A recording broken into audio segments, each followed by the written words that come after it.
A service of KIBMradio.com, the Internet's home for an all old-time radio.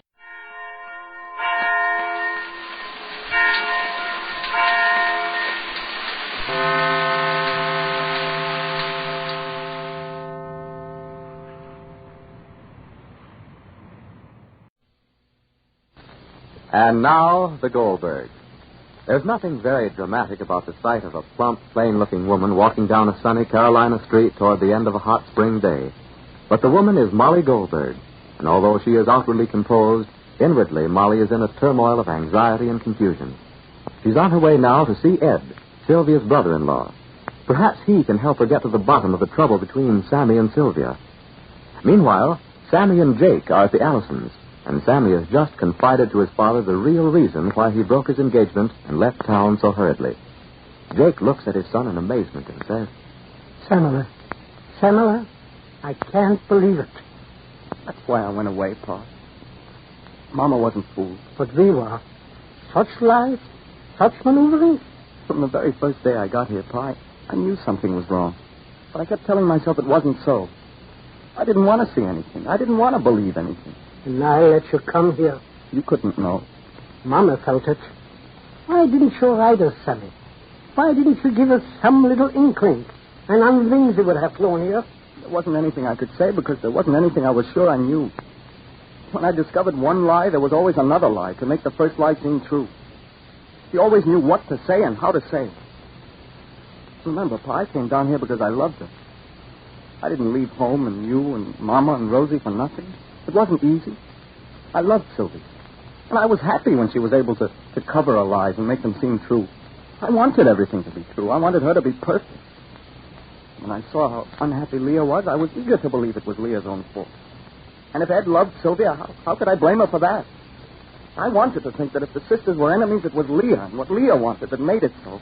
There's only one thing to do, Sammy. Tell her father. Tell Allison. Tell him what? Everything. He's been fooled once in all of us. Open his eyes. I can't, Pa. Then I will. No, Pa. What will he think? I don't care what he thinks about me. I do. That's not important, Pa. What else is important?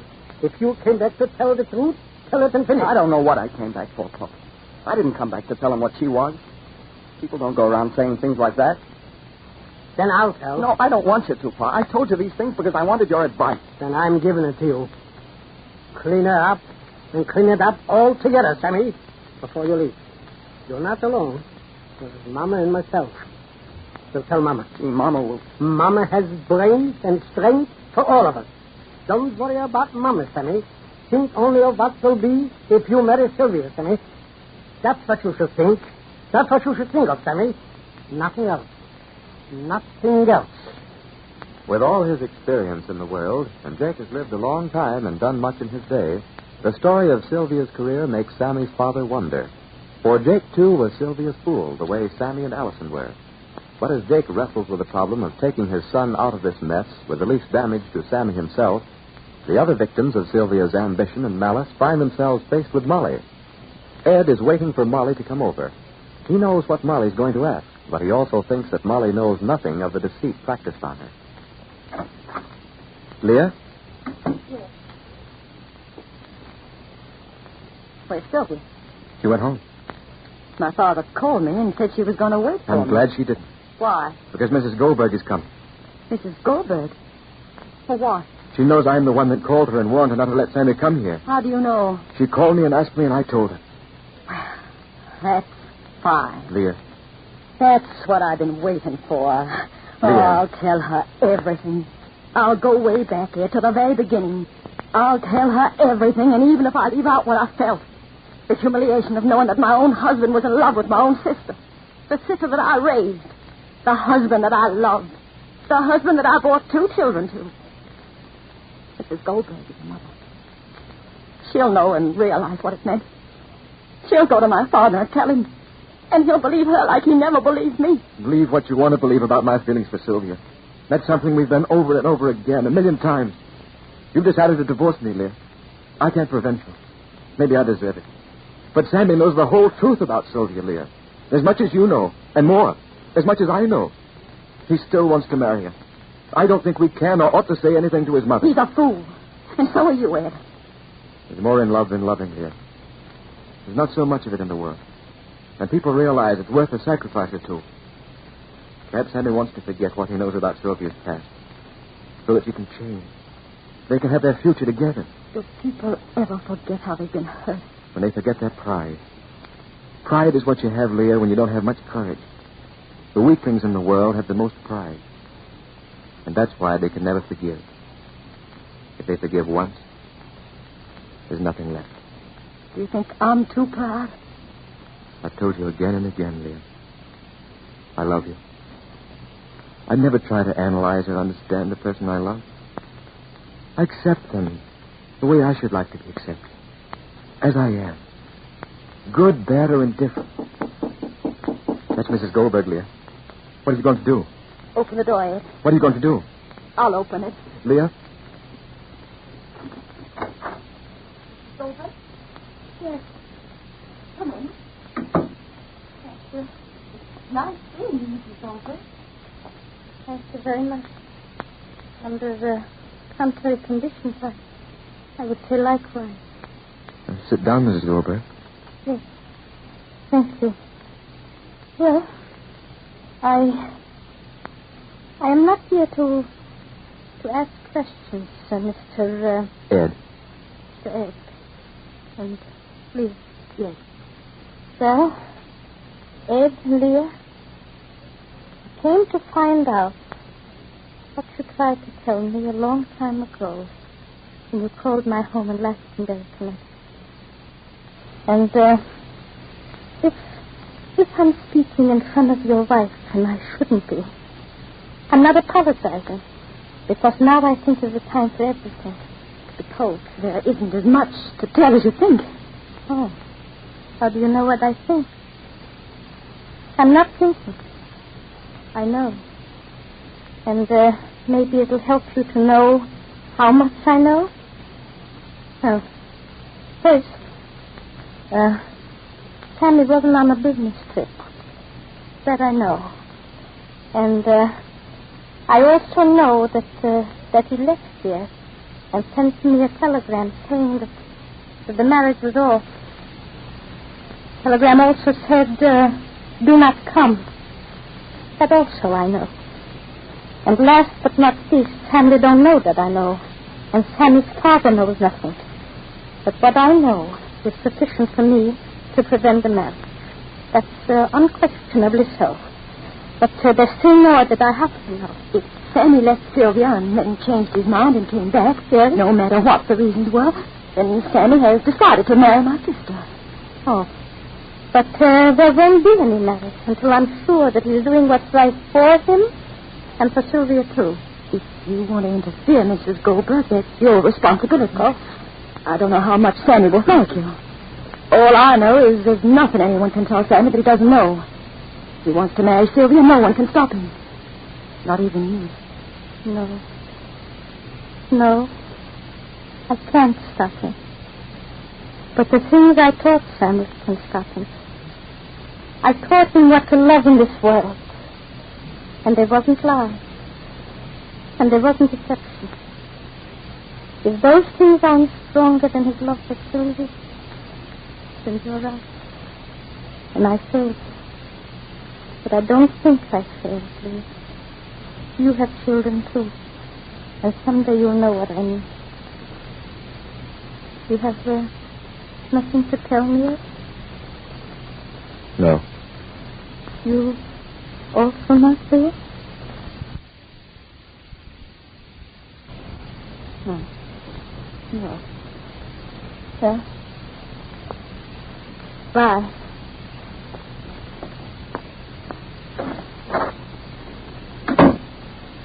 Well, if Ed and Leah can't help Molly, at least they may be able to help themselves.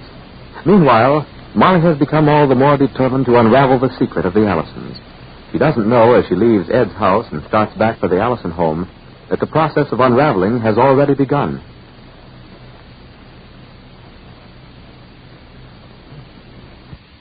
J-E-L-L-O. The Jell-O program, brought to you by Jell-O and Jell-O Pudding, starring Jack Benny, with Mary Livingston, Phil Harris, Dennis A. Rochester, and yours truly, Don Wilson. This opens the program with Captains of the Clouds.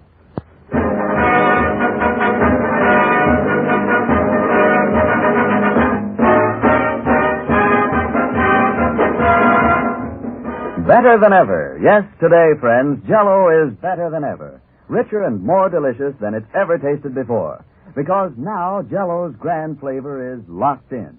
It's locked right into Jell-O's tiny particles to give you extra delight and a new high in dessert enjoyment. That same Jell-O goodness is there that you've always loved. That same intriguing taste that always reminds you so delightfully of the juicy ripe fruit itself. But richer, more vivid than you've ever known it. For this new Jell-O process locks in the magic of Jell-O's marvelous flavor. Prove it for yourself. Open a package of Jell-O. Notice that there's no sweet, fruity odor, no telltale aroma to warn of escaping flavor. Then dissolve the Jell-O and notice how its tangy, tantalizing flavor comes gushing out. Deliciously rich, thrillingly good. So ask your grocer tomorrow for several packages of Jell-O. Now that Jell-O's swell flavor is actually locked in, it's better than ever.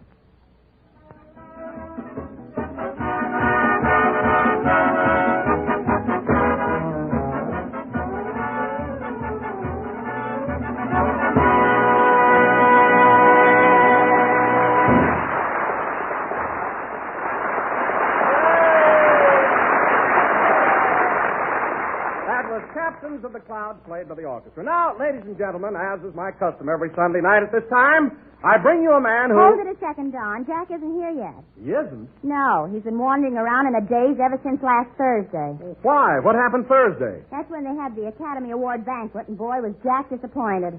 You mean to say that Jack actually expected to win the award for Best Actor? Yeah. He even sold that stuffed owl on his mantle so he'd have room for the statue.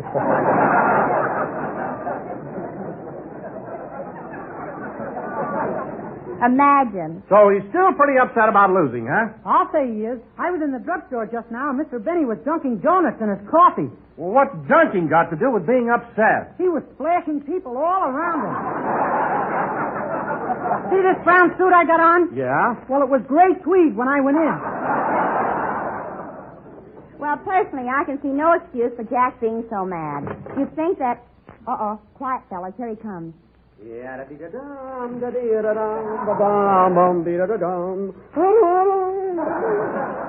Well. Hello, everybody. Sorry I'm late, Don. Well, for heaven's sake, why so cheerful all of a sudden? Why shouldn't I be cheerful? It's a lovely day, the sun is shining, birds are singing. Are you sure that was coffee you were drinking? I get it. So you had to tell him about the coffee I splashed on you, eh, Dennis? Well, gee whiz, my suit is all wet. Your suit will dry out. It may dry out, but it will never be gray again. All right, brown suits are coming back. Well, let's get started with the program, shall we, Donzie? Okay, Jack. But first, I'd like to say right now that you're a darn good loser. You mean about the Academy Award? Well, I will admit I was a little perturbed at first, but I've got it all figured out, Don. I didn't lose. I was merely an unfortunate victim of circumstance. I don't get it. Me neither. Well, look, kid. The picture I should have gotten the award on is Charlie's aunt. Is that right? Yes, but... Let me finish, Mary. Now, if you remember, in Charlie's aunt, I played the part of a man, and I also played a part of a woman. And I was exceptionally good in both roles. Well, for heaven's sake, what's that got to do with your not winning the Academy Award? Simply this, the voters were baffled. They didn't know whether to elect me Best Actor or Best Actress.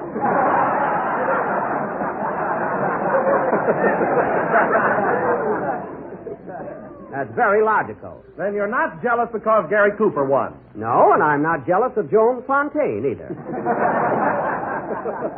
But I must say that I had them both worried there for a while.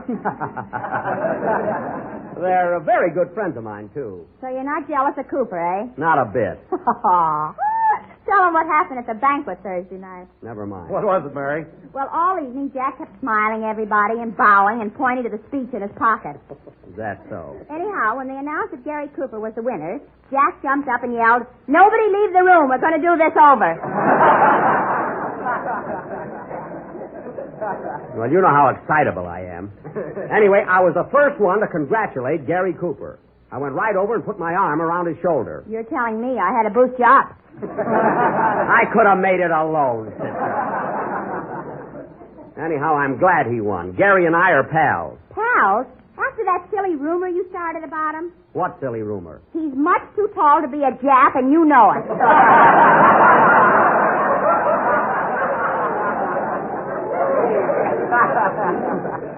I never called him a Jap. I said he was a cat. A full-blooded cat. If I don't talk plain, that's his worry. Now, let me tell you another thing. Holy smoke, get this. What's the matter, Dennis? I think my suit is shrinking. You could be growing. Keep still. Forget it. No, sir, my suit is shrinking. So what? It's shrinking. Your sleeves were too long anyway. I know, but my elbows are getting cold. Dennis, what goes up has got to come down. Don't worry. Now, where was I? We were discussing the Academy Award, Jack. Oh, yes. Now, let's get this straight, fellas. I don't begrudge Gary Cooper getting recognition for Best Actor, but I still think I'm the most versatile. Jeepers, I can do anything. A man, a woman, do comedy, drama. I can play hokum. I can play Shakespeare. You can sell Christmas cards. That's seasonal. Now, take me as Hamlet. To be or not to be? That is the question. Boy, this suit is cheap material.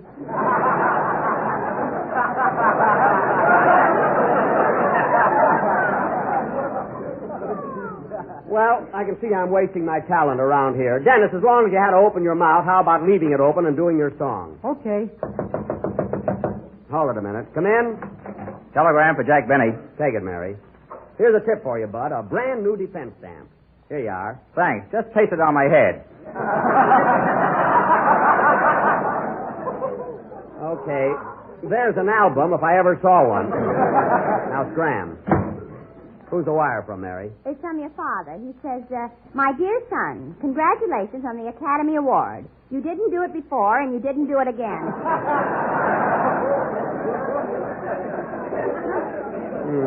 Good old Dad. He'd have voted for me. Sing, Dennis, before your suit strangles you, will you?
Everything I Love, sung by Dennis Day.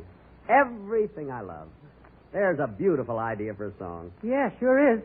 Yes, sir. So sentimental. Everything I Love. What do you love, Dennis? Apple pie and Hedy Lamarr. Ice cream on the pie. All right, ice cream on it. That's a marvelous title, though. Everything I Love. You know, a song like that... Tutti Frutti.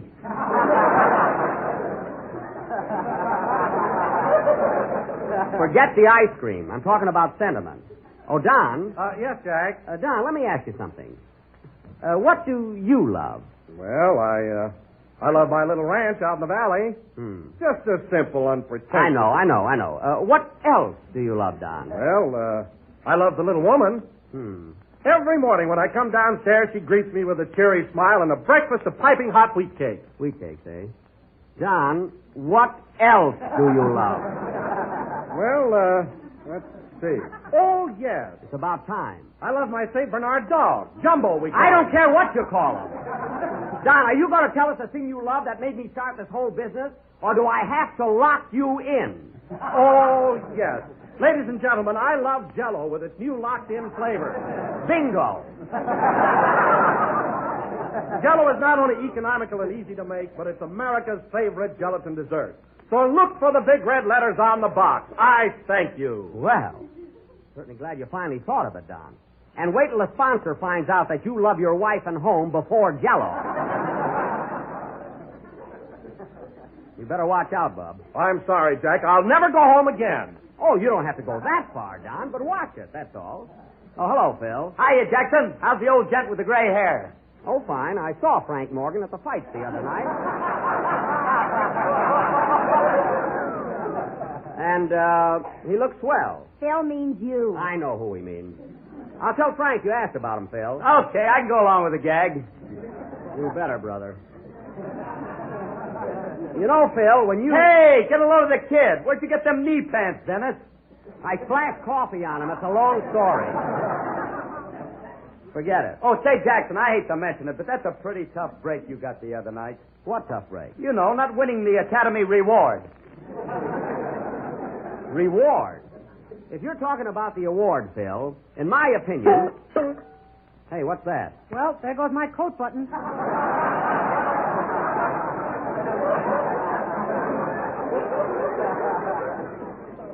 Dennis, don't worry about your suit. When you get home tonight, throw it away and I'll buy you another one.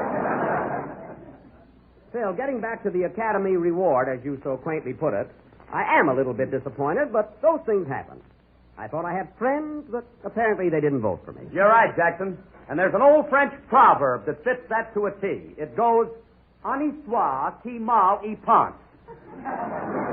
Well, that proverb sounds familiar. What does it mean, Phil? Evil to him who says you stink.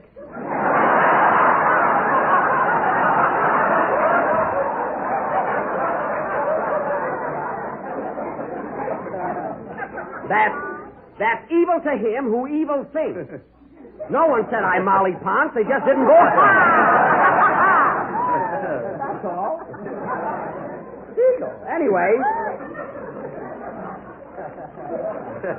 Anyway, it didn't bother me. I can take it. It didn't bother you, eh? Not a bit. Well, then why did you try to kill yourself Friday morning?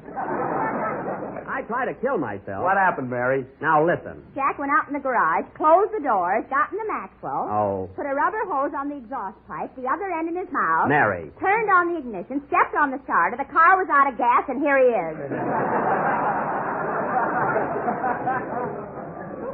Mary, that wasn't me in the garage, so don't make up things. Well, Jack, I don't blame you for being broken-hearted. After all these years of hard work, you should have won that award. Darn right I should. I'd have won it, too, if it hadn't been for a... Dennis. Should I get a barrel, Mr. Benny? No, pull him up. And I'll tell you something, Phil. I'd have won that award if it hadn't been for politics. I'm as good an actor as Gary Cooper any day. What? You're as good an actor as Gary Cooper. Yes, only he's taller than I am. That's why Jimmy Stewart won it the year before. They're both taller than I am. What about the time Spencer Tracy won it? He's shorter than I am.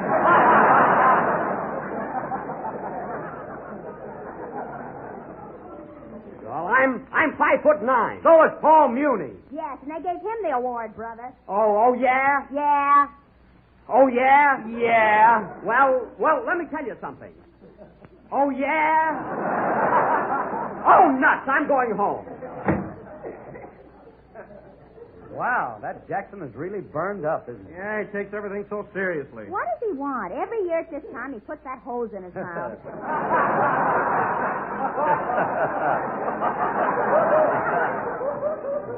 What a guy. Well, Phil, I guess you might as well play something. Okay.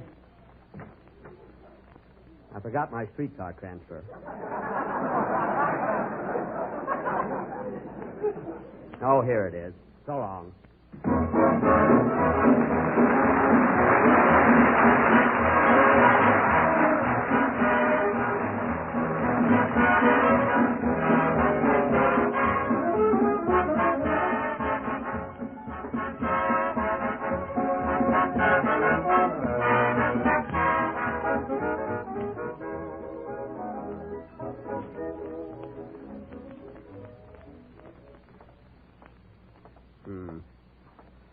Can't understand it.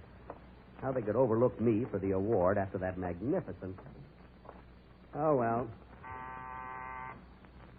I don't mind Gary Cooper winning, but... Now, where's that Rochester?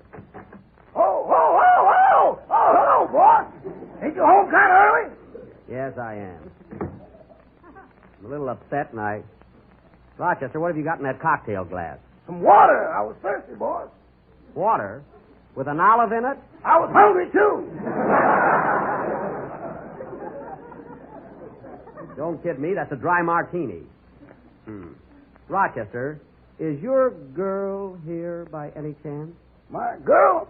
No, sir. Well, was she here? That ain't Ivy climbing over the back fence.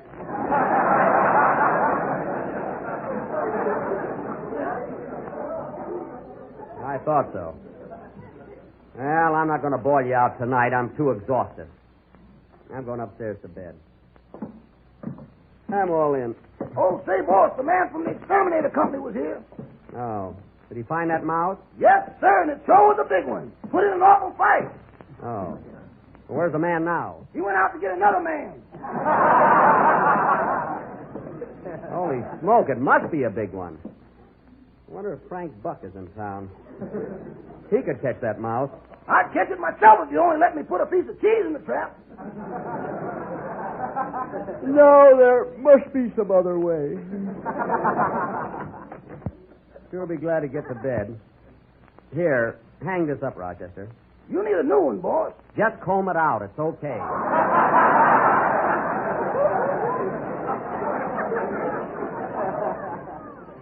And don't part it in the middle like you did last night. Hand me my... Hey, what's that? What? There's someone under my bed. Who's that under my bed? Come on, you, speak up. Good evening, Mr. Benny. Home a little early, I see. Oh, it's Mr. Billingsley. Now, come out from under my bed, Mr. Billingsley. Come out. All right, you asked for it. Ask for what? If I come out and see my shadow, there'll be 40 more days of winter. Oh, my goodness, today's a groundhog. Now, Mr. Billingsley, you must go to your own room. Very well. Good night, Mr. Benny. Good night. And what's wrong with that, may I ask? Nothing.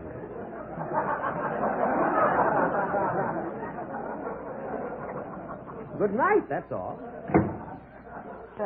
Gosh, he's so sensitive. I think I'll lie down and relax for a while, Rochester. The Academy Award has got me all worked up. Gary Cooper, a better actor than I am. That's justice for you. Oh, say, boss. Yeah? I put gas in the Maxwell and the hose is still there. Do you want to have a go at it again tomorrow?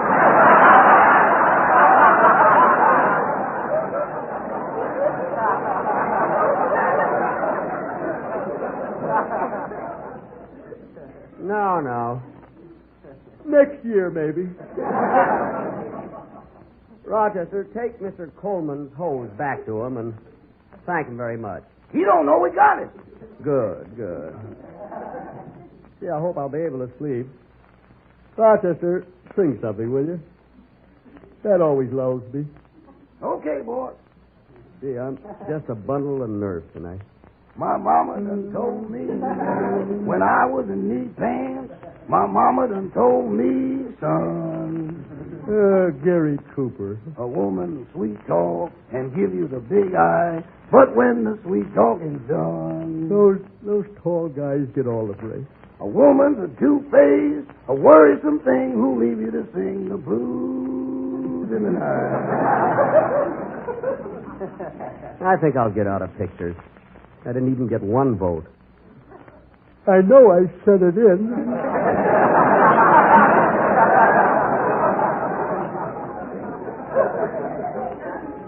Oh, well. From Natchez to Mobile, from Memphis to St. Joe. St. Joe. How they used to love me there.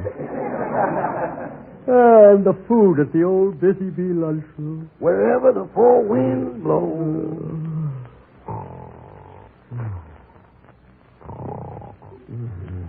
A woman's a two-faced, a worrisome thing who leaves you to sing the blues in the night.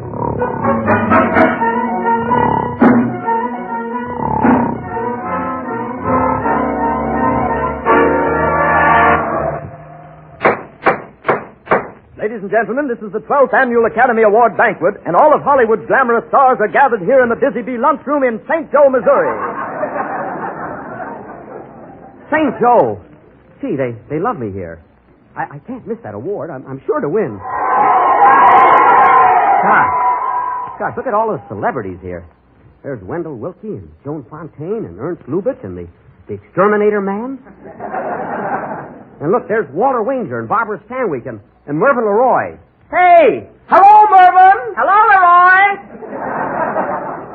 Gee, he knows me.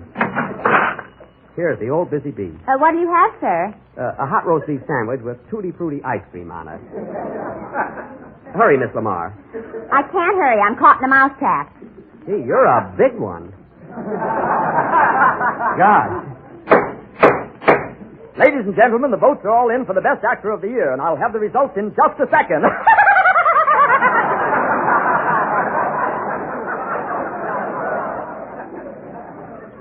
Gee, I'm nervous. Hey, there's Gary Cooper. He's got a pretty good chance of winning, too. Hello, Gary. Hello, Jack. How do you like it here in Memphis? Memphis? We're in St. Joe, aren't we? You're in Memphis. I'm in St. Joe. You see, I'm taller than you are. Oh, yes. Yes, that's right. Look, the Master of Ceremonies is getting up. It must be Bob Hope. Thank you. Good evening, ladies and gentlemen. That's not Hope, it's Allen. Fred Allen. I'm very happy to be here in good old St. Joe. They love me here. Listen to him. That Allen's a two-faced, a worrisome thing who leaves me to sing the blues in the night. I thank you. Ladies and gentlemen, the votes have been counted, and I have the honor to announce that the Best Actor of the Year is that old gent with the gray hair, Frank Morgan. No, Benny, me. Jack Benny. Yes, Jack Benny. And here's that gold statue for you, Jackie. Ouch. Thanks.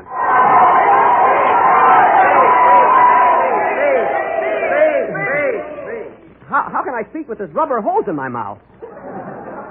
But I'll try. To be or not to be?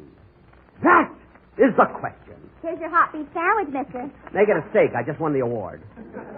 Whether 'tis nobler in the mind to sever the slings and arrows of outrageous fortune, or to take arms against the sea of... Who's that coming? Who are you guys? Who are you? We're the Warner Brothers, shouting like the others. Benny, our mama does no love. The Warner Brothers? And who are you? I am Darryl Zanuck. Jack, you are a panic. Benny. My horsey done told me. Gee, Mr. Zanuck, all the studios want me. All of them. From Metro to Goldwyn, from Goldwyn to Mayor, from Mayor to Paramount. Paramount? They love me there. Ladies and gentlemen, I can't tell you how happy I am to receive this award. It is the most thrilling night I've ever had. And the most exciting...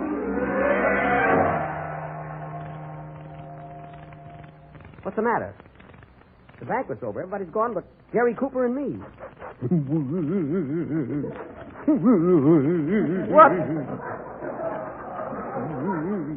What are you crying for, Gary?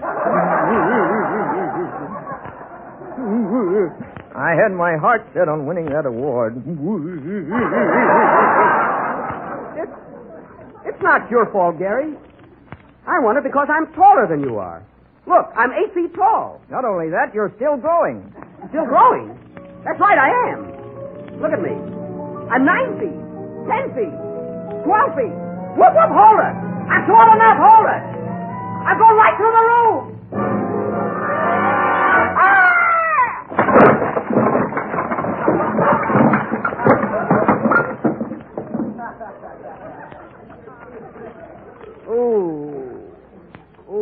My head. Boss, wake up! Gary, where are you? Boss, wake up! You've been dreaming. Dreaming? Yeah, you got your head right through the foot of the bed. Oh, yes.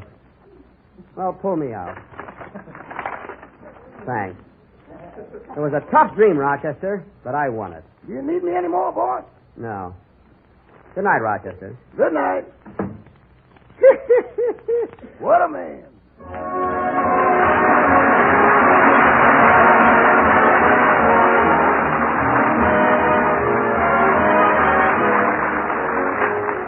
Well, here's a treat that just can't be beat for real downright goodness, and one that's sure to become a family favorite the first time you try it. The name of this grand dessert is Cherry Cubes with Pineapple, a brilliant combination of golden canned pineapple and bright crimson cherry jello. It's a dessert that fairly coaxes you to pick up a spoon and begin because it's so good-looking. And it's nothing less than a masterpiece of delicious flavor. You'll like the simple, easy way you make it, too. Just dissolve a package of Jell-O imitation cherry flavor in 1 pint of hot water and hot pineapple juice. Turn into a loaf pan and chill until firm. Then cut into cubes and pile in sherbet glasses, along with 3 slices of canned pineapple diced. And there's a dessert that's really extra special. Juicy golden nuggets of canned pineapple, temptingly blended with tiny glistening cubes of rich red cherry Jell-O. So get a package of cherry Jell-O tomorrow, and when you buy, be sure to get genuine Jell-O. It's extra rich because its flavor is locked in. The last number of the 22nd program in the current Jell-O series, and we'll be with you again next Sunday at the same time. And by then, I'm sure Jack will find something else to worry about. Good night, folks. The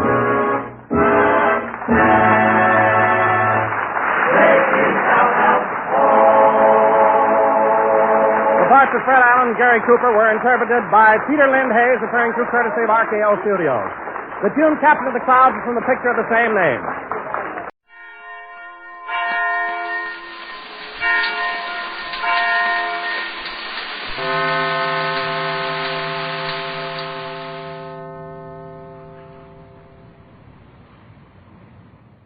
The Jell-O program, coming to you from the Marine Corps base in San Diego, brought to you by Jell-O and Jell-O Puddings, starring Jack Benny, with Mary Livingston, Phil Harris, Dennis A. Rochester, and yours truly, Don Wilson.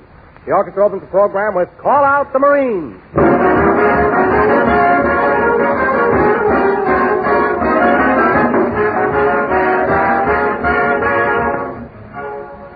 Have you noticed how extra rich Jell-O is today, now that Jell-O's wonderful flavor is locked in?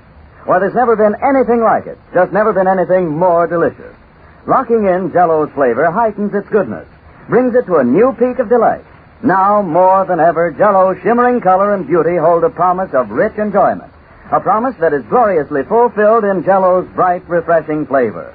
Flavor so thrillingly good that it makes you think right away of the juicy, ripe fruit itself. Let your next package of Jell-O prove to you the extra richness of Jell-O's locked-in flavor. Open a package of Jell-O. Notice that there's no sweet, fruity odor, no telltale aroma to warn of escaping flavor.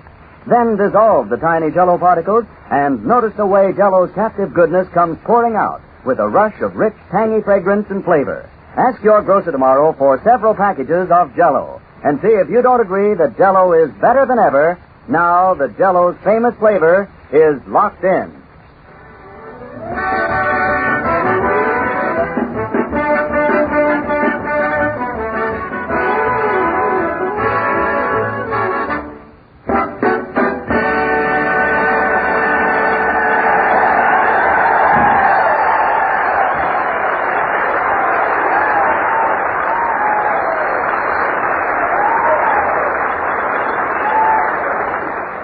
Call Out the Marines, played by the orchestra. Now, ladies and gentlemen, as I announced before, our program this evening comes to you from the United States Marine Corps base in San Diego. Yes, sir. The Marines who sail the 7 seas on our battleships and cruisers, who pitch their tents in the blazing heat of tropical jungles or face the wintry winds of the far north. You said it.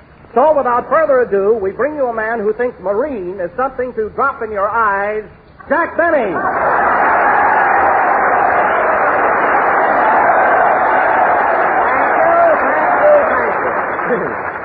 That's Murine. I know the difference. Anyhow, hello again. This is Jack Benny talking. And, Don, that was a beautiful tribute you just gave to the Marines. They're a swell bunch of fellas, and they deserve it. They certainly do. By the way, Jack, during the First World War, you were a Marine yourself, weren't you? Me? No. No, I was a... no, forget it, Don. Anyway, it sure is great. Well, now, Jack, I'm sure these boys here are interested in your military record. Did you serve in the artillery?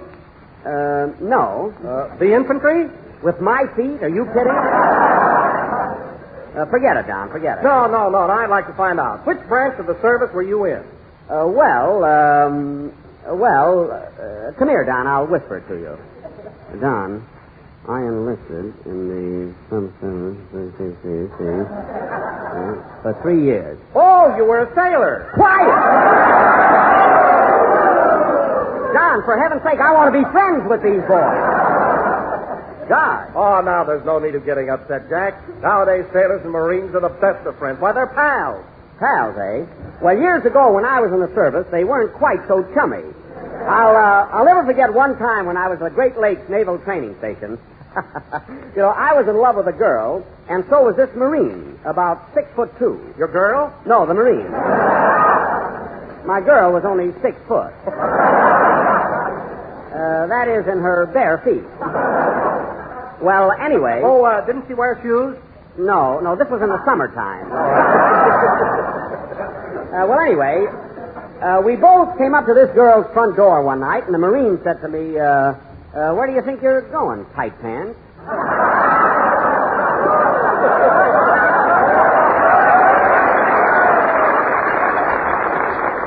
So I said, I'm going to see Eva. That was the girl's name, Eva Slatko. So this Marine said to me, oh, you are, eh? And I said, yeah. You want to make something out of it? And what happened? What was that? What happened? Oh, the next morning I had 3 teeth put back in, and I haven't seen the guy since. I'm sorry, Don. I missed my place there for a minute. But as you say, Don, there's no reason why sailors and leathernecks couldn't get along together. They're all fighting for the same cause. And after all... Oh, hello, Mary. Hello, Jack. Hiya, boys.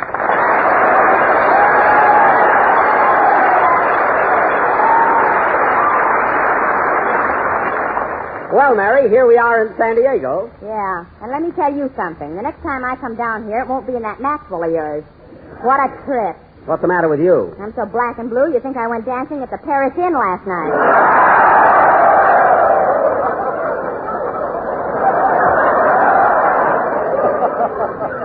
Paris Inn?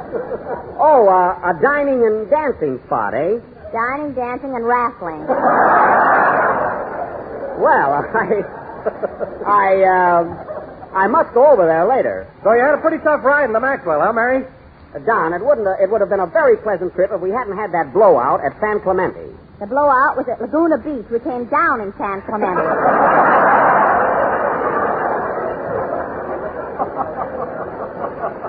All right, for 10 minutes we were unidentified aircraft.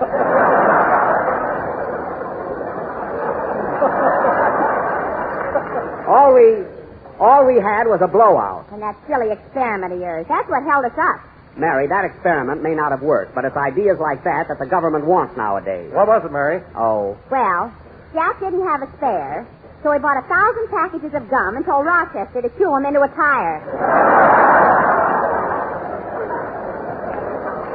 Listen, if it had worked, I'd be famous. Well, look who's here. Goldilocks and his 3 curls. Hello, Phil. Hiya, Jackson. Here I am, men. Tear down the roof.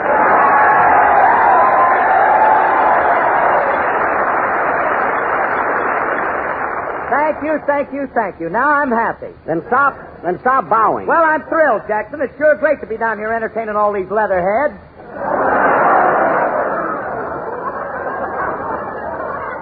They're leather necks. You're the leatherhead. However, I must say, I can't understand how I made that mistake before. However, I must say you got here on time for a change. Did you just blow into town, Phil? No, we got in last night, and then Frankie, my guitar player, and me went down to Tijuana. Tijuana, eh? You know, on a goodwill tour. I'll bet. May I inquire what you boys were drinking? A little Mexican buttermilk. Tequila, they call it. Tequila? Say, I hear that's pretty strong stuff. You ought to try it sometime, Jackson. First you swallow a glass of it, and then you chew on a lemon. I see. And after the fourth drink, if you ain't got a lemon, just chew your glass. It don't make no difference.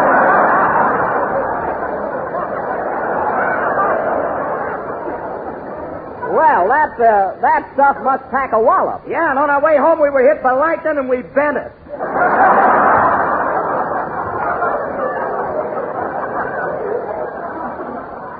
Oh, stop dreaming it up. Well, Phil, now that we've heard about your adventures in Tijuana, how about playing a band number for the boys? Okay, Jackson. And play something nice, will you? Hold it a minute. Come in. Mr. Benny? Yes? I was wondering, would you like to join the Marines? Yes, I would. Well, join us. We're going to the Paris Inn tonight. Get out of here. Silly guy. Gee, I wish I could join the Marines, though. They're a red-blooded organization. They wouldn't give you any whether you joined or not.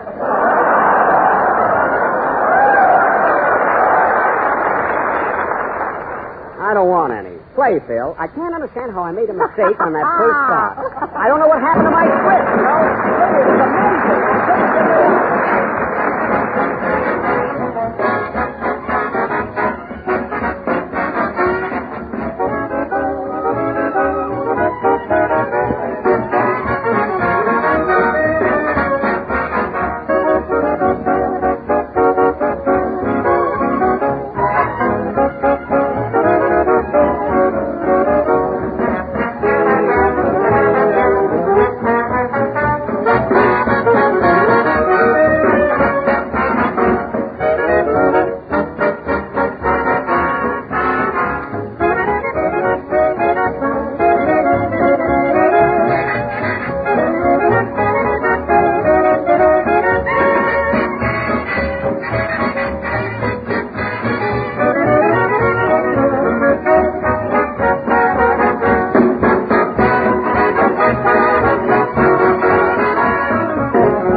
I can't understand how I made that mistake. Oh, well. That was he's 1A in the Army and A1 in my heart, played by Phil Harris and his internationally famous orchestra. Internationally famous meaning they're as well known in Tijuana as they are in San Diego.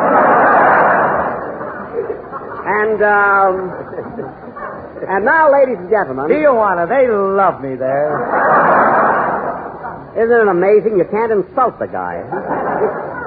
How I made that mistake. And now, ladies and gentlemen... Hey, Jack, can I read my poem now? Mary, I told you that you can't do any more of your silly poems. Oh, Mr. Benny, here I am. Oh, hello, Dennis. Curtsy.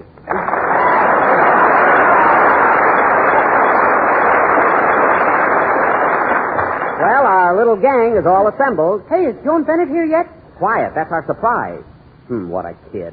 Well, Dennis, are you enjoying yourself here in San Diego? I sure am. I went to Balboa Park this morning, and what a zoo they got there. What a zoo! You had fun, eh? Yeah, and you know what, Mr. Benny? What? I saw a baboon there that looked exactly like Fred Allen. Like Fred Allen, eh? That's a good one. He has got long arms, you know. What was the baboon doing, Dennis? He was picking fleas off another one that resembles you somewhat.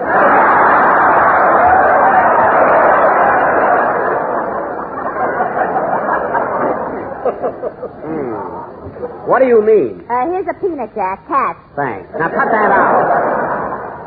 Say, I must go over and take a look at that baboon that looks like me. I've never seen one with big blue eyes. Must be quite a novelty. What else did you see there, Dennis? Well, I saw lions and tigers and elephants, and then I saw a great big dinosaur. Dennis, that's impossible. You couldn't have seen a dinosaur. Of course not. She's in New York with Eddie Cantor. That's dinosaur!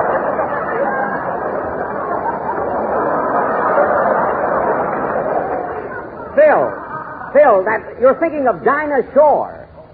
Can I read my poem now? Not now, Mary. I'm leading up to something. All right, Don. Dinah Shore. Oh, Jack, this one is utterly fantastic. Don, I won't go through this every week. Dinah Shore. But, Jack, people are beginning to talk. Everybody says, there goes that goofy Wilson. I don't want to hear another word about it. Now go ahead. Dinah Shore. Oh, all right. Ladies and gentlemen, the next time you have dinner, be sure to serve Jell-O for dessert. Because whether you dine at sea or dine ashore... Wonderful. You will find that Jell-O with its new locked-in flavor is America's favorite gelatin dessert. Oh, I'm sorry, Dinah.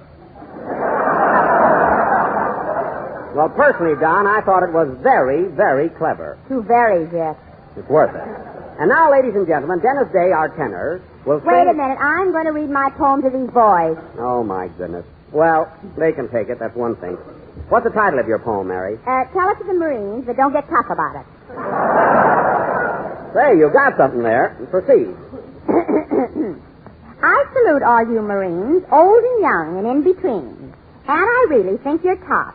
You're just the guys to stop the job. Job?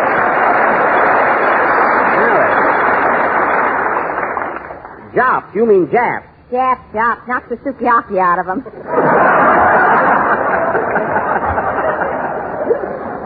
Right. Continue. You fellas fight on land or sea, in the air, up a tree. They can fight anywhere. And when you boys get liberty, you slug it out over girls like me.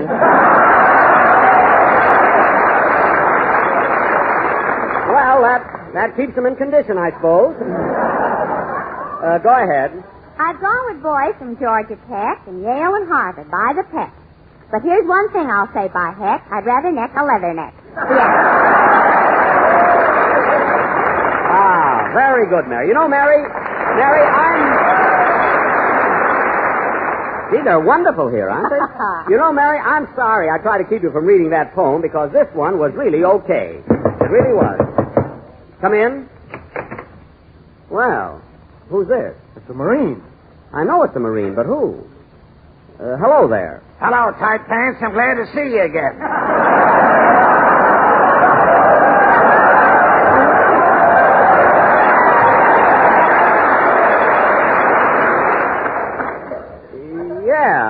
Yeah, glad to see you again. Well, who is it, Jack? I don't know. Yes, sir. Glad to see you. What do you have in the old gang? Oh, you know, same old gang, like you said. You know how it is. Well, who is he? I'm trying to find out. What are you doing here? I'm still in the service. By the way, I see you got those 3 teeth put back in.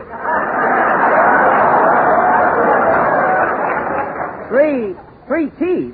Oh, hey, wait a minute. You're... Remember Eva Slutko? Yeah, that's it. You're Bullface Hurley. Say, do you ever see Eva anymore? How can I help it? We married and got 4 kids. 4 kids? Well, what do you know? Well, sit down. We'll talk things over. Go ahead with your song, Dennis. Okay. Say, Bullface, remember the time I caught you and Eva dancing at the Y and I socked you right in the jaw? You hit Eva. I did? I was running so fast I didn't look back. But I'll never forget the time when I took out Eva to Brown Place and the canoe tipped over.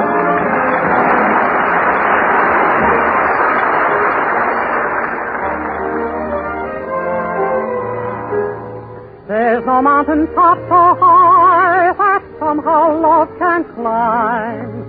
No, true love will find a way.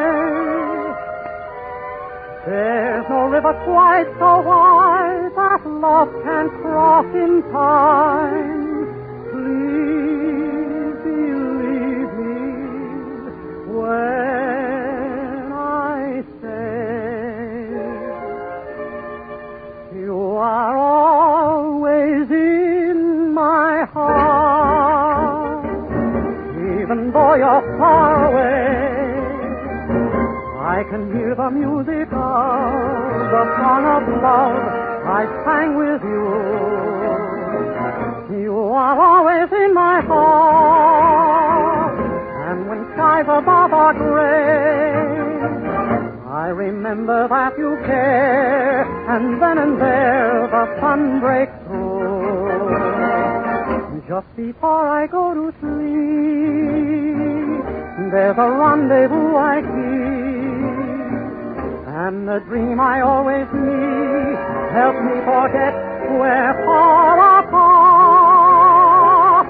I don't know exactly when, dear, but I'm sure we'll meet again, dear. And my darling Sue-doo, you are always in my heart. Just before I go to sleep, there's a rendezvous I keep, and the dream I always need helps me forget we're far apart. I don't know exactly when, but I'm sure we'll meet again. And my darling, till we do, you are always in my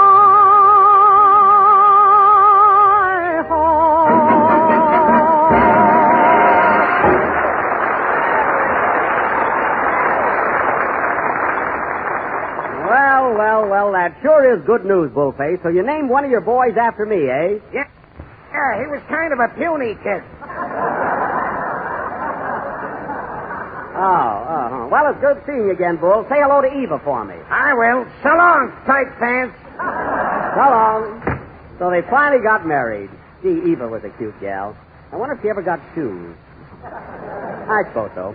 Anyway, that was always in my heart, sung by Dennis Day. And dedicated to Miss Joan Bennett. Where is she? Oh, she ought to be here any minute, Dennis. Well, I hope so. A man can stand just so much, you know. What are you talking about? Well, Miss Bennett and I got to be pretty good friends on the way down here. Pretty good friends. Dennis, the only reason Miss Bennett sat on your lap is because the car was crowded. Say, I wonder what is keeping Joan. I doubt if he shows up at all after that trip in the Maxwell. He'll be here, don't worry. Imagine asking Joan Bennett to ride down here in that broken-down jalopy. She's a big movie star. Well, what am I, a manhole cover? Huh? You've got about as much hair as one. All right, I'm a manhole cover. And remember that on payday because I won't be able to sign your check. You keep that up, Miss Livingston. Well, here she is, fellas. Come on in, Joan. We've been waiting for you. Hello, Jack. Hello, everybody.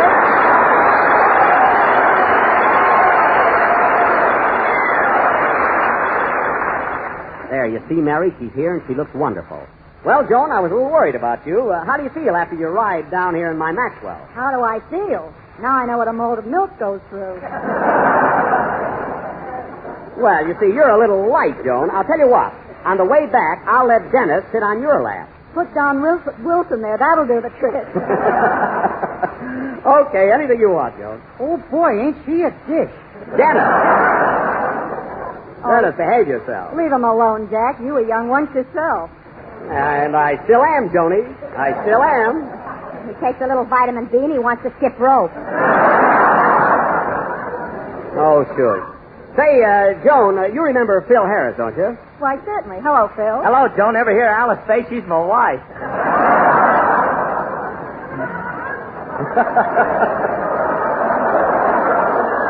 Phil, what a guy. Well, Joan, this is certainly like old times, isn't it? You and I working together again. Yes, Jack. It's been over 3 years now. Remember that picture we made called Artists and Models Abroad? Do I? I'll never forget it. And, Joan, I've got a confession to make. Now, you didn't know it at the time, but you were the first leading lady I ever kissed. What do you mean I didn't know it?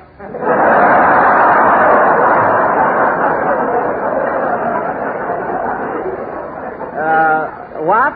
You should have seen him, Mary. He was so nervous he missed my upper lip entirely.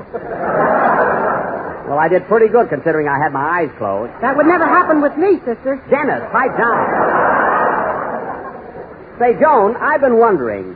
I've thought of this often. Why is it you and I have never made another picture together? Jack, you asked me that a dozen times on the way down here, and I told you.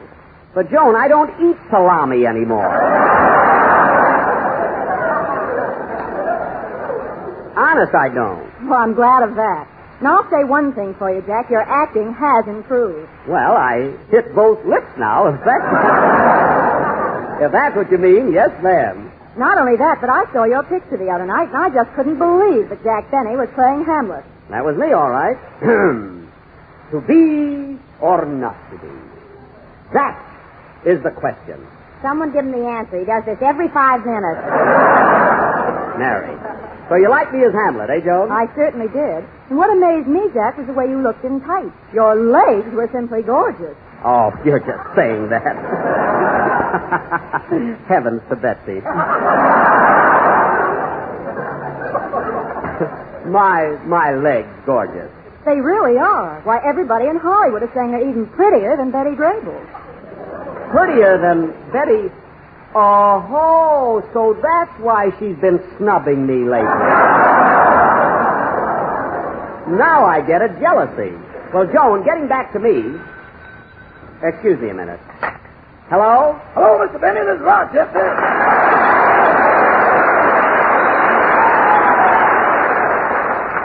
Oh, hello, Rochester. Pardon me, Joan. I'll be with you in a minute. Hello, Rochester. What do you want? I got the Maxwell all gassed up and everything. What time tomorrow morning are we going to take off?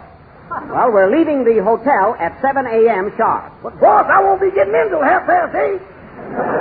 Getting in? Now, wait a minute, Rochester. I let you go to a party last night. You don't have to go to another party tonight. Well, this is the same one. Same one? Only we're switching from gin to Mexican buttermilk. Oh, I see. You know, they got a regular little Harlem down here. I don't care. We're leaving tomorrow morning promptly at 7. I don't want to hear another word about it. But, Mr. Benny, I'm asking him now, honey. But Mr. Benny. Just a second, Rochester. Who did you just say honey to? Me? Yes, you. Who is Honey? He's a cousin of mine, boss. Honeydew Van Jones. What? Junior. Rochester, you're not telling me the truth. You're at a party and you were talking to a girl. And if I don't stop talking to you, I'm a loser. The wolves are closing in.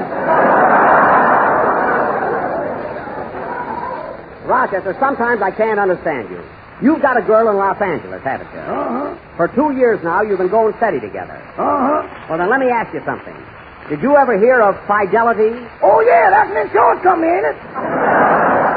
I don't mean that. I mean you should be true to one girl. Oh, boss, reconsider. Well, I'm not going to argue any more about it. I want you to be at the El Cortez Hotel at 7 a.m. So long. So long. Well, I tried, honey.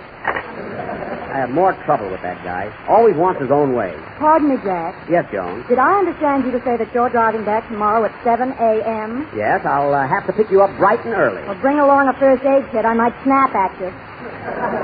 Good. And, Joan, I do want to thank you for coming down here and helping entertain these Marines. I love doing it. And incidentally, our program is being sent every week by delayed shortwave to our armed forces everywhere. It is? Well, then, Jack, if I promise to ride back with you in your Maxwell, will you do me a favor? Why, certainly. What is it? May I say hello to General MacArthur and his men? Of course. Hello, General. Keep up the good work. But who has to tell you? You said it. Play, Phil. Take dinner tomorrow night something really out of the ordinary by serving the family this swell Jell-O Priest.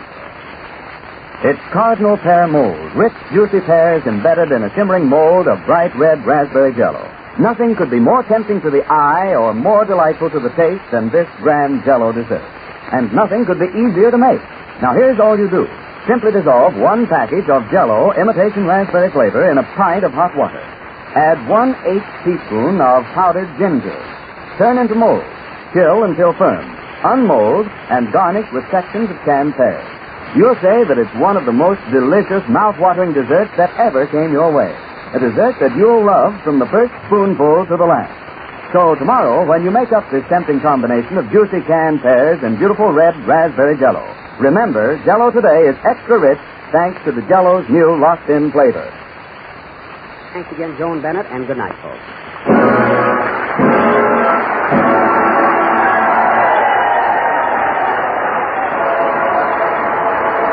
The Jell-O program is written by Bill Maher and Ed Beloin. The fact that this show was broadcast from the Marine base does not constitute an endorsement of the product advertised by the War Department.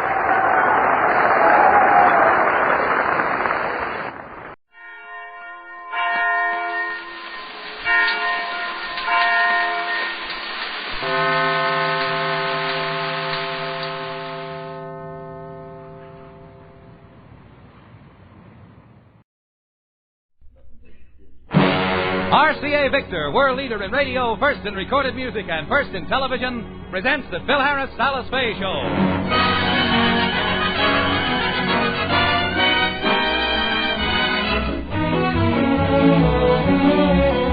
For your enjoyment, here is the Phil Harris Alice Faye Show, written by Ray Singer and Dick Chevrolet, with Elliot Lewis, Walter Tetley, Robert North, Janine Roos, Ann Whitfield, Walter Sharp in his music, and yours truly, Bill Foreman.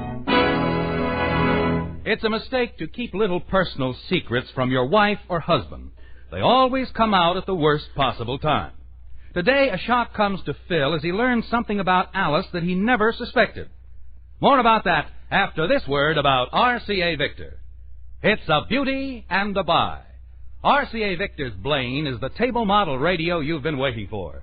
Beautifully styled, the Blaine comes in 7 smart decorator colors to fit any decoration scheme. You can choose from handsome deep maroon, antique ivory, laurel green, coffee tan, slate blue, wine red, or colonial white.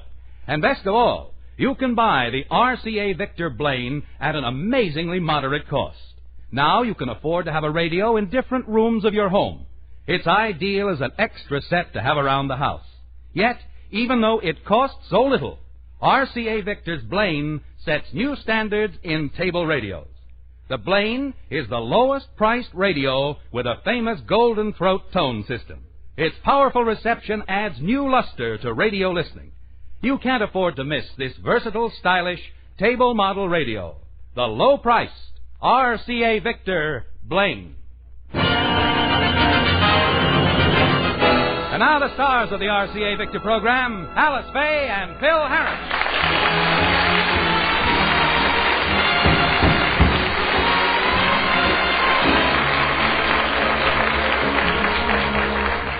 The Harris children have been invited to a costume party at the home of one of their friends. And Alice and the girls are trying to decide what costumes they will wear. Gee, Mommy, I'm so excited. This is the first costume party we've ever been invited to. What do you think we ought to wear, Mommy? Well, let's see. Maybe we could get you wooden shoes, and you could go as little Dutch girls. Or maybe we could make up your eyes, and you could go as 2 geisha girls. Or we could lather your heads, and you could go as a couple of short bears.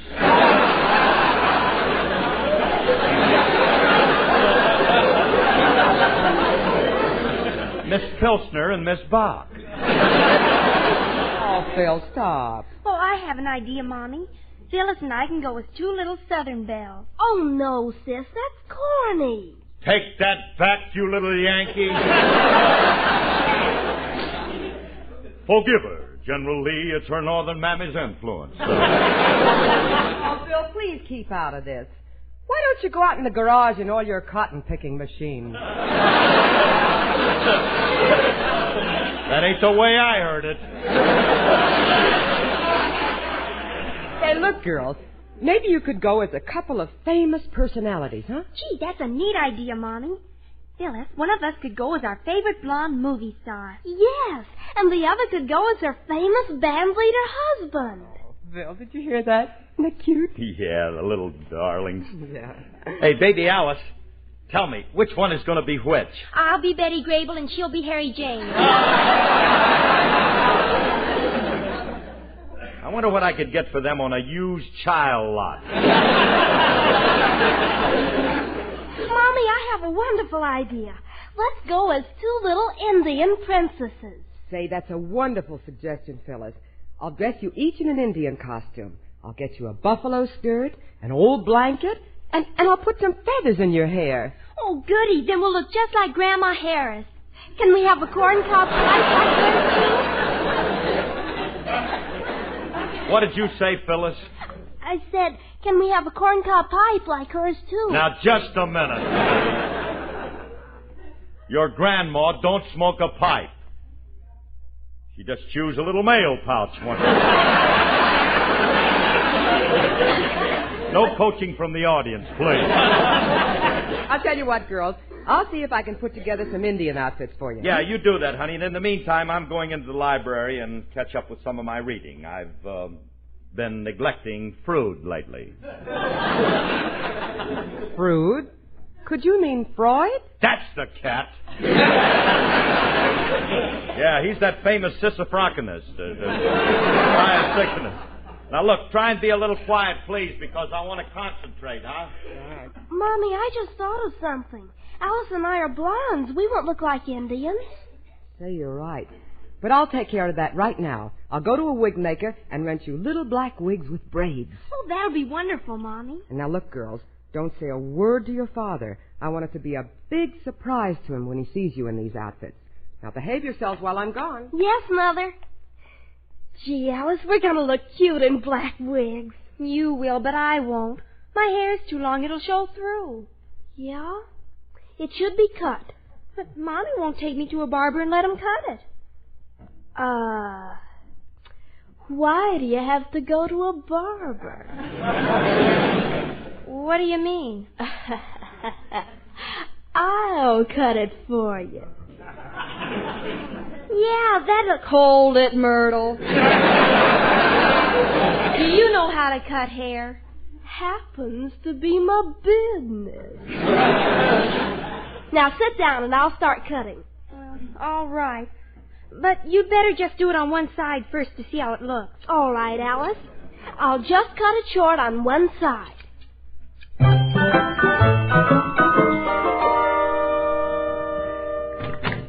Anybody home? Where are you, Curly? Oh, I'm in here, Frankie. Come on in. Hiya, Curly. Hiya, Frankie. Ramley. You look different this morning. There's something wrong with the whites of your eyes. What's the matter with them? They're white. Yeah, I know. I had them bleached. Attractive, don't you think? Yeah. While you were at it, you should have had your nose touched up a little. Hey, did you see the kids on your way in? Alice told me to keep an eye on them. She's gone out. Yeah, I saw them outside. You know something, Curly? You ought to be proud of little Phyllis. She's growing up to be a beautiful girl. Natch. Takes after my side of the family. But it's a shame about baby Alice. Well, she can't help it. She looks like the Fays, and she... Wait a minute. What do you mean it's a shame about baby Alice? The way her head is growing. It's so lopsided. Lopsided? What are you talking about? Must be hereditary. Curly, do slanted heads run in your family? Not that I know of. My grandfather had a nice pointed head. And my uncle was known as Chief Flat Top. But I don't remember any slanted heads. Remley, you're seeing things. They're crawling on the wall again. You sure you put them all back in the pen now? You got them all back? No, it's on a level. I tell you, her head leans to one side. Come on with me. I'll show you. There she is, playing on the lawn. Well, she looks... Oh, Remley, you're... Oh, no. What did I ever do to deserve a child with a lean-to head? Oh, this is terrible. No, Curly. Well, take it easy. It can be fixed. Well, when she gets a little older, you can have it hammered out. Hammered out? Sure. A good body and fender man can straighten it out in no time. Will you keep quiet, please? This is serious. Baby Alice! Honey, come here quickly. Coming, Daddy. Funny, I just spoke to her 10 minutes ago. I didn't notice her bean was on the bias.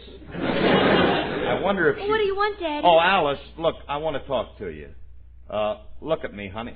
Oh, no. Her head looks like an old soccer ball that's been kicked out of shape.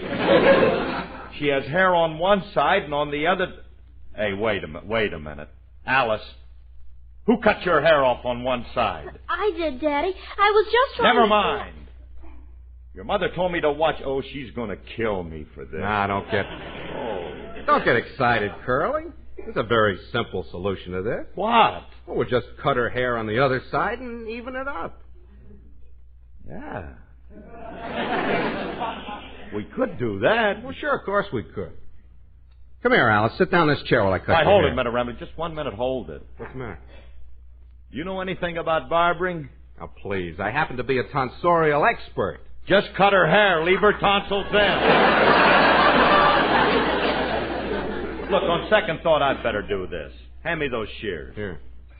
I'm just going to clip the hair off on the long side until it's even with the short side. Is that it? Right. All right, hold still, Alice. Yeah. How's it look now, Remley? You took too much off. Well, then I'll cut the other side a little more. Yeah. How's it now? Now the other side is longer. I'm going to get it even if it takes all day.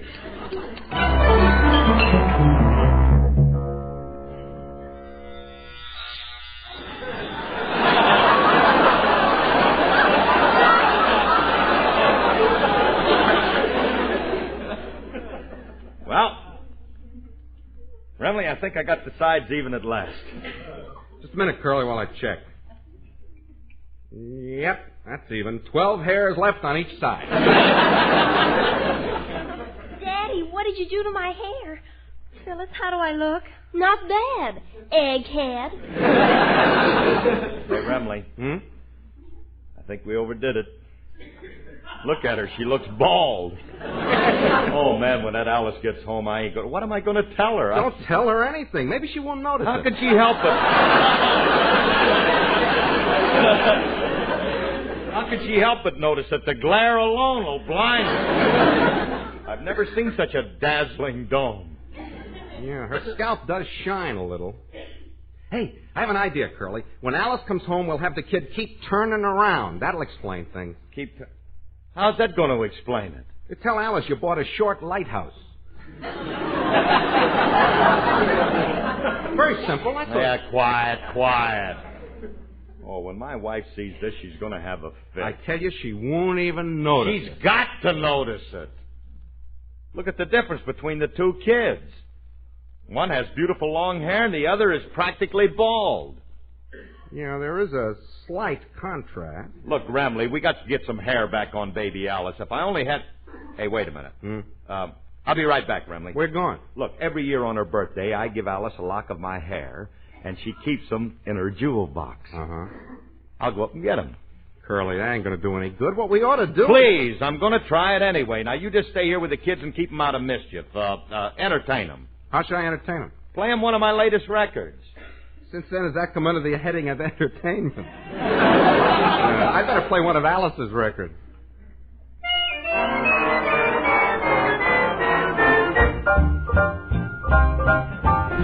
Oops, my heart went oops the moment that we met. My heart went oops, I never will forget. My heart turned hoops the moment that I met you. Oops, my feet went oops, I nearly took a spill. My knees went oops, they shook a bit until my head went oops, you mustn't let it get you. I was going for a very, what you call a solitary sort of stroll. Just a twiddling my thumbs when I heard a lot of drums begin to pound and roll. And oops, my heart went oops. It went into a spin of loop-the-loops. You must have thought me kin to nincompoops, the silly way I acted. Of course you couldn't know that you were so aglow. And I was so attracted. But baby, take a bow. My heart is going oops right now. Whoops, there it goes. My heart goes flip-flop when it sees you. Whoops, my heart went oops the moment that we met. My heart went oops, I never will forget. My heart turned oops the moment that I met you. Oops, my heart went oops, it went into the spin of loop-the-loop. You must have thought me kin to nincompoops, the silly way I acted. Of course you couldn't know that you were so aglow, and I was so attracted. But baby, take a bow. My heart is going oops right now.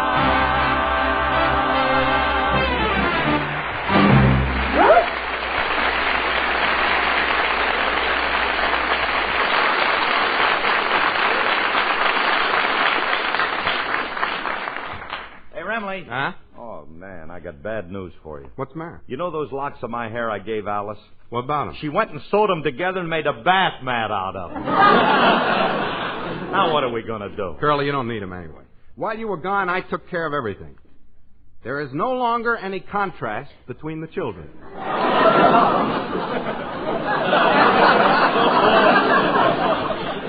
What do you mean? Look at your two little girls. See any difference? No. Hey. Oh, Remley, you're wonderful. I don't know how you did it, but now little Phyllis looks just as bald as... Bald! Oh, Remley, you cut Phyllis's hair off, too. Yep. I'm thinking every minute. With what? They look horrible. They do not. You're just not accustomed to them. Anybody else who sees them won't see anything unusual about them. Anybody home? I've brought the groceries. Oh, hello, fellas. What's the matter with you? Run for your lives. There's two little men from Mars in back here. Julius, them are not men. They're our girls. Oh, you guys will go out with anything.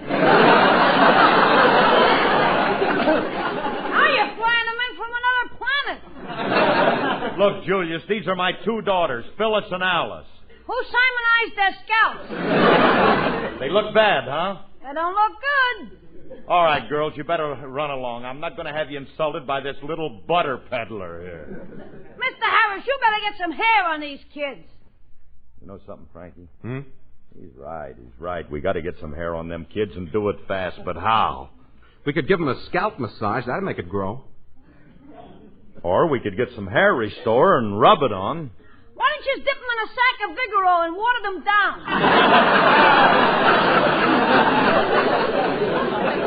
We're not trying for camellias.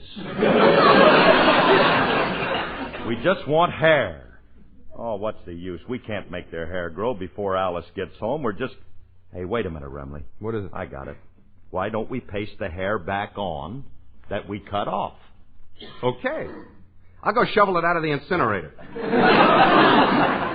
You mean you burned their hair? Yeah. But don't worry, they'll look stunning as ash blonde. If I had any brains, I'd go home after a joke like that. Remley, we can't use ashes. We got to paste something on them that looks like hair. But what? Hey, Curly, do you still have your old raccoon coat? Yeah. Hey, it's got nice long hair. I could cut off a few swatches and paste it on them. Sure you could. Nobody would ever know the difference. Now I'm too fascinated to go home.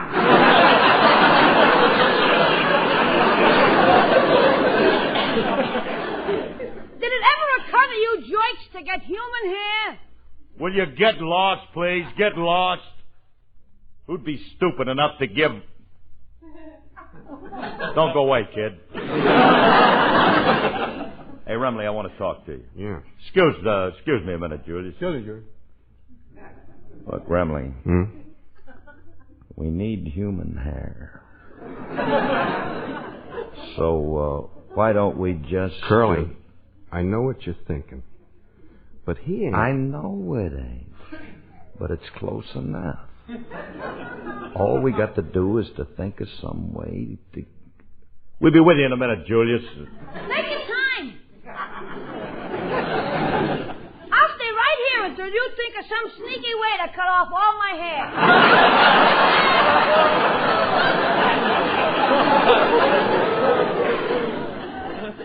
Now, look, Remley. All we got to do is to get... What did he say? What he said is going to make what you're going to say very hard to do. Curly, he ain't going to let us do it. He don't have to let us. We'll just grab him, force him in the chair, and cut his hair off. Yeah, but how are we going to keep him in the chair? Why don't you take your belts off and strap me in the chair? Helpful kid, ain't he? I don't know what we'd do without him. I got my belt off, Remley. Take yours off. Yeah, I got mine. Now, how do we catch him? I don't know. Hey, Julius, how do we catch you? Easy. I'll start running and you chase me. Okay, come on, Remley. Right.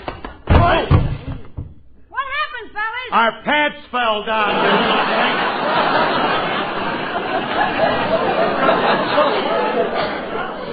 That's what I figured. So long, chumps.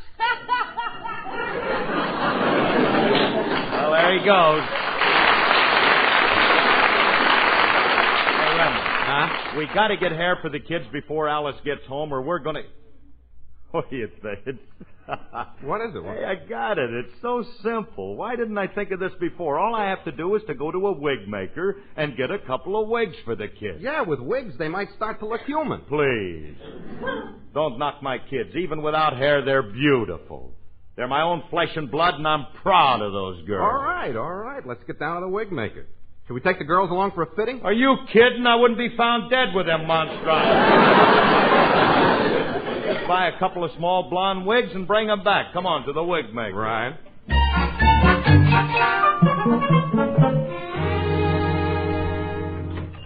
Hey, Remley. Huh?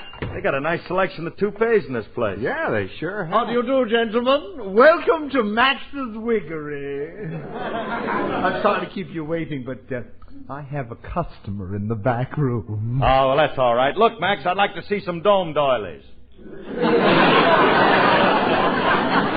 I beg your pardon? I said I'd like to see a divot or two. You know, a divot, a wig at the top. Oh, wigs, of course. Yeah. If I may say so, sir, you certainly could use a new one. What are you talking about? Well, the one you have on doesn't fit too well. Tell me, sir, who made that bird's nest you're wearing? Who knitted that snood you got on? Look, Buster, I ain't got no time to kid around. The wigs ain't for me. I want them for my two little bald-headed children. Bald-headed And what color would you like for the little gargoyles? All right, don't get gay, Maxie. Just give me a couple of blonde wigs for my daughters. Well, I'll tell you what, sir. You look around and decide what color you want. I have an important customer in the fitting room. It's Miss Alice Faye, and I can't keep her waiting. Oh, I understand. You go right ahead. Hey, Remley, the things you find out about some of the movie stars. Man, the way they're glued together. Hey, Remley, here's a couple of wigs that look... Alice Faye!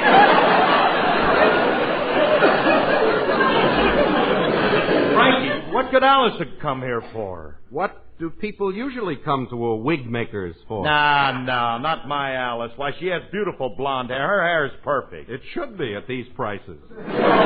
Stop with that. I don't believe it. Come on. Look, let's sneak up to that door and listen. I can't believe that. I can. Blondes are very deceitful. Please, will you just be quiet? I want to listen. Now, here's a beautiful black wig, Miss Faye. I think you'll love this. Well, it is attractive, but how do you think a black wig will look with a fair complexion? Well, why don't you try it on and see? All right, I'll try it. Oh, no, it's true. She does wear a wig. And all these years when she told me she was putting up her hair, she was putting it up in the closet. There, Miss Faye, doesn't that look lovely against your fair skin? Yes, it does look nice. Of course, it's a little small for me, but I'll take it. Frank, did you hear that? I don't get it. If it's too small for her, why is she buying it? Probably cheaper than having her head shrunk. I like this one.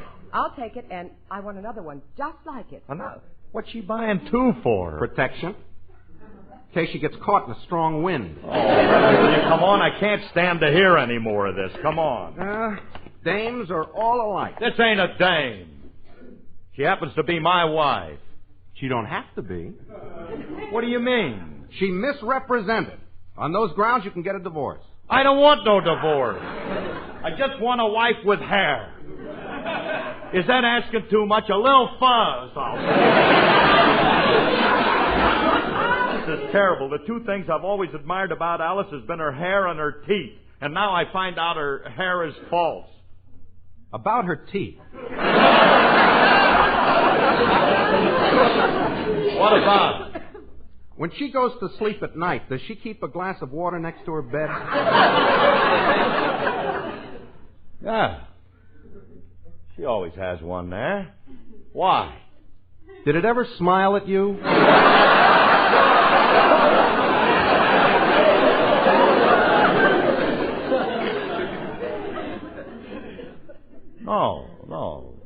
But last night it looked like it was leering a little. No! It was probably just a reflection from her bald head. Oh, Remy. I'm sick. Let's go home. All right.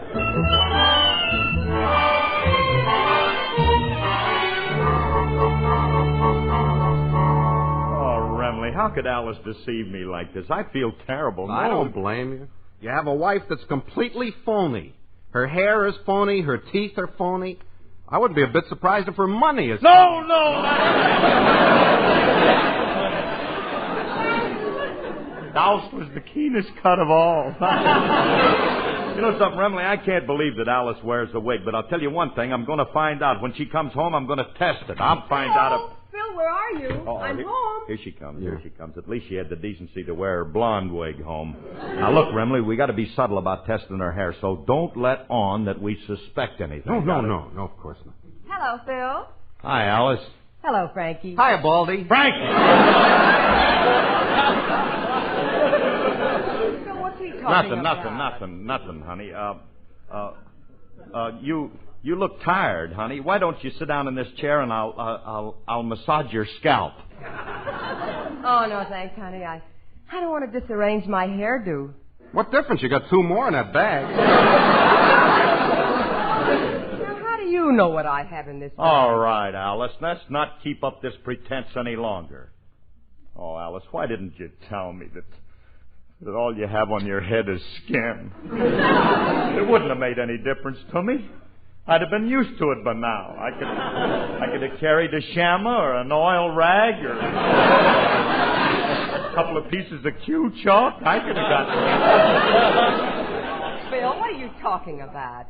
I bought 2 black wigs for the children. They're going to the costume party as Indians. You mean that the wigs are...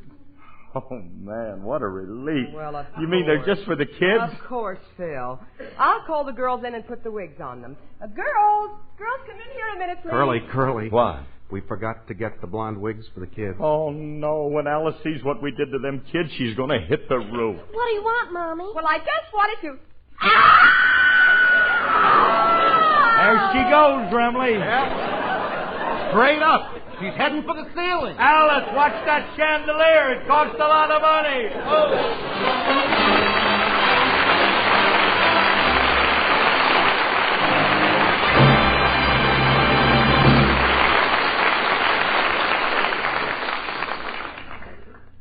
Alice and Phil will be back in just a moment. Ever stop to think how you'd feel if your radio or television set went dead just when you're counting on it most? Well, it's good to know that in every community there's a man trained and prepared to handle such emergencies. Your local radio television serviceman. He'll find what's wrong and fix it quickly. And if your radio or television set needs new tubes, he'll most likely recommend RCA. He knows that RCA television picture tubes, for example, have been in use in more sets for a longer time than any other brand. And it doesn't matter what make of set you own. There's an RCA picture tube to fit virtually every make and model. So, if your radio or television set should need attention, be sure to call the local radio television serviceman displaying the RCA sign. He'll restore your set to its original performance with genuine RCA tubes. It costs you no more to get the best reception your money can buy.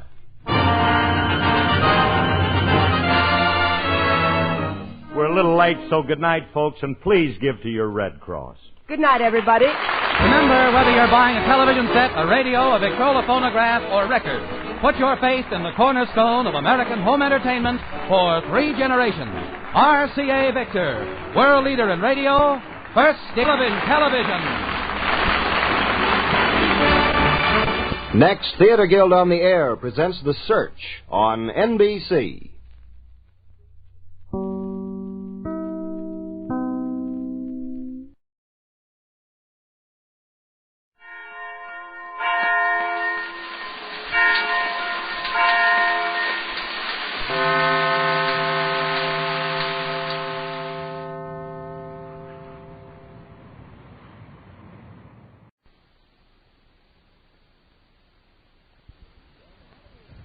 From Hollywood, it's the new Edgar Bergan Hour with Charlie McCarthy.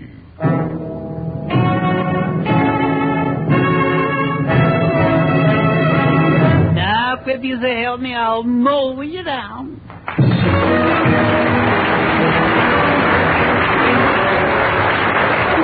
It's Sunday night, and time again transcribed for Edgar Bergan and Charlie McCarthy with Mortimer Snerd, Effie Clinker, Gary Crosby, Carol Richards, Ray Noble, Jack Kirkwood, the Mellow Man, yours truly, John Heaston, and our special guests, Dr. Frederick Webb Hodge, world's leading authority on the American Indian, and Jack Benny.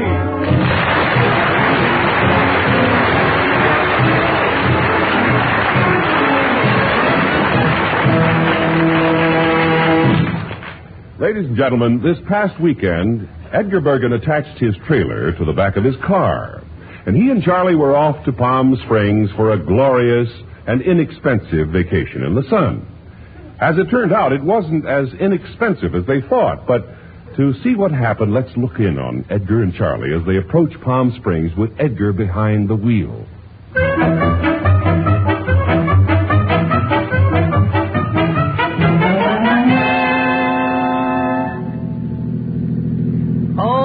His black denim toupee and his high button shoes. All right, Charlie. Yeah. Say, are you enjoying this ride? It's okay. Can't you go a little faster in this thing? Well, we're moving right along as it is. After all, we just passed 3 cars.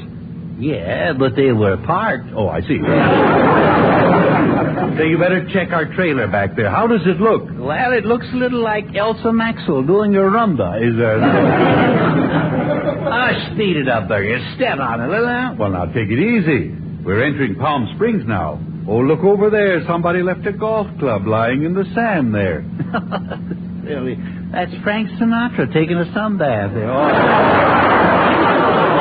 you're right. Yeah. Well, now, we better keep our eye open for this Blue Skies Trailer Village. Yeah. You know, that's the one that Jack Benny is part owner of. Yeah. And, you know, he promised to give us a very special rate.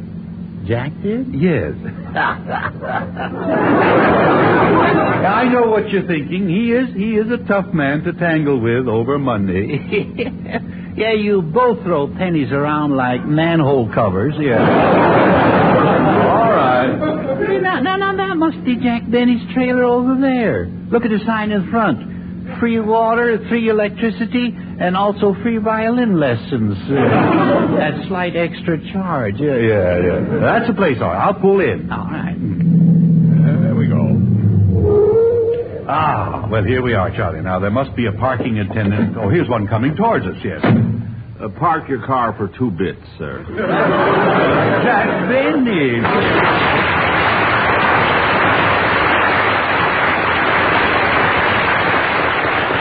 Jack, how come that you're parking cars? Oh, I'll do anything to make a buck. I see. Yeah. Gentlemen, welcome to the Blue Skies Trailer Village, surrounded by swaying palm trees, and you're welcome to pick all the dates you can eat. Oh, well, that's really swell. For 69 cents a pound. Oh. Here, Edgar, have a date. I hope you don't mind if I take it out of your first pound. No. We'd save money by getting out of here now. No. Now, don't knock my little business, Charlie. A man my age has to start thinking about his future. Yeah. Jack, what is your age? Now, there's been a lot of kidding. Now, how about settling it once and all? Just how old are you, Jack? 39. 39. Going on 38. Go on. Let's face it, Buster, the only way you'll ever see 50 again is on a speedometer. That's a nice line for a guest star.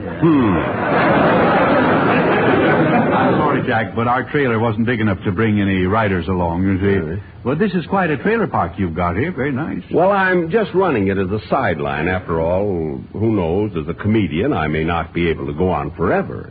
Well, haven't you already?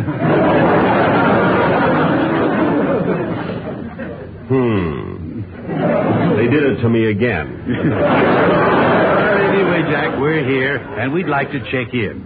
Gee, I don't know, Edgar. We have a certain standard to maintain, and your trailer is pretty old. Oh. Just look how thin those tires are. I mean, you can see right through the rubber. Oh, you can. Now keep your hands off those tires, Jack. Stop feeling those tires, Jack. I'm sorry, Edgar. I forgot about my hangnail. Yeah. Now what will we do? Well, I also fix tires. I see. I'll do anything for $1. Yeah. Well, here's $1. Go get a manicure. Now, where can I put that junkie? Edgar, tell you what I'll do. I'll put you way down at the end, right next to the road. Well, why down there next to the road? Yeah, your trailer will be all right. There, people will think it's just an accident. Oh, come on, Bergie. Let's take the spot here and check in. Come on. Well, no, okay. Now, where's the desk clerk? Desk clerk? Care to register, sir? You mean you? I told you, I'll do anything for $1. Yeah. Well, we're saving on actors this way. Jack, now you'd better tell us. Now, what are your rates? You'll find me very cheap. Yes, we have. Yeah, all right. He's a regular Knotty Pine Fred Allen. I threw that in myself, you know. They had me down for another Jack, you still have avoided telling us what your rates are. That is special rates for friends. Well, what would you say to $9 a night? No, oh, come now. You wouldn't charge that much to poor little old me, would you? Certainly. That's how I got to be rich little old me. Well, I won't pay a cent over $2, so I guess the deal is off then. Now, wait a minute. That was my first offer. Yeah, well, you're crushing my carnation. No, all right. How about $8.75? $2.25 is as high as I'll go. This is the battle of the Titans. Two tighter Titans I've never seen either. Oh. Now, $8.50, not a penny lower. Ridiculous. $3.50. $8.25. $3.75. That's $8. $4. $7.75. Oh, Jack, what are we arguing about? Blood. That's what you're arguing about. I'll tell you what, Edgar. I don't want to quibble over a few bucks. Let's settle for $5. Oh, okay, that's a deal, Jack. Ladies and gentlemen, the preceding scene, starring Edgar Bergan and Jack Benny, was from the picture "Money is a Many Splendid Thing." I'll trade you that for the Yeah. You did better with Well, we're all set then, aren't we? Yeah, it ought to be fun staying here at the Blue Skies Trailer Village, especially with you, one of the owners, Mr. Benny. You know, you're such a popular celebrity and such a good comedian. Oh, you're just saying that. No. If I was saying it, you wouldn't come out so good. I wonder what Don Wilson would charge to sit on him. Yeah. Jack, how about showing us around the place a little bit? Sure, I'll be glad to. All right. Now, over here is our swimming pool. Oh, of course, yeah. you know there's a 25-cent service charge per person if you use the swimming pool. Well, that's fair enough. It's reasonable. When there's water in it, it's $1.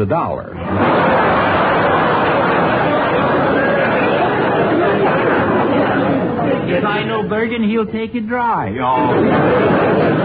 Then there's our lovely bathroom over here. Oh, so there's the... Oh, no. What's the matter? I peeked inside. Parking meters. Oh, no.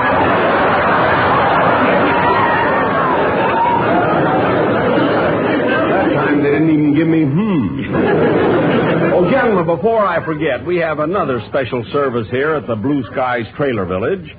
For a very slight extra charge, you're furnished with entertainment. What kind of entertainment, Jack? Oh, it's the best. Really outstanding. I go from trailer to trailer playing requests on my violin. He'll do anything for $1. Yeah. Let me ask, how much does it cost not to have you play your violin? You couldn't afford it. Maybe we just ought to buy earplugs. Well, I'll show you how everyone here in the trailer park feels about my violin playing. Hey,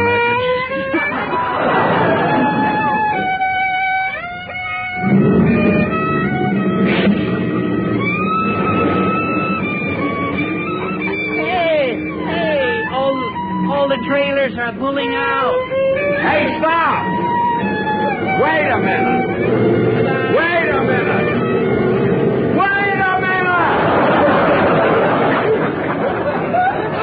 Jack, what are you doing? You've stopped playing. You're putting your violin away. I'll do anything, even that for $1. Right. Okay, come on back, folks. Park your car for a quarter. 2 bits, right this way.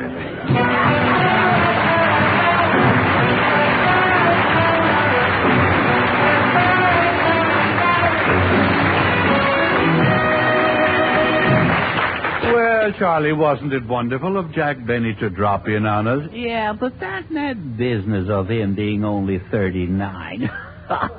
Well, we can't question it unless we have positive information. Well, I got it. Yeah? While he was in there, I took a peek at his driving license. Oh, you did? Yeah. What did it say? It said for covered wagons only. Oh, no. That's ridiculous, Charlie. Hello, Edgar. Hiya, Charlie. Well, it's Gary Crosby.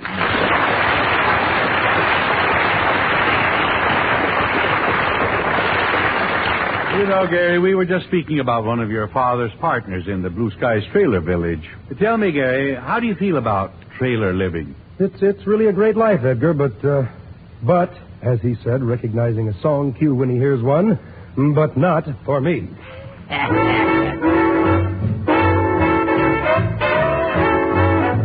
They're writing songs of love, but not for me. A lucky stars above, but not for me. With love to lead the way, I found more clouds of gray than any old Russian play could guarantee. Well, I was a fool to fall and get that way. Hi-ho, alas, and also lack a day. Although I can't dismiss the memory of her kiss, I know it's not for me.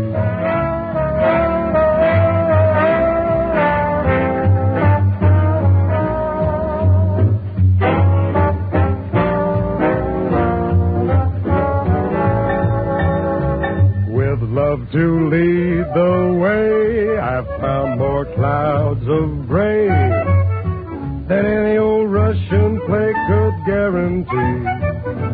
I was a fool to fall and get that way. Hi-ho, alas, and also lack a day. Although I can't dismiss the memory of her kiss, I know it's not for me. No, it's not for me.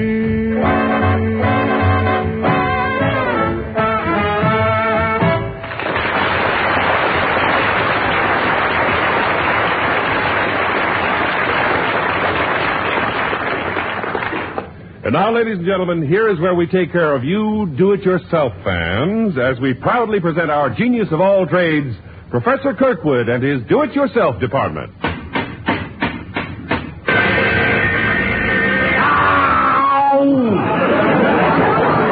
Professor, at the rate you've been going with that buzzsaw, you must be down to about 2 fingers. How many? 2 fingers.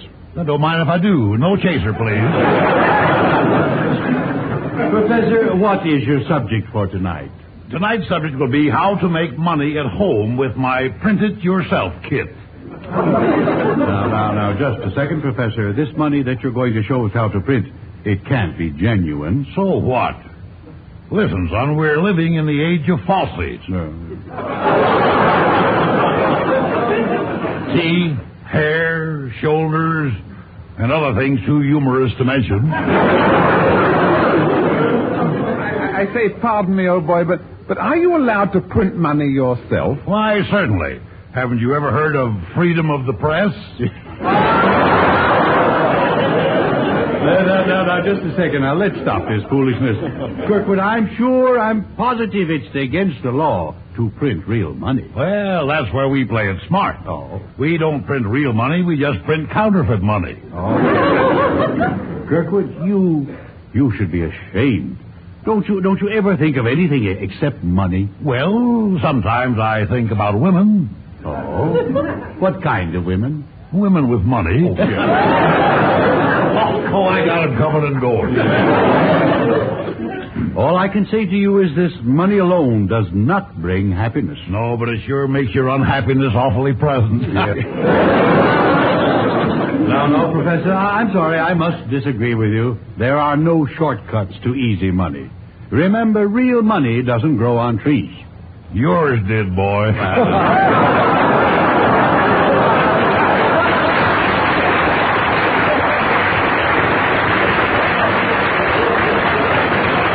Oh, I made a dummy out of him then.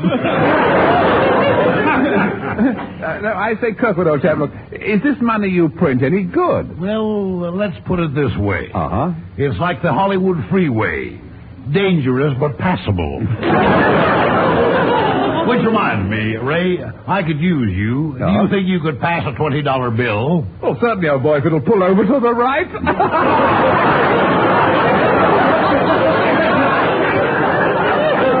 Kirkwood, you're not laughing. And that's the way it's going to be. Don't let him talk you into a thing, Ray.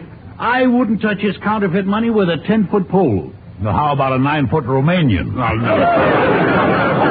Oh, turn the fan on, Mother. I'm hot tonight. Well, I don't want to cool you off. Where did you learn to print money? Oh, this money-making skill runs in my family. Oh, it does, Yes, my father taught my brother how to make $100 bills, and now he's got life with father. And how about you, Kirkwood? Have you ever been in jail? Have I ever been in jail? I've been in stir more often than the paddles of a mixmaster. Well, you've certainly got the bowl for it now.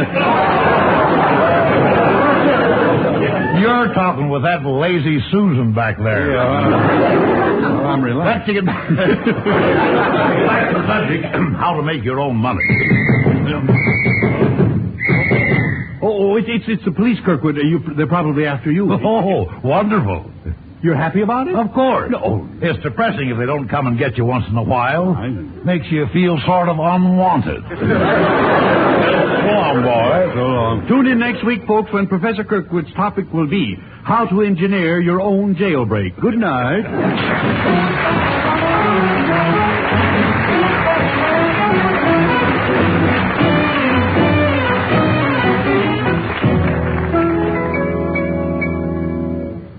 Ladies and gentlemen, I'm extremely happy to be able to introduce to you once again our outstanding vocal group, the Mellow Men. What are you going to sing tonight, fellows? Gilly Gilly Austin fair for Katzenellenbogen by the sea.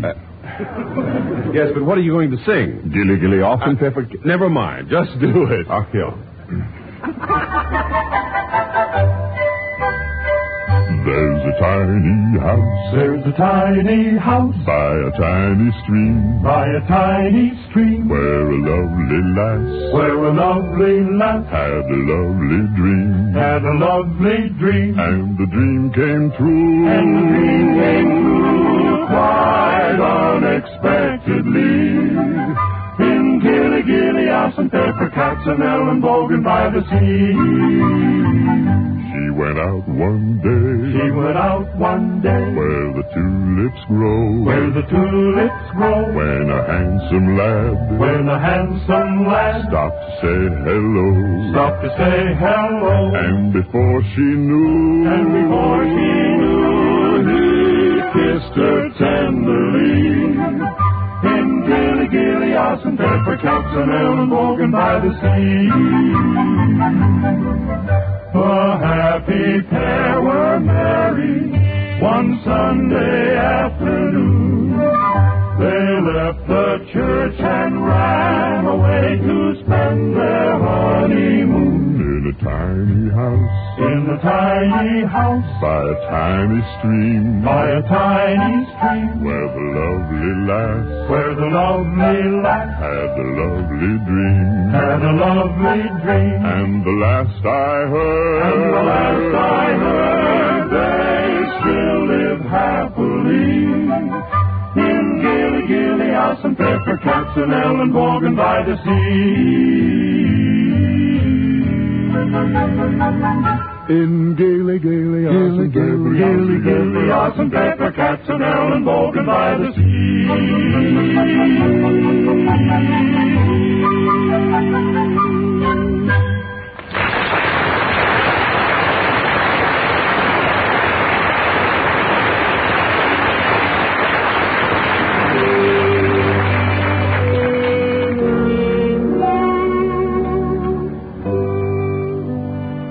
Ladies and gentlemen, once again, we bring you one of the more popular portions of our program, our How to Stay Young department. And here to let us in on her secret of eternal youth is that all-time girl, just back from a rejuvenation course with Ali Khan, Miss Effie Clinker.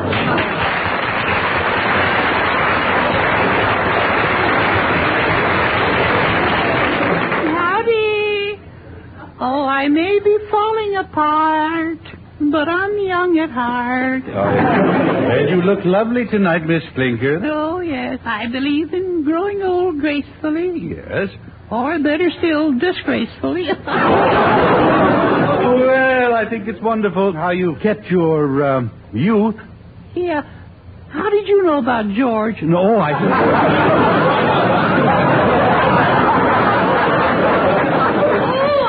What you mean? Yeah. Now tell me, Miss Clinker, nowadays they give shots for almost everything. Are there any shots that you can recommend that make you feel younger? Oh, yes, indeed there are. Yes.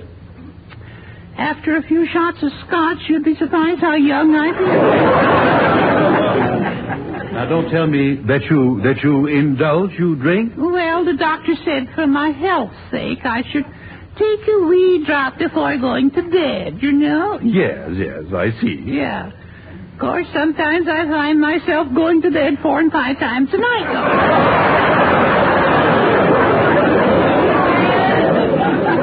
Yes, indeed, I really sleep tight. Yes.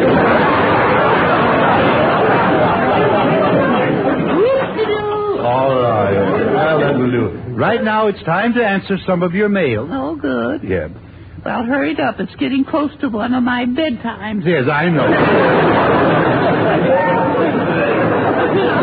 The first letter is from Minneapolis. Oh, that's nice up there. Yes. Here it is. Dear Miss Clinker, I am 80 years old. Would it keep me young if I married a 20-year-old girl? Sonny, it would probably kill you.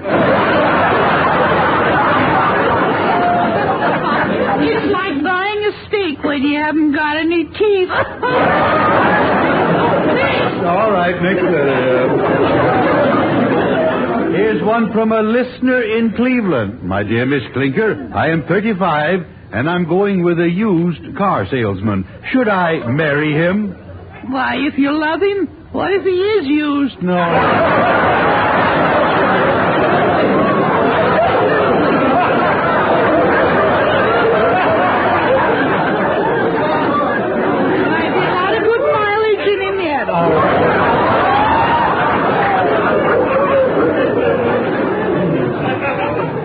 My dear Miss Clinker. What is the most important rule in staying young?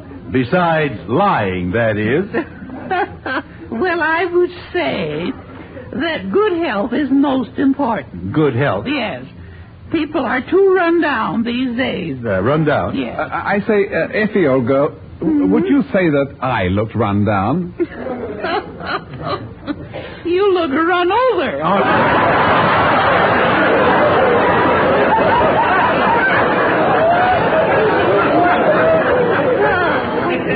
Please, Effie, you've still got one more letter to answer. Dear Miss Clinker, do you ever wear a sweater to attract men? Me wear a sweater with my figure? Oh, silly boy. Well, that would be like trying to flag down the super chief with an empty can of Sterno. Well, thank you, Miss Clinker. Our time is up. But before we go, do you have any last message? Sounds like your last one. No, I'm...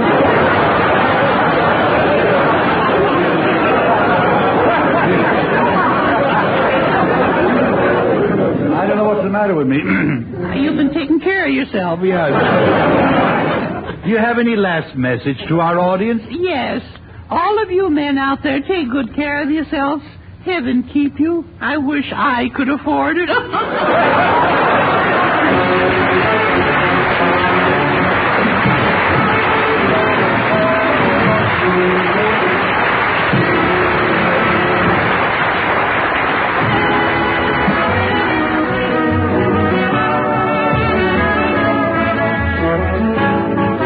Edgar Bergan Hour, transcribed with Charlie McCarthy, Mortimer Snerd, Gary Crosby, Carol Richards, Jack Kirkwood, the Mellow Man, and Ray Noble will be back after station identification.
From Hollywood, it's the new Edgar Bergan Hour with Charlie McCarthy, Mortimer Snerd, Gary Crosby, Carol Richards, Jack Kirkwood, the Mellow Man, Ray Noble, and yours truly, John Heaston.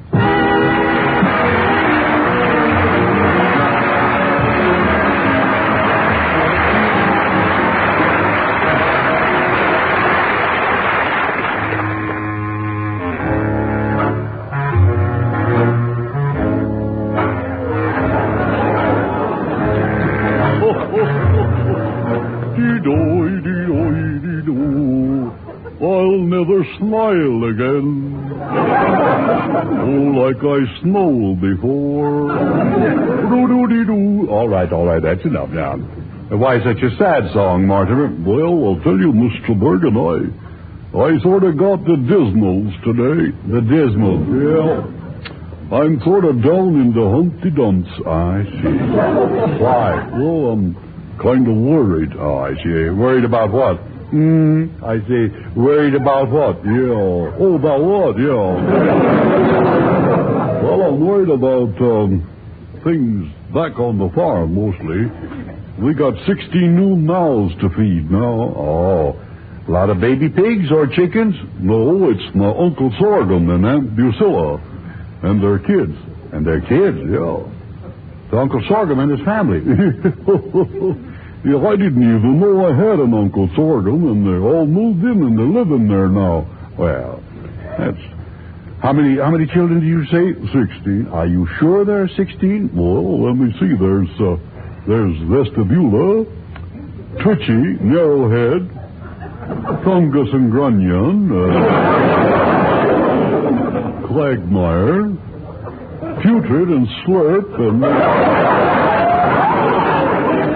and then there's the triplets. Triplets? Yeah. Them that has gets, yeah.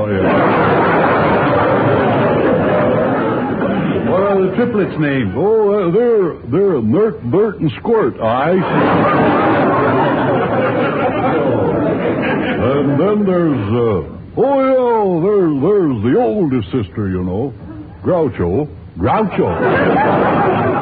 The sister's name is Groucho.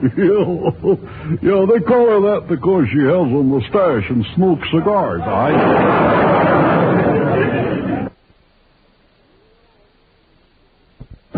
Yeah, that's the way it goes, yeah. Well, that must make things pretty crowded around your house. Oh, they're sleeping all over the darn place. In the kitchen, too. Is that so? Yeah. They don't mind that.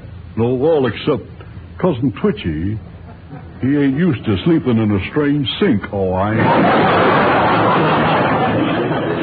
Well, they made themselves at home, didn't they? Oh, they did that. They're even wearing my clothes. Is that so? Yeah, Herkimer, or Jerkimer, I call it. He got up this morning and got right into my best suit. Oh, well, that is annoying. Yeah, it certainly is. What's more, he didn't even give me time to get out of it first. Mortimer, these people, they don't sound like very attractive relatives. No. They sure made a mess of the house, too, I imagine. I didn't realize how dirty the house was until a dog came in and tried to bury a bone in the living room.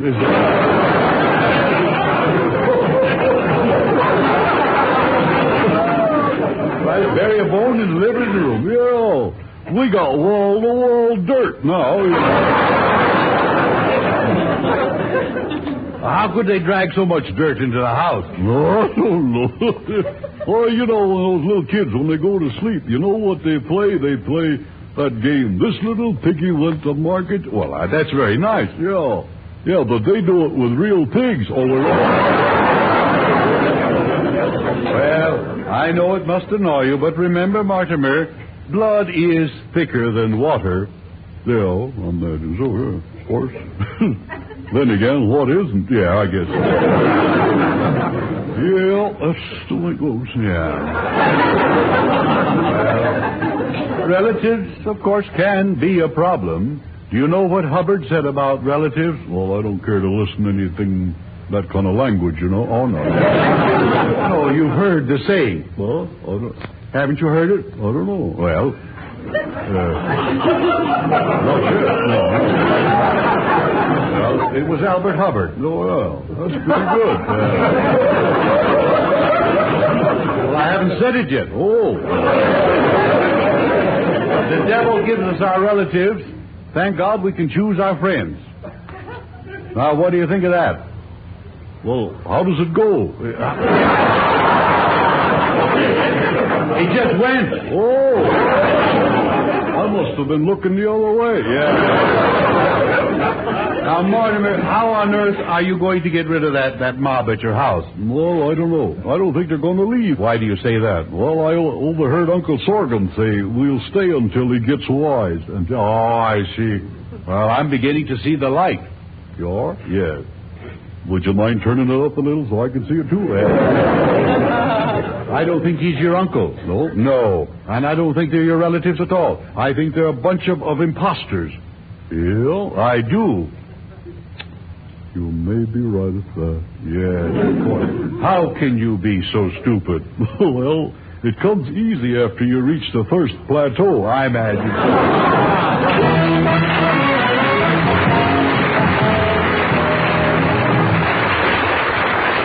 Hello, Edgar. Well, it's Carol Richards.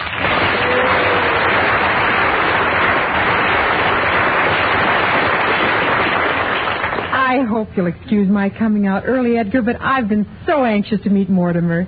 Oh, he's really cute. Oh, Mortimer, don't tell me you're a shrinking violet. Well, not exactly, no. I'm more of the stinkweed type.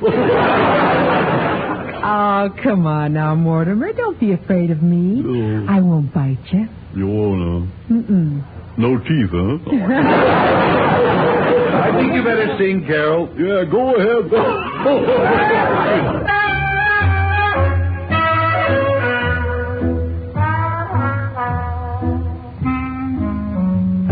You see a pair of laughing eyes, and suddenly you're sighing sighs. You're thinking nothing's wrong. You string along, boy, then snap. Those eyes, they're part of the tender trap. You're hand in hand beneath the trees, and soon there's music in the breeze. You're acting kind of smart until your heart just goes whap.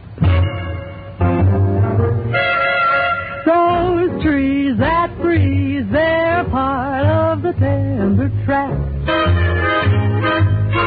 Some starry night when his kisses make you tingle, he'll hold your hand and you'll hate yourself for being single, and all at once it seems so nice. The trees are throwing shoes and rice. You hurry to a spot that's just a dot on on the map. You wonder how it all came about. It's too late now, there's no getting out. You fell in love, and love is a tender trap. Some starry night when his kisses make you tingle, he'll hold your hand and you'll hate yourself for being single. And all at once it seems so nice. The folks are throwing shoes and rice. You hurry to a spot that's just a dot on the map. You wonder how it all came about. It's too late now, there's no getting out. You fell in love, and love is a tender trap.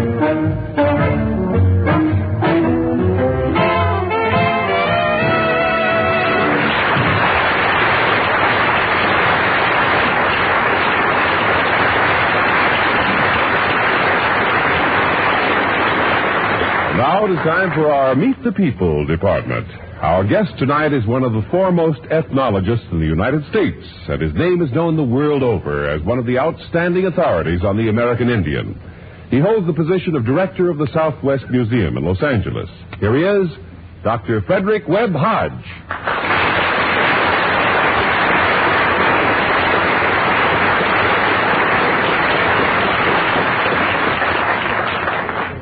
Good evening, Dr. Hodge. Now, this is a real pleasure to have you with us tonight, and I realize it may not exactly be good form to inquire into a person's age. You know, Jack Benny seems to dislike such probing, but I confess that I'm curious about you. Is your age a secret, Doctor? No, I'm 39. Oh, no. Not you, too, huh? This is contagious. No, seriously, Dr. Hodge, about how old are you? Well, Mr. Bergan, to tell the truth, I was 91 the 28th of last month. Well.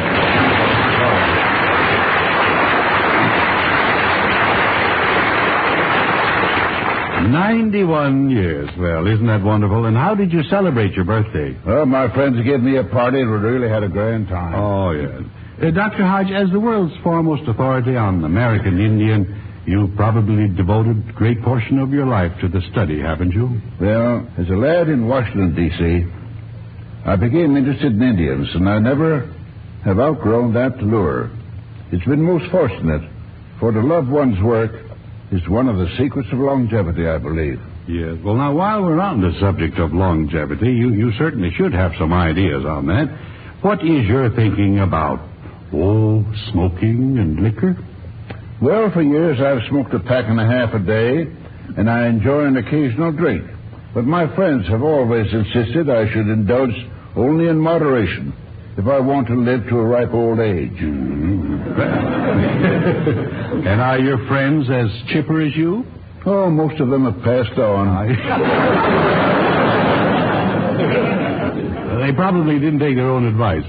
Well, so you've given up alcoholic beverages then, haven't you? Not altogether. I still like a nightcap before retiring. I hope you're not like Effie Clinker. You don't find yourself retiring 2 or 3 times a night now. Oh, no. One old-fashioned is quite enough for me. And undoubtedly you subscribe to getting 10 hours of sleep per night? I prefer 8 hours sleep, but can get along on 7. And I have thrived on 6.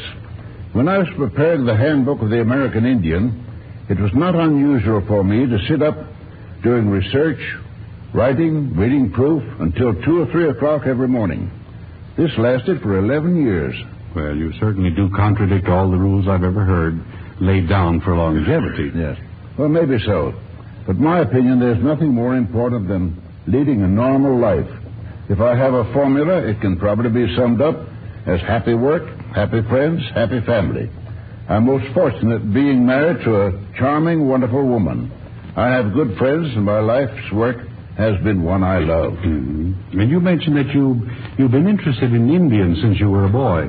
How did you happen to make it your profession? Well, I became field secretary of the Hemingway expedition in 1886. That was the first organized archaeological expedition into the Southwest. And on the way, did you happen to pass Jack Benny in a covered wagon? No, but the expedition was a great success.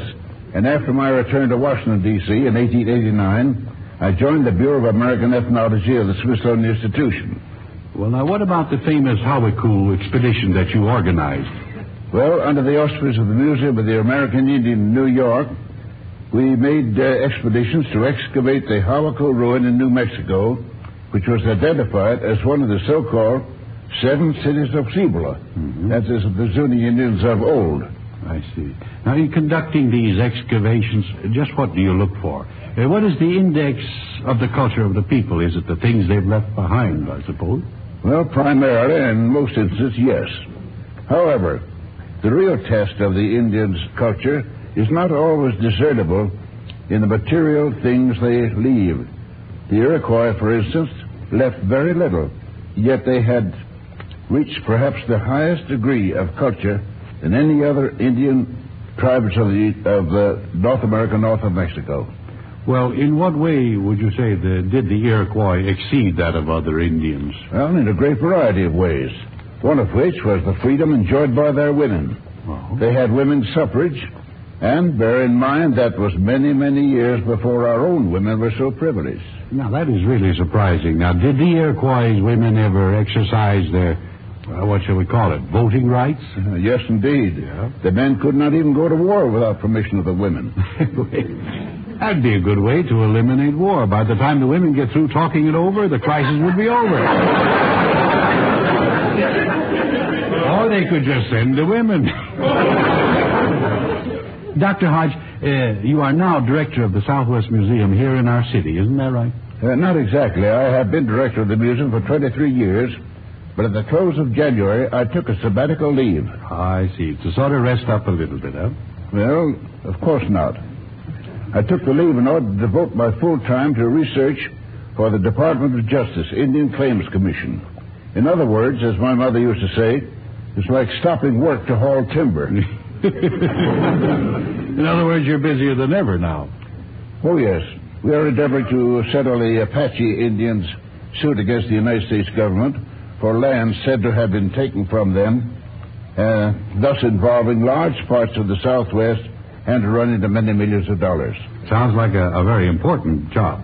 Well, Dr. Hodge, I want to thank you for being our guest tonight. A man like you who is 91 years young is certainly an inspiration to the rest of us. Thank you, Mr. Bergan. And it's getting a little late, so if you'd like, I'll drive you home after the show. Oh, there's no hurry to get home. Let's have a nightcap. Well, let's live it up. And thank you again, Dr. Hodge. Thank you.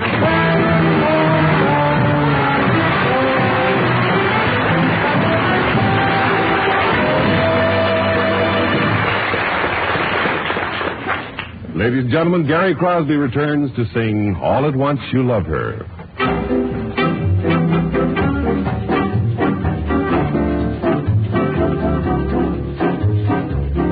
You start to light her cigarette, and all at once you love her. You scarcely talk, you scarcely met, but all at once you love her. You like her eyes, you tell her so. She thinks you're wise and clever. Kiss goodnight, and then you know you kiss goodnight forever. You wonder where your heart can go. Then all at once you know.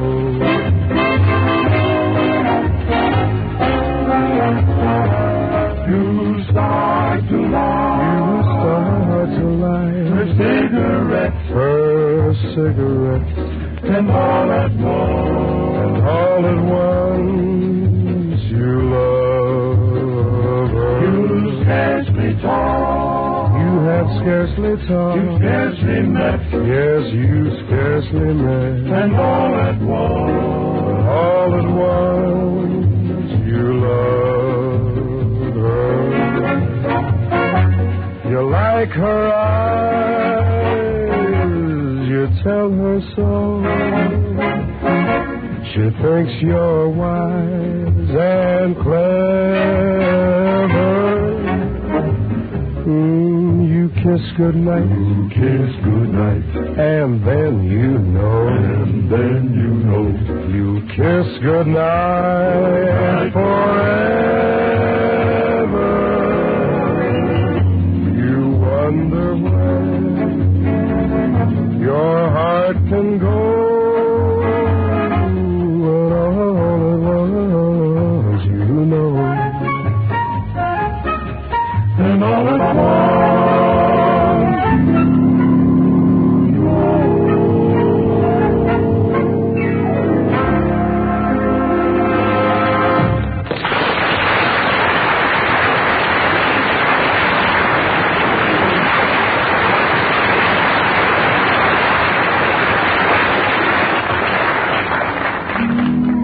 Ladies and gentlemen, once again, it is time for our weekly excursion into the realm of culture. Tonight, our forum of intellectual titans bring their great wisdom and perception to bear on the ever-continuing scholastic debate, whither literature. Here they are, Edgar Bergan and his end table.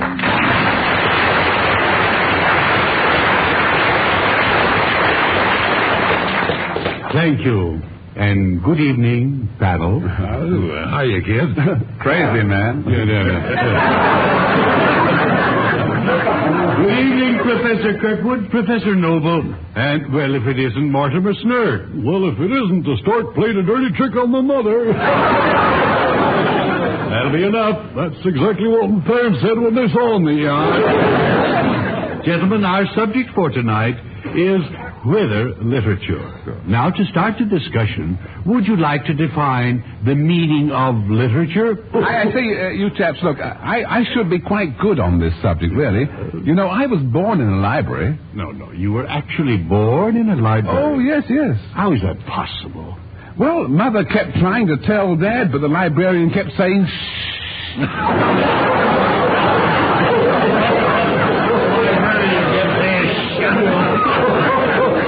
If your parents were smart, they'd have brought you back after 2 weeks. You know, boy, after all, I did have to be renewed, you know. Ray, there's a North American van leaving for the Grand Canyon. Yeah? Why don't you get on it? Or better yet, get under it. Please, that will do. Professor Kirkwood, what would you say is your favorite book? Well, it used to be Louis over on 3rd Street, but the cops grabbed him. No. Oh, too bad. Yeah, he was on his way to being Bookie of the Month. No. Yes, Bookie of the Month. Yes. That was a loser. Professor Kirkwood, your education is sadly lacking. Oh, you hurt me, boy. I'll have you know I went to school, and I really enjoyed that day. You mean you only went to school one day? You supposed to go back? Let's continue. Now, Professor Snurd, who is your favorite author? Well, I think, I'd say offhand, I know as well as I know my own name. It's, no, that is my name. No, he's dead, too. Let's see. When they begin. Come on. I asked you, who is your favorite author? Oh, Arthur Godfrey. No.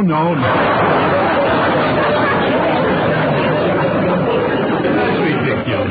Yeah. Say, I hear he isn't around anymore. He just fired himself. Oh, no.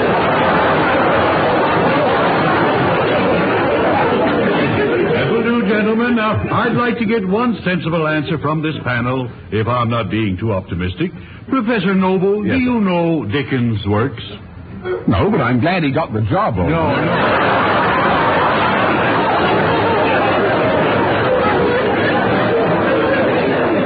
referring to Charles Dickens. Oh, Charlie Dickens, of course. Charlie Yes, Dickens. how silly of me. Yes. Oh, his books have always occupied an important position in our house. Is that so? Oh, yes. See, we have a table with one short leg.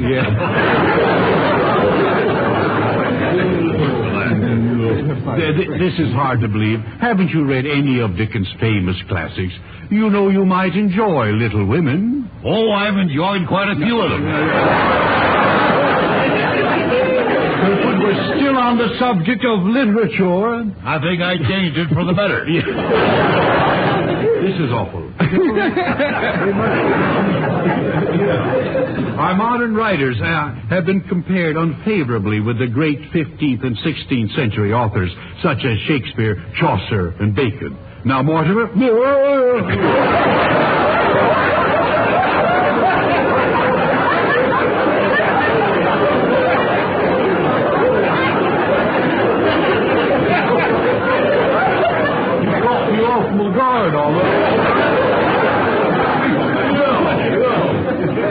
Well, what do you think? I wasn't thinking. How would you compare the modern ones with Shakespeare, Chaucer, and Bacon? Well, I'll have some. You'll have some...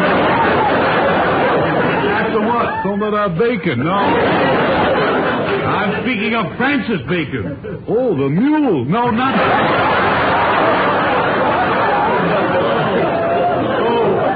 This is Bacon the man. Oh, well, count me out. I ain't no cannonball. Gentlemen, this is a discussion on literature. Certainly you have read some books. Oh, of course. Well, naturally, yes. I just read that book about a bad day at Santa Anita. Yeah? A book about a bad day at Santa Anita? Yeah, you know, the naked and the dead. No.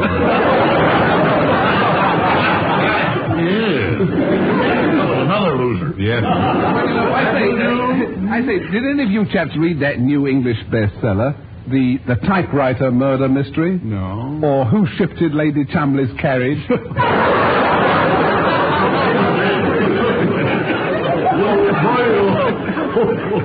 My favorite is one of those Mother Goose stories, you know, like Little Boy Blue Can Blow Your Nose, one of those. You're a better man than I am, Rin Tin Tin. I like it. My wife again. Now, please, gentlemen, please. I say, chaps, the book I'm waiting for, just between ourselves, is the new Kinsey report. Yeah? Oh, yes. This one's on the love life of the mashed potato. The love life of the mashed potato? Oh, yes, old boy. You'd be surprised at what goes on under that gravy.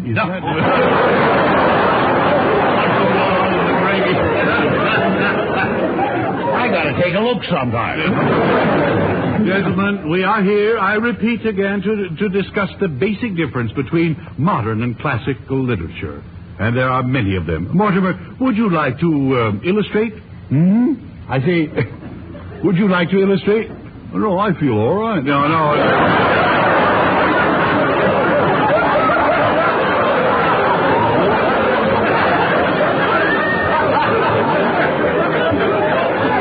I maintain that we're taking this subject too lightly. Now you know that Socrates, what he said about the importance of literature. No, I don't think I was listening.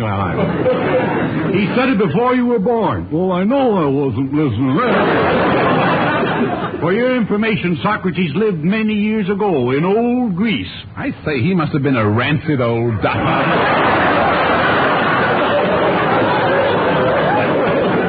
You're not trying to keep this on a level keel at all. I just can't cope with this abysmal ignorance being shown here tonight. This monumental illiteracy, the crass superficiality, the utter incompetency. Shut up.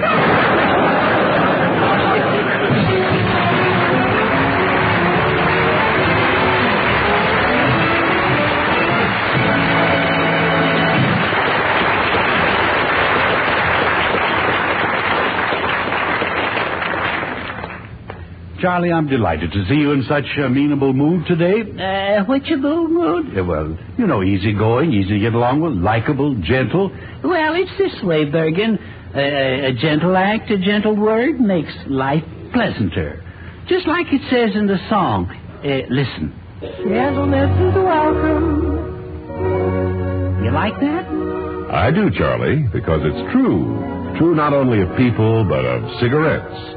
That's why for months all Philip Morris smokers have enjoyed a new cigarette made gentle for modern taste.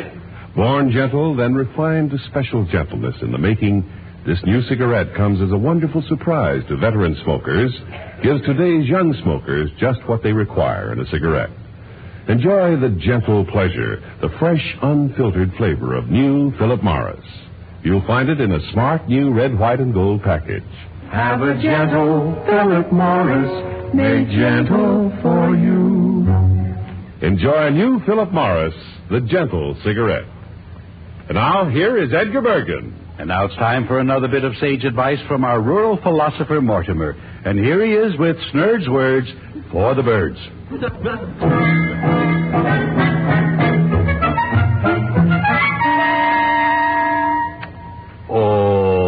A half a loaf is better than no rest at all. Fuck you. Next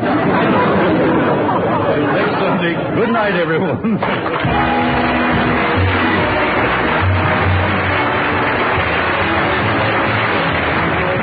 Remember to listen to Edgar Bergan with Charlie McCarthy, Mortimer Snurd, Ray Noble, and the entire ensemble next Sunday at the same time. Tonight's Edgar Bergan Show with Jack Kirkwood, Carol Richards, Gary Crosby, and the Mellow Men was produced and transcribed in Hollywood by Sam Pierce. Script by Cy Rose, Hilda Black, and Zeno Klinger. This is John Heaston speaking.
When the blue of the night meets the gold of the day,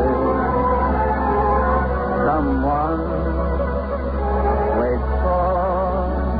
What does that make you stand out tonight?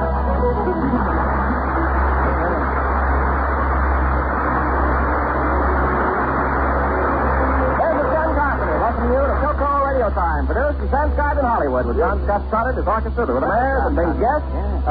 Say, Bing, who is your guest tonight? Oh, gee, I don't know for sure, Ken, but my brother Everett is out in the hall with a net.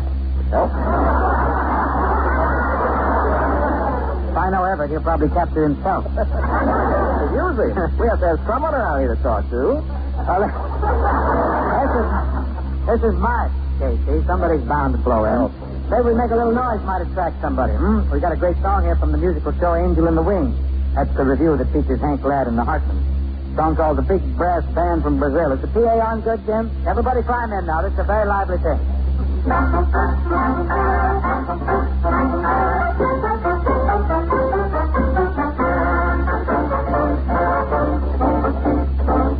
big brass band from Brazil, the big brass band from Brazil. Papa to beat the law, that's the way they go. Three brothers down in Rio had a noisy family trio. Three piccolos that sounded mighty shrill. But their papa called it music, so with his dough they planned the big brass band from Brazil. They soon sent to Cuba for some trumpets and a tuba. They figured that their relatives had skill. Papa's ears are stuffed with cotton, but he still thinks they're grand. The big brass band from Brazil. Oh, they practice all night long, but they've only learned one song. So they play that same old phrase 57 different ways.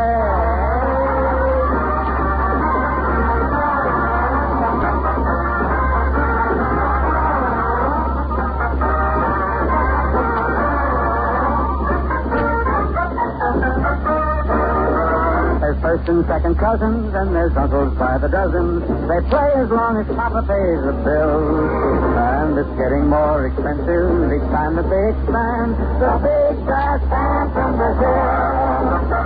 USA was luring, so old Papa set him touring Chicago and New York and Louisville. That's because they don't play baseball. In Brooklyn they were banned. The big brass band from Brazil.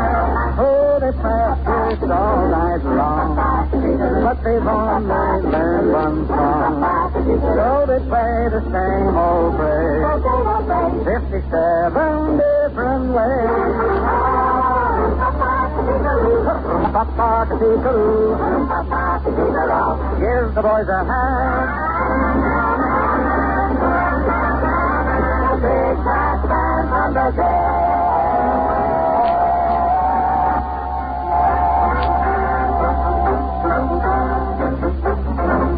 That's the way they go.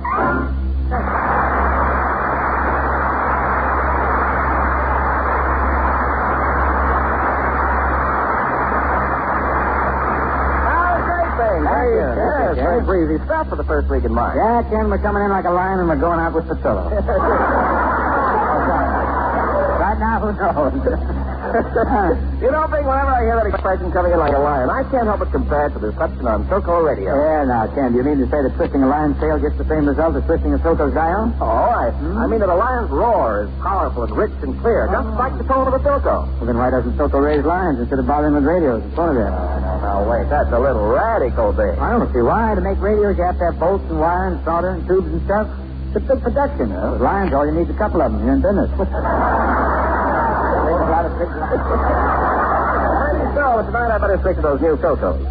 But if it would help, I could roar like a lion about them. Oh, no, you don't, Ken. You just go ahead and read your commercial. Start reading something. Okay, Bing, I don't have to roar. Just let me whisper the news about Philco's sensational new plastic portables.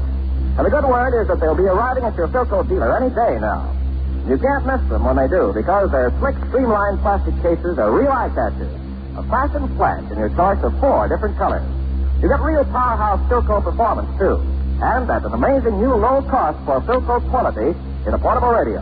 If you're always on the go, get the new battery-only model. Or if you can use a handy extra radio around the house, too, latch on to one of the 3-way jobs that play on battery or plug into the house current, either AC or DC.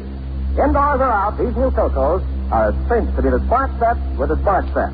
And tops for your money in portable radios from Philco, the leader. Smart set with the smart set.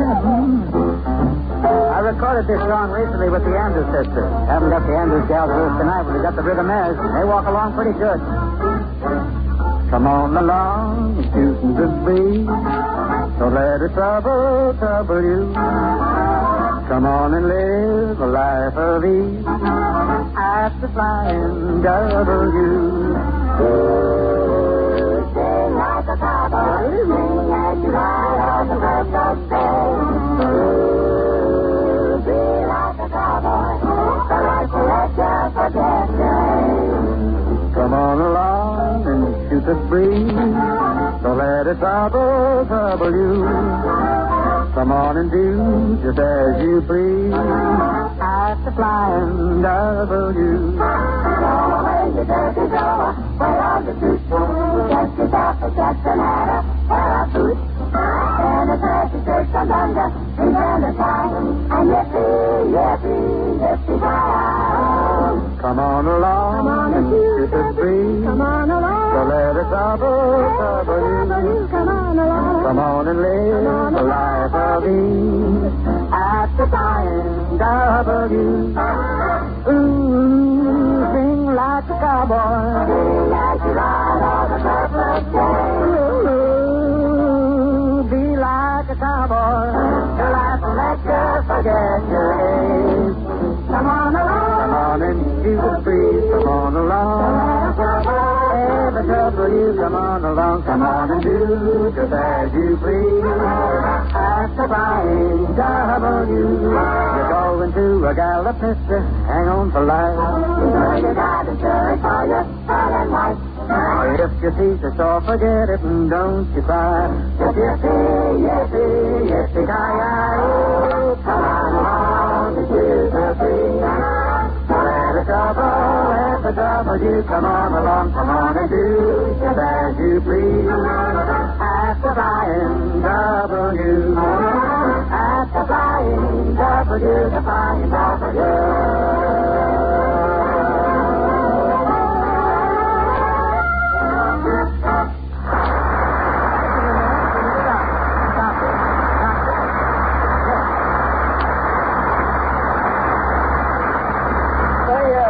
Let's see, there's a young lady here to see you. A guest, huh? Well, good. No, I don't know if she's a guest star exactly. She's Jack Benny's girlfriend, Gladys Zabisco. Oh, Gladys, how are you? Fine, but boy, are you in trouble. Trouble? Yeah, Jack Benny's on his way over here, and I rushed over to warn you. Well, what happened? Well, Jack and I had a date after his rehearsal, and I was standing across the street from NBC when Jack showed up. He was in a very romantic mood. In fact, I've never seen Jack so romantic. Gladys. Maybe it's the moon, maybe it's the stars, maybe it's the fragrance of the night. But I want to say something to you I've never said to any other girl. What's that? I'd like to buy you a drink.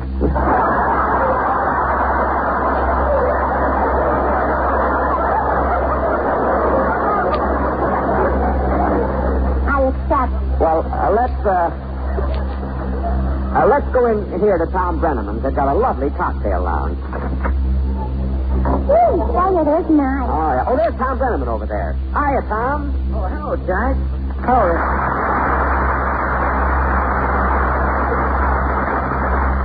And hello, young lady. Oh, this is my girlfriend, Gladys Zabisco. Well, it's a real pleasure to know you, Miss Zabisco. Well, thanks. But I wish you'd keep your hands to yourself.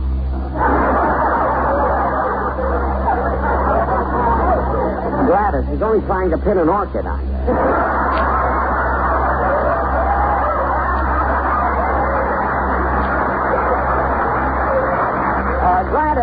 Gladys and I thought we'd stop in for a little drink. Oh, fine. Well, if I may offer a suggestion, you know, Phil Harris comes in here a lot. He seems to like our champagne.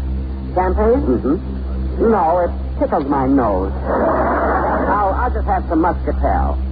Okay, but Phil always has champagne. Well, he's got two shows. Just muscatel. Will the lady have the same? No, bring the lady her own glass of muscatel.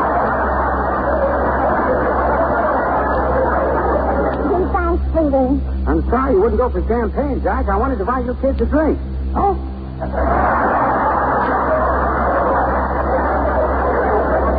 I said I wanted to buy you a drink. Well, why didn't you come right out and say so instead of setting a trap? Oh, come on, Jack. Have a drink on me. Waiter, follow J29, please. Jack, I have to run along. I'll take care of the business here. Enjoy yourself. Oh, thank you, Tom. See, Gladys, isn't this romantic? Soft light, champagne. But they have an office in the other room. It's cozy here.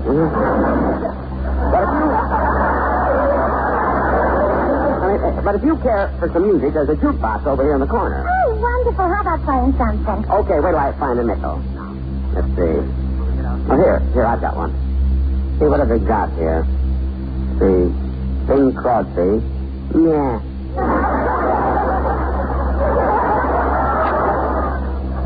The Andrews sisters, either 3 of them, the 4 Mills brothers,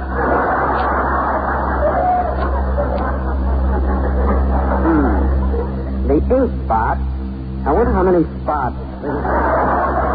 Oh, here's Fred wearing sleeve cloth. There's a buy if I ever saw one.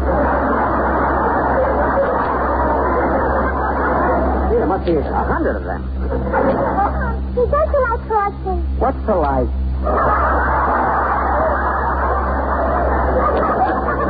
All right, it's your night. I'll play crossing. Well, what are you waiting for? Why don't you put your nickel in?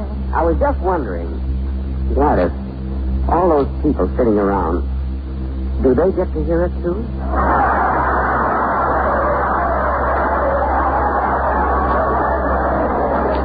Honestly, some people go through life listening to the other fellow's nickel.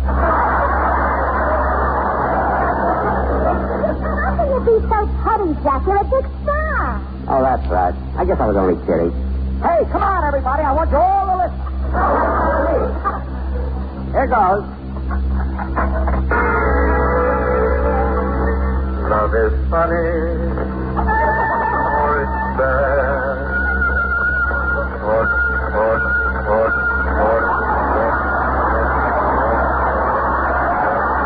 The record stopped. Maybe if I slap the machine. See, now it stopped altogether. Maybe if I kick it a few. Oh, it's no use, Jack. If I try. But it's got to play. My nickel is in there. It's got to play. Maybe if I take it a little. Hey, Bud. Hey, you. What are you trying to do? Look, waiter, I put a nickel in this machine and the record wouldn't play. Well, I've got nothing to do with that machine. You'll have to see the owner, Mr. Brenneman. Mr. Brenneman? Oh, my friend Tom. Oh, yeah. Where's Tom? He just stepped out. Stepped out. He sneaked out.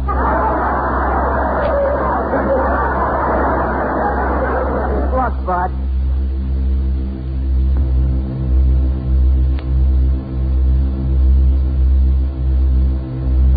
In Toledo.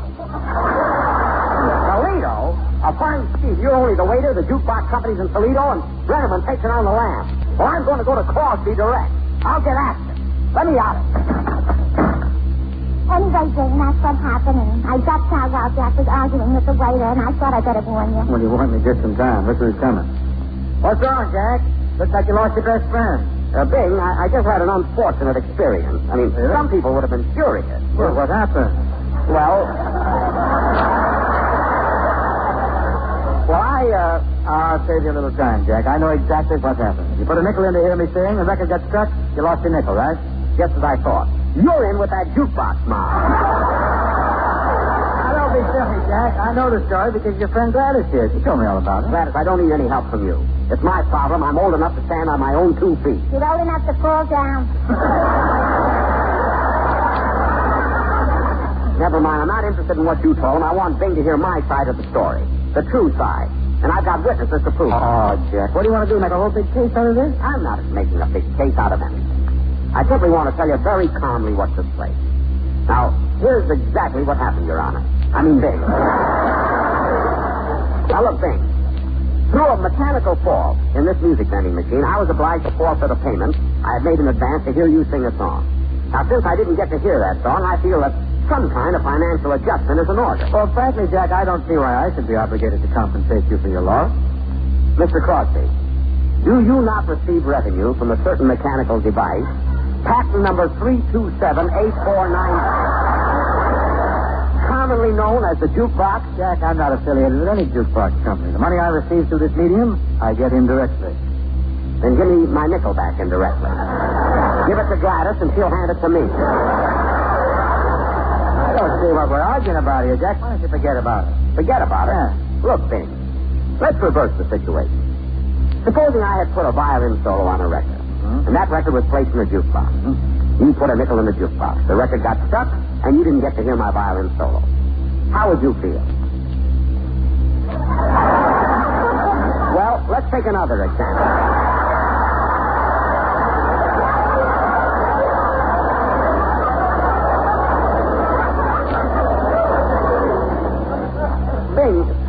Think about your conscience? My conscience? Every time you see a nickel, you'll think of me.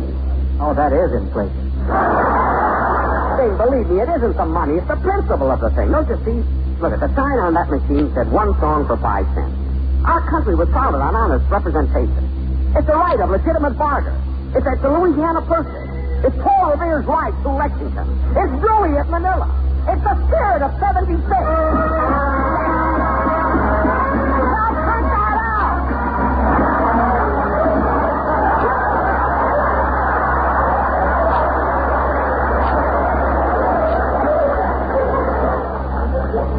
So don't you see, Bing, I'm not just fighting. I'm not fighting for my nickel.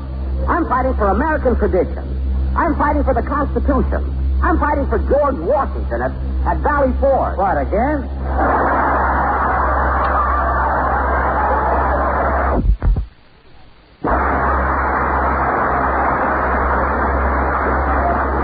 I'm telling you, Bing, I'll never rest until this matter is cleared up. Well, Jack, I've just been pretending to be stubborn. I've had a lot of furniture expense tonight, but you do have a legitimate beef. And I want to square. Oh, Bing. Bing. You put a nickel in the jukebox. Right. I was supposed to sing a song, you didn't hear it. Right. You didn't get your nickel back. Right, see? Well, I'll tell you what I'm going to do. I'm going to sing that song for you.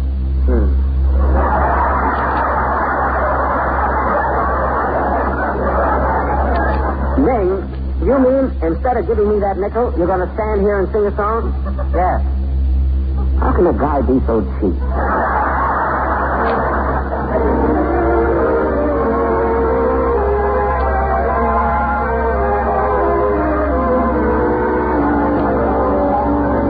Love is funny, or it's sad, or it's quiet, or it's mad. It's a good thing, or it's bad, but beautiful, beautiful to take a chance. And if you fall,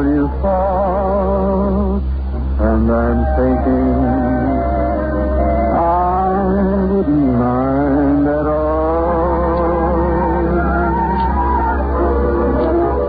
Love is cheerful, or it's gay. It's a problem, or it's play. It's a heartache either way, but beautiful. And I'm thinking, if you were mine, I'd never let you go. And that would be the beautiful.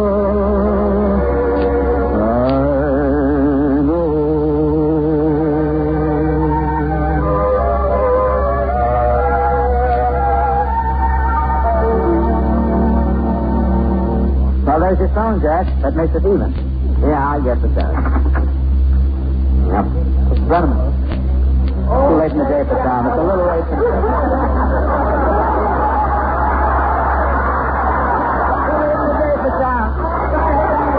Well, you know, his restaurant is across the street. It takes him quite a while to get it.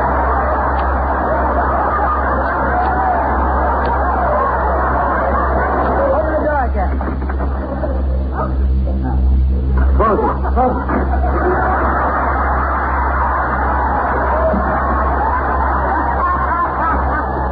Hey, Jack. Oh, Mr. Brenham.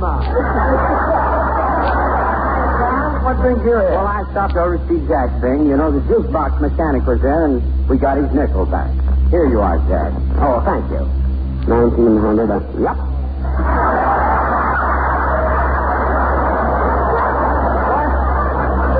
If it's all the same to you, I'll be running along. Goodbye, Jack and Bing. I've got to run across the street and water some hats. Very good rest, Tom. Have a nap. Well, what a lovely fellow. You know, I ought to send him a good neighbor orchid. Jack, you've had a big day. You got your nickel back. You got a song. Yeah, I did. Well, come on, Gladys. I'll walk you home. To Glendale? Oh, yes. We'll take the bus. Let's go. Say, wait a minute, Jack, just a minute. Yes, please. You know, a little while ago you were talking about fair play, justice, America? Yeah. So when you got your nickel back, I no longer owed you the song. Well, you did willfully accept that song from me? Yes, but Mr. Benny, do you know how much I get for singing the song?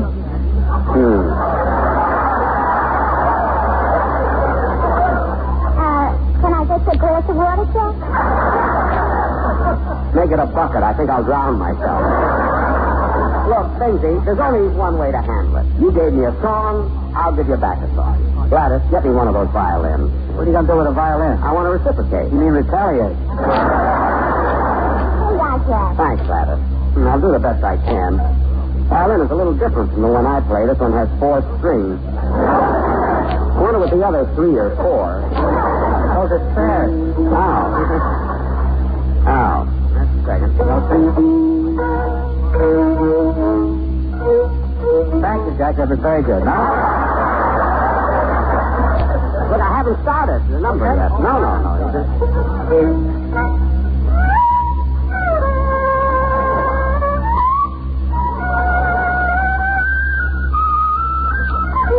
Just grand. Thank you, Elias. Now, look, Bing, I'm just trying to pick out a number. Well, these people have homes. Maybe they want to get to them. Well, I think I know a good number I'll play. Humorette. Oh, say, I need to join in on this. No, Bing. You see, there's no vocal. No, I mean on the cymbal. Oh, you play the cymbal? Certainly. I used to play on a live bait boat off of Formosa Beach.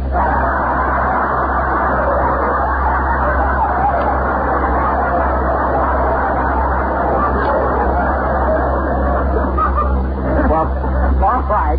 Now, I'm ready. Join me, but don't crowd me.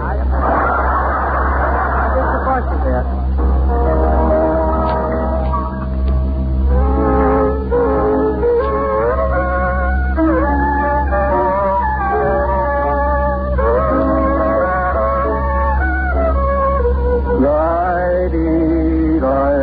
No vocal. Carried away.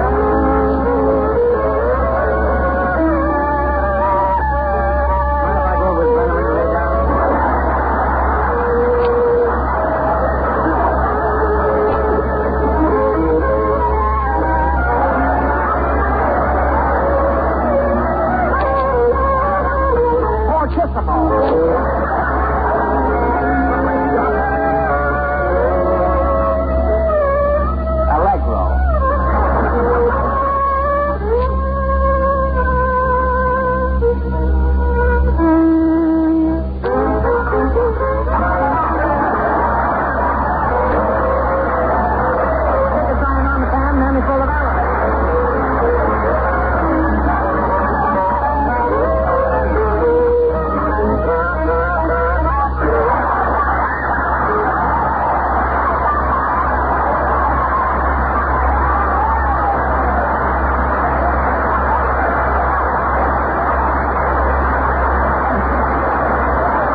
Jack, you were never better. Thank you. Now we're all even, Bing. That's right. You know, this little act we did is look pretty good on television. And those clothes? Why not? Color? Oh, it's funny that you mentioned television, Bing. You know, I was in a radio store the other day looking at the new Philco. And what did you buy?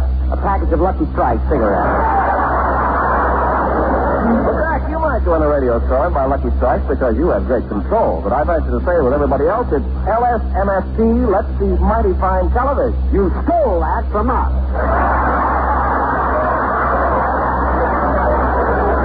No, I just bought it, Jack, because it fits Philco so well. Mighty fine television, mighty fine radio. Either way, it's Philco. And the big news in mighty fine television is that now you can get genuine Philco television for a sensational new low price. In fact, the lowest price ever for Philco television. Only $199.50, plus $1.35 federal tax and the installation cost. And man, that's really bringing the cost of television down. Right down where everybody can afford this great new kind of home entertainment. And make no mistake, despite its low cost, this new Philco cable model is a full-size, high-quality television receiver. Nothing skimped, nothing left out. And yet you can get it at the lowest possible price for which a quality television receiver can be built. Gives you brilliant pictures so sharp, so clear, so real.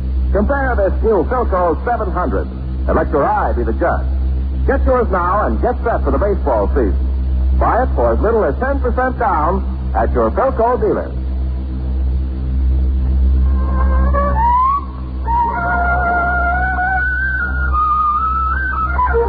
Just grand. Thank you, Larry. That was the last number in the second series. Hey, wait, Jack. This is my program, not yours. Oh, pardon me. I'm so absent-minded. Say, Mr. Crosby, who's your best next week? Well, next week, Gladys, we have a very jolly program with Jimmy Stewart. Jimmy Stewart? Mm-hmm. Jimmy Stewart? Mm-hmm. Jimmy Stewart? Cut that out. Does Jimmy Stewart buy you champagne? Thanks very much. This program was produced and transcribed in Hollywood by Bill Morrow and Murdo McKenzie. Tune in to Philco Radio Time next week and hear Bing Crosby, John Scott Stoddard, and his orchestra, the Willamers, and Bing's guest, Jimmy Stewart. And keep your eye on your Philco dealer now for the newest thing in radio from Philco, the leader.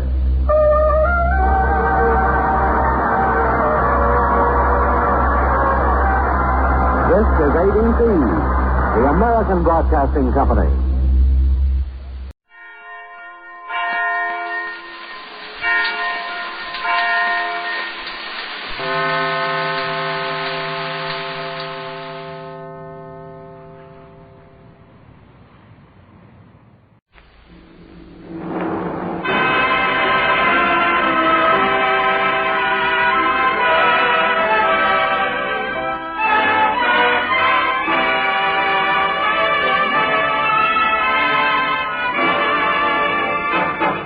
Ladies and gentlemen, Dennis Day.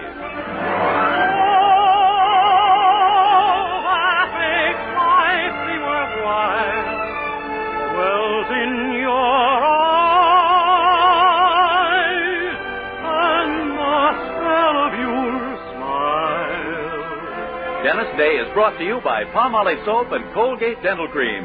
Palmolive Soap, your beauty hope, and Colgate Dental Cream to clean your breath while you clean your teeth.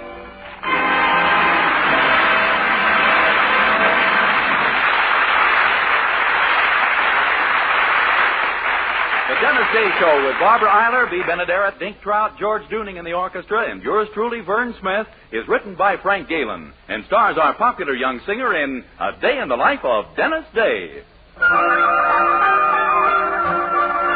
Here's Dennis to sing It's a Most Unusual Day. It's a most unusual day. Feel like throwing my worries away. As an old native-born Californian would say, it's a most unusual day. There's a most unusual sky. Not a sign of a cloud passing by. And if I want to sing, throw my heart in the ring. It's a most unusual day. There are people meeting people. There is sunshine everywhere. There are people greeting people. And a feeling of spring in the air.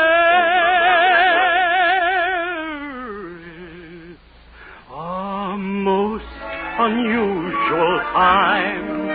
I keep feeling my temperature climb. If my heart won't behave in the usual way, well, there's only one thing to say. It's a most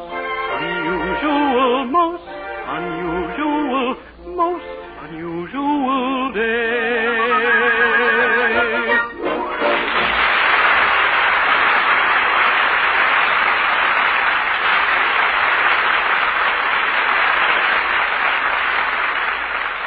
And now, here is a very important announcement. Palmolive Soap is giving away prizes worth $67,000, a grand prize of $25,000 in one lump sum, or $100 a month for life. And that's not all. There are over 2,000 prizes in Palmolive's big treasure chest contest. Ford sedans, Westinghouse laundromats, From Silver Fox scarves, Toastmaster toasters, and it's easy to enter. Complete the last line of this jingle. A fresher, brighter-looking skin is something I would like to win. I'll get Palmolive soap today. Da-da-da-da-da-da-da-da. Write your last line on a plain sheet of paper or use an official entry blank giving complete rules obtainable at your dealers. Include your own and dealer's name and address and mail with the big word Palmolive from the front of the wrapper of one regular and one bath-size cake of Palmolive soap to Box 92, New York 8, New York. Now, here's the jingle once more. A fresher, brighter-looking skin is something I would like to win. I'll get Palmolive soap today. Da-da-da-da-da-da-da-da. Mail your entry to Palmolive, Box 92, New York 8, New York. Get Palmolive soap for a lovelier complexion. Remember, doctors prove Palmolive's beauty results.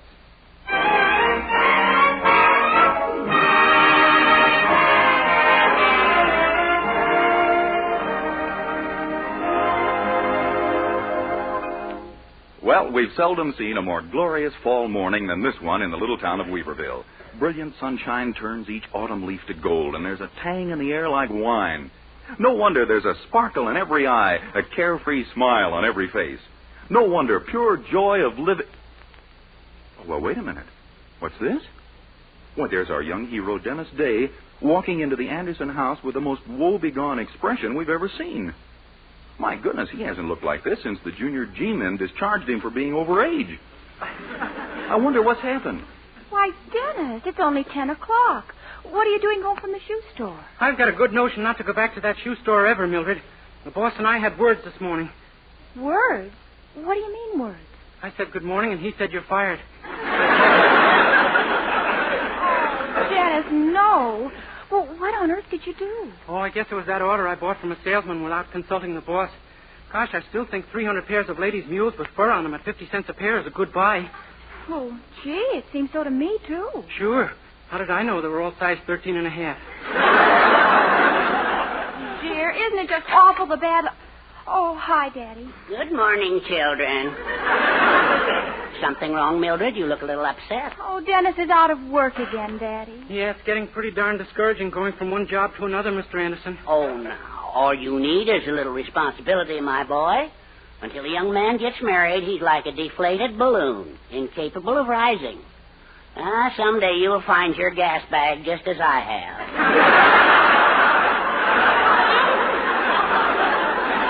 Daddy's right, Dennis. I've heard him say many times that he was incomplete until he met Mother. Sure. She was what finished me off, all right. Oh, Daddy. Oh, well, just a little belly laugh to cheer up Dennis. Now, why not drop in at that employment agency downtown, my boy? I'm sure they'll locate something for you. Gee, do you really think so? Why, of course.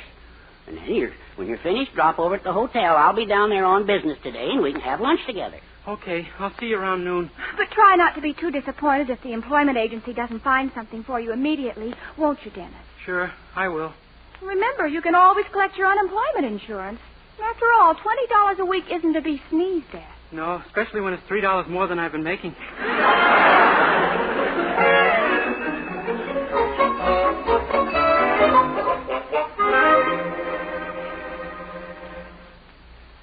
So I thought if you could find me something steady, Why, of course, young man. We'll do our very best for you. Oh, thank you, sir. Just sit right down on that couch while I read off a list of occupations, and when you hear one that appeals to you, let me know. Ready? Accountant, actuary, architect. Ooh. Architect? No, loose spring.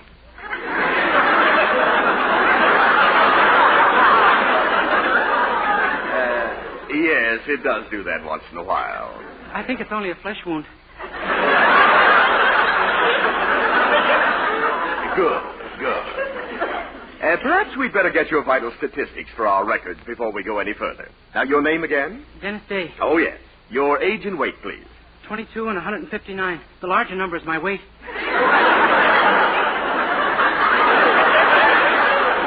Yes, I had a hunch it might be. As far as school is concerned, how far did you go, Mr. Day? 3 blocks. Mr. Day, I'm beginning to adore you.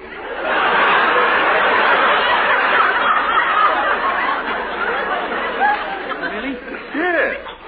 And now this next question usually gets a plain, dull yes or no for an answer. But somehow I'm counting on you heavily. Tell me, are you a white-collar worker? Oh, usually, but of course you know how the laundries are these days. I knew you wouldn't let me down. And now then, what was your last job? Oh, I sold shoes. What kind? Right ones and left ones. Interesting. People with 3 feet were just out of luck, huh? Yeah, I guess so. Shall we continue? This is fun. Are you by any chance adept with your hands, Mr. Day? Well, I can put them in front of a light and make a rabbit shadow on the wall. Well, bully for you.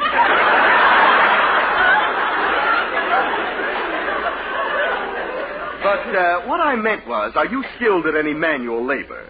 Gee, no, I'm afraid not. Then we have to rely on your mental attributes in placing you, huh? Yes, sir. We're in trouble, Mr. Day.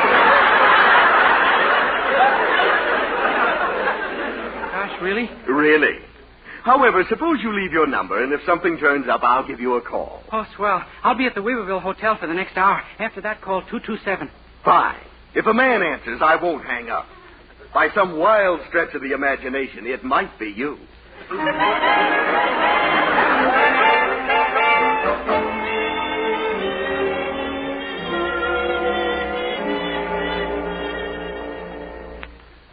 Sam, I'm telling you, this hotel lobby is giving me the willies. What's the matter with people in these tank towns? Ain't they buying phony oil properties anymore? Duke, it ain't like the old days. The oil racket's been done to death. Nowadays, you need a real standout dope. Yeah, but you'd think a town this size would have at least one prime... Hey, Sam. Huh? You see the kid over there waiting for someone? The one with them big, innocent, brown eyes? You mean the guy over there twiddling his thumbs? Yeah. See how hard he has to concentrate to keep him from colliding? Uh-huh. Hey, look. That beautiful brunette with the wire-haired terrier's walking right in front of him. Oh, brother, has she got gorgeous legs, huh? Look at the kid's head time. Yeah, but he's looking at the wire-haired terrier. Oh, that's our man. Go to work. Pardon me, young man, but I just don't seem able to place your face. Oh, really? It's just where everybody else's is. No. What? I'm afraid I've got some bad news, J.B. Yeah? Oil has just been discovered on our land in Texas. Oh, no! Oh, unless we can unload that land somehow, we'll be stuck with another $1 million. This is stuck? Look, young man, you don't understand. This puts us in a higher income tax bracket. Sure, and right now we owe the government so much money that they don't know whether to throw us into jail or recognize us as a foreign power. Oh, if we could only find someone to take this land off our hands, say, for a measly $2 an acre. Well, if you're really in trouble, fellas, I'd... A good boy, now. How much land do you want? Well, wait till I figure how much cash I can lay my hands on. Let's see now. Could I get much oil out of about 2.5 yards?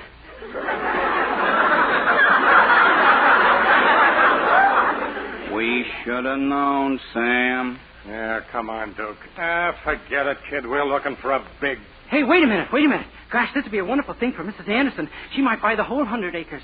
Mrs. Anderson? Yeah, I'm going to marry her daughter. And if I let her in on this, she'll have something to thank me for. Well, I'll tell you what we'll do, my boy. We'll give you this deed to the property. And if this Mrs. Anderson buys it, just turn the $200 over to us, and we'll pay you a 10% commission.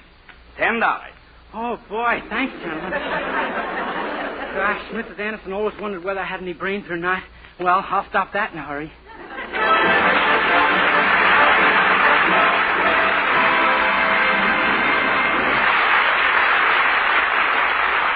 We'll continue our day in the life of Dennis Day in just a moment. Meanwhile, here's Dennis to sing With a Twist of the Wrist. With a twist of the wrist, with your lips that insist, with that come hither look in your eye. Just when I think we're through, you do magic and make me love you. At the drop of a hat, it's as easy as that, with the merest attempt at a sigh. When I'm sure you're untrue, you do magic and make me love you. Yes, I'm just After all, at your beck, at your call, seems 'twill never be for you and me all over. With a twist of the wrist, I'll be back on your list. Doesn't matter how hard I may try. How can I get away from your very persuasive allure? When with a twist of the wrist, I'm yours.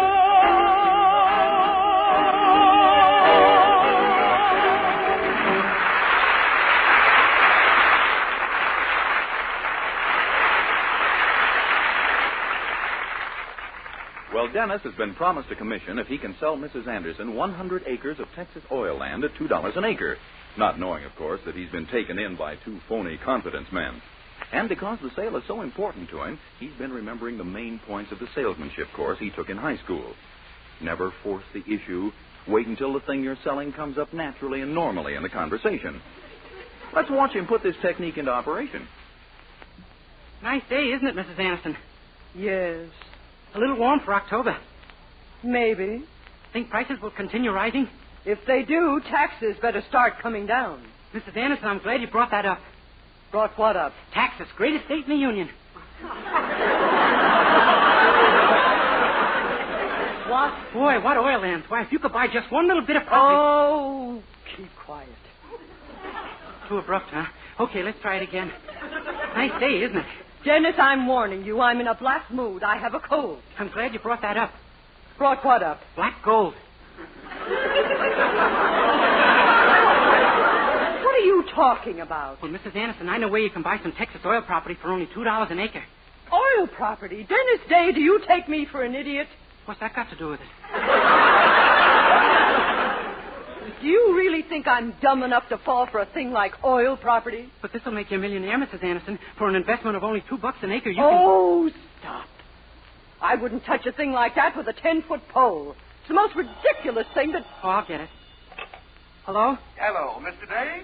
This is Mr. Nelson at the Employment Agency. Who is it, Dennis? Oh, it's for me, Mrs. Anderson. I never thought I'd be saying this to you, Mr. Day, but I have a job for you. Oh, gosh, that's wonderful.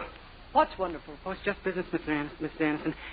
Go ahead, Mr. Nelson. Well, have you ever heard of C.J. Farrington? C.J. Farrington? Why, that's the richest man. Property out in the hills, and he wants someone to clear it off for him. Uh-huh. Chop down trees and cut away the brush. He'll pay $10 for every acre that's cleared. $10 an acre? Good heavens, it's up $8 an acre already. You know how to handle that type of work, don't you, Mr. Day? Oh, sure. I can clean up all right. Oh, Clara Anderson, you fool. Tell him I'll be there first thing in the morning, Mr. Nelson. Maybe it's not too late. And thanks. Thanks very much. Goodbye. Dennis. Yes, ma'am? I've said some rather peculiar things to you every now and then, haven't I, dear? Yes, ma'am. But you've always known that way down deep inside me I adore you. Haven't you? No, ma'am. I do, Dennis. You're the sweetest boy I've ever met. Mrs. Anderson, are you asking me to become the father of the girl I love?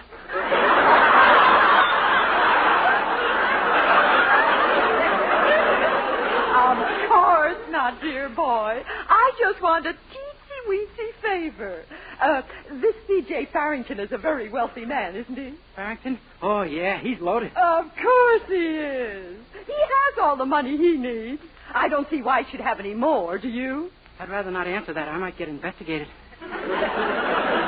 No, you don't understand, Dennis. You see, I want you to sell me that oil property at the original cost of $2 an acre. You do? Well, gosh. Okay, sure. Oh, you darling. I'll write you out a check for $200 immediately. But I don't understand, Mrs. Anderson. A minute ago you said you wouldn't touch it with a 10-foot pole. Oh, well. You know that girls are always permitted to change their minds, don't you? Sure, but what's that got to do? Ooh, I nearly said.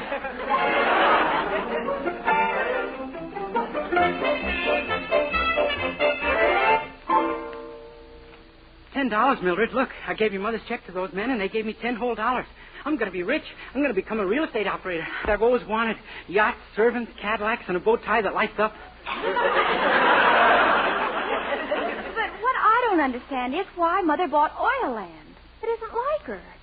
Did Mr. Farrington really offer $10 an acre for it? Huh? Gosh, no. He just offered me $10 an acre to clean off some... Oh, my... Oh, but she'll thank me when she becomes a millionaire. You mean if she becomes a millionaire? What did those two men look like, Dennis? Oh, just average-looking fellows. One was wearing a black and white checkered suit and had shifty eyes, and the other one was short, and the hair on his forehead came down to about... I could be in trouble, huh? I hope not, Dennis. We better see where the property's located. That's why I got out this map of Texas. Yeah, let's see what the deed says now. 20 miles due south of Galveston, Texas, and 75 miles west of Freeport. That would put it right about here on the map. There? Yeah, Gulf of Mexico. Oh, Dennis. Boy. Oh, we better call the police. We can't. I sold the land to your mother, and they'd arrest me. No, I'll go confess to your mother, and then she'll just... Yeah, let's call the police. No, you were right. We can't. Oh, if there were only some way to get Mother's money back. To make those men think the oil property's really valuable. Yeah, sure, but what are we going to... Wait! Dennis, I think I've got it. Get your hat, quick.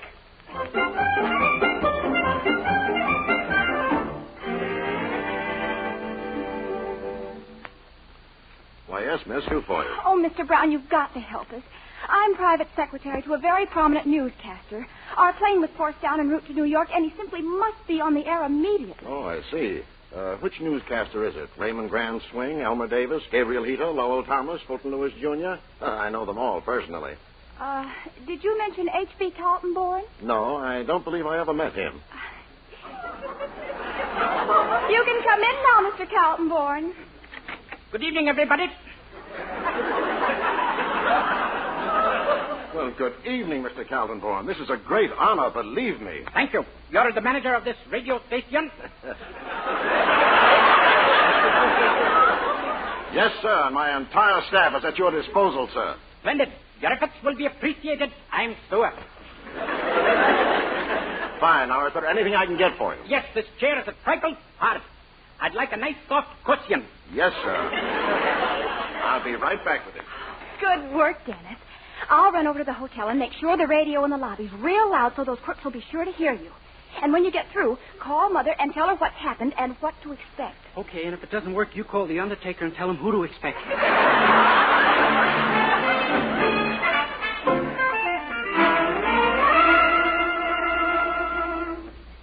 And so, the situation in Russia is grave indeed.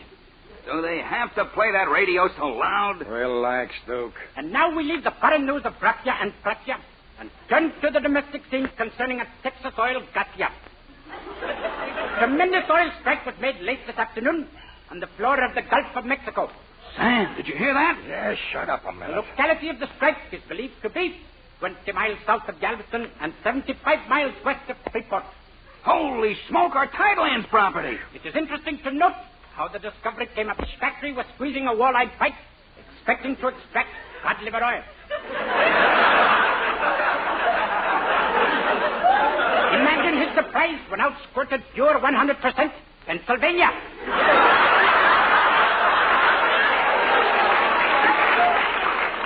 Oh, come on. We got to get hold of that Mrs. Anderson. We got to get that property back.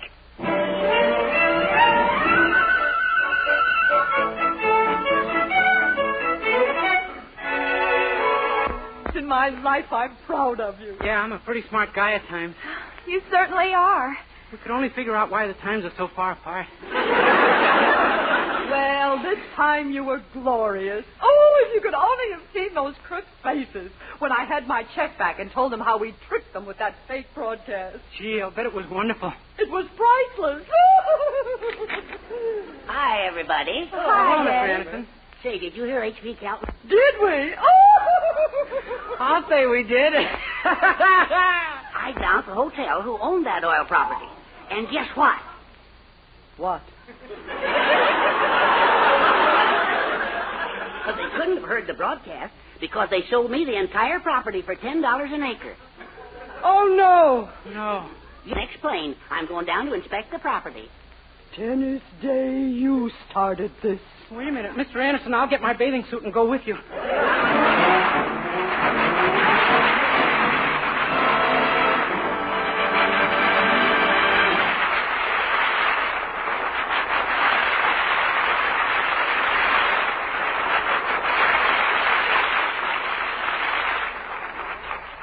Colgate Dental Cream cleans your breath while it cleans your teeth. No other toothpaste does a better job of cleaning teeth than Colgate Dental Cream.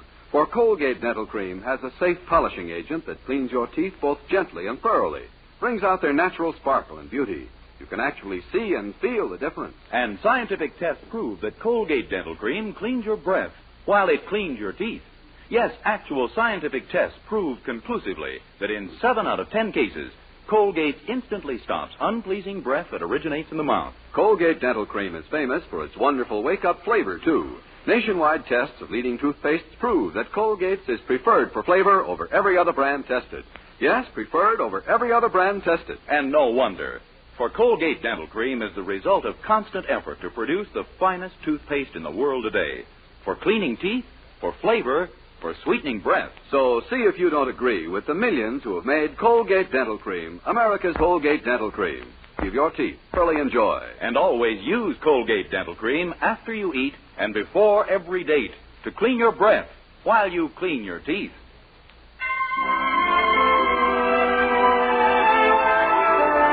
In answer to so many requests, here's Dennis with George Dooning and the orchestra to sing Because.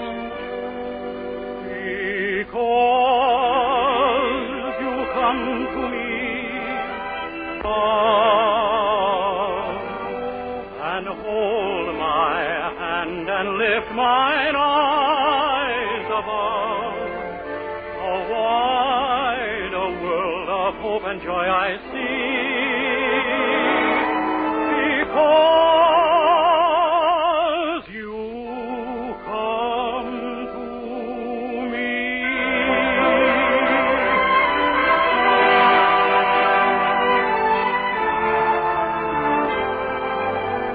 Because you speak to me, I find the roses waking round my feet, and I am led through tears and joy to thee. Because you speak to me.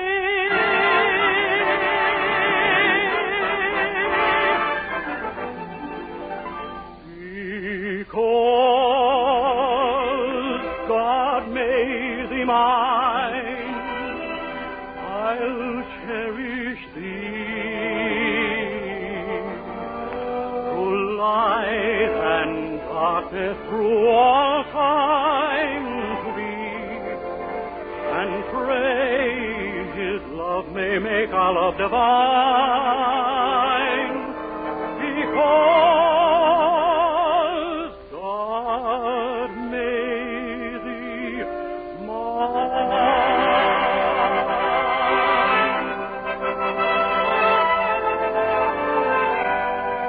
Through light and darkness, through all time to be, and pray His love may make our love divine.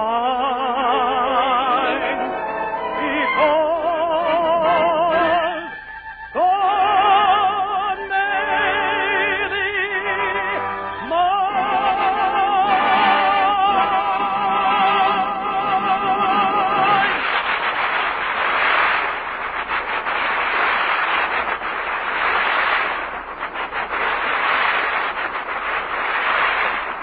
Night, everybody. Next week, tune into another Dennis Day Show brought to you by Palmolive Soap, your beauty hope, and Colgate Dental Cream to clean your breath while you clean your teeth.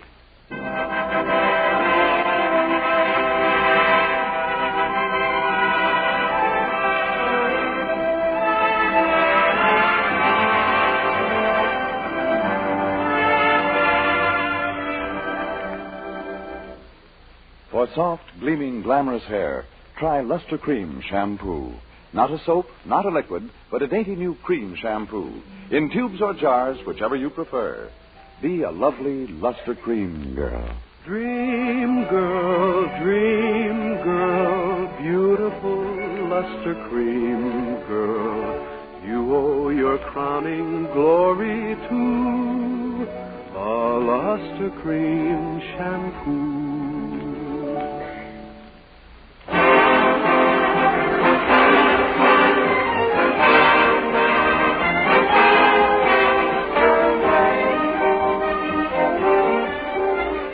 Listen again next week to Colgate's Hour of Fun. Judy Canova, followed by Dennis Day.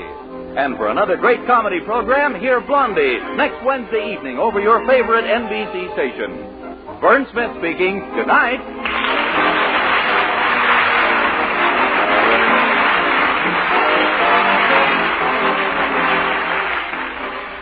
This is NBC, the national broadcasting company.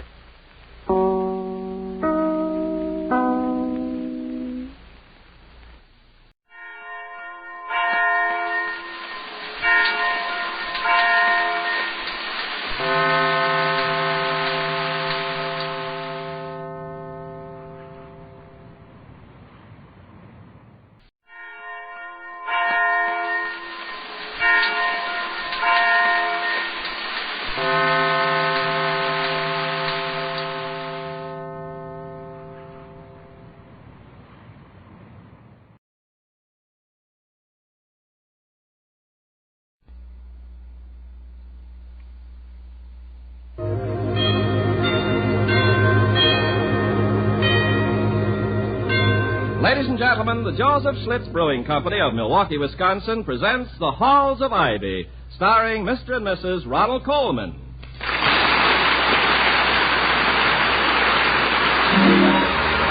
I was curious. I tasted it. Now I know why Schlitz is the largest selling beer in America. No wonder it's the beer that made Milwaukee famous. If you like good beer, you'll find it pays to be curious and learn about Schlitz for yourself. And now, the Halls of Ivy.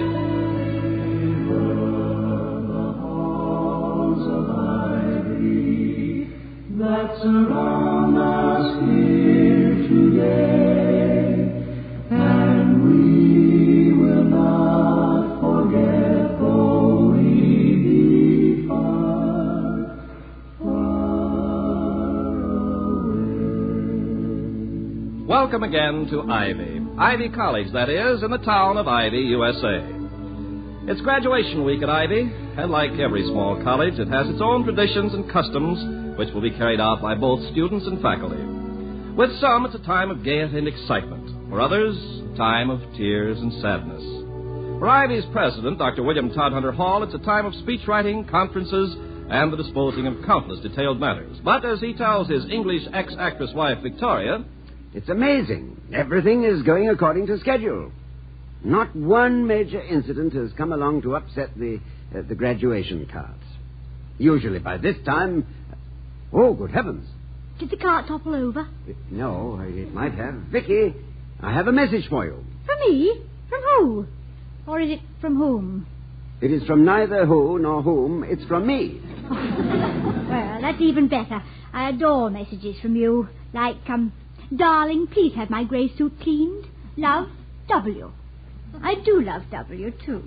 Good, but I have to admit that this message has been slightly delayed, due to a sort of baccalaureate fog around the region of the brain. The message, my darling, says simply, I love you very much, and will you be my date for the senior prom? Well, but I don't expect your answer by engraved reply, but after all... Well, I was just thinking. Dottie, does this invitation include a late walk down Ivy Lane? You mean Romeo's Road? That common lover's path which is frequented by intrepid maid and callow youth? Yes. Oh, we'll not only take to Ivy Lane at the first possible moment, but I won't even promise we'll walk. Well, good. Then I accept your invitation with pleasure. Besides, I've already bought a new dress for the dance. And it's the kind that one rarely wears when one is with one's husband, if you know what one means. No, but I can hardly wait to see what one means. Oh, what time is it? It's almost 1. Now, Todd, you haven't had a bite to eat. Do you have to be somewhere? No, darling, but you do. Bill Davis, the senior class president, will be here to pick you up about 1:30. Well, it's very nice of him, dear, but he isn't my type. No, Vicky, you've been elected by the senior class to pick the winning tickets from the raffle bowl. Oh, I have? Well, you don't seem very happy about it. It's quite an honor, my girl. This is roughly equivalent to To being chosen by the Deep Sea Divers Association as the girl we'd most like to blow bubbles with. Yes, I'm deeply pleased if you say so. Or I would be if I had the slightest idea of what raffle you were talking about. The raffle of the faculty cars. Oh. Victoria, is it possible that you've been here all this time and still don't know about Ivy's famous raffle? Yes, it's quite possible because I don't know. Who raffles the cars and to whom do they go? To who? It's something new I just thought up. See, this way I don't have to worry about when to put the M on the end of who. It's simple, huh? Yes. Yes, it is simple. I don't like to discourage you, my darling, but there are a few grammarians around the campus to whom your ideas might not appeal. I'm saved by the bell. I'll answer it, dear. Tum ho. From ho. Ovo. No. Mr. Wellman, Toddy, he seems terribly agitated. Oh, I knew things were too calm and peaceful to last. Well, show him in. I am in, Dr. Hall. I can only stay a minute. That's good. I mean, it's good you found time to stop by at all. This is not a social call. I'll come right to the point. Dr. Hall, this raffle of faculty cars is disgraceful. It must be stopped. But why? The money is used for a legitimate purpose. To defray expenses of the senior prom. I participated in it during my senior year at Ivy, didn't you? Of course I did. But under protest even then. I am opposed to gambling. Are you really, Mr. Wellman? I understood you'd done very well in stock market speculations. Market speculations? Business investments? That was purely business, Mrs. Hall. Sometime I'd like to have your views on the National Lottery, Mr. Wellman. And don't tell me we don't have one every 4 years. Do I understand that you consider this traditional Ivy raffle gambling? Isn't it? I'm sorry I wasn't here when the game started, but what do the winners win? I still don't know. The use of the faculty members' cars, Vicky, for the night of the senior prom. And the use of the faculty member who owns the car. Our good professors, all reduced to the positions of mere vassals, being forced to act as chauffeurs for students who could just as well walk, who might better walk. Mr. Wellman. Yes, Dr. Hall. You are making a mountain out of a money-raising project. I have never heard any faculty member complain about this custom. Quite the contrary. They enjoy it. Oh, I realize that the amount of money that is bid on each professor's car might possibly reflect on the esteem in which some of them are held, but I didn't expect you to be sympathetic with my viewpoint, Dr. Hall. I fully expected antagonism, but I do expect to use every ounce of my influence to abolish this raffle, starting with this year. Goodbye. Don't bother to show me out. I can find the door myself. Well, he found the door. Now the question is, can we? What an unpleasant little man. Is it true that he crawled out from under a flat rock, William? Well, we might say that Mr. Wellman's presence at Ivy is due to the fact that the Board of Governors, in their search for executive material, left no stone unturned. By the way, has he any logical objection to the faculty raffle? I mean, reasonable. Mr. Wellman objects to everything, on principle. Especially if there's the slightest chance that the thing he's objecting to might give someone a little enjoyment. I suspect that in his babyhood, someone snatched his pacifier away and left him with lips permanently pursed. With him, happiness is just a thing called off. And the only fun he ever has is seeing that no one else has any. Yeah, that's a masterly bit of character analysis, Doctor. Well, is there anything he can really do, though, about the raffle? Oh, not this year, anyway. He's starting his reform movement much too late. I wonder who'll win our car. No. The president's car is never raffled. Incidentally, I hope the service station brings it back pretty soon. It'll be back at 4:30 p.m. on the dot. Mal said so. Mal? Who is Mal? It's a new garage in Ivy. Mal's garage. I took it there to be serviced because I like those signs he puts up all over, you know? The happiest cars in town are maladjusted.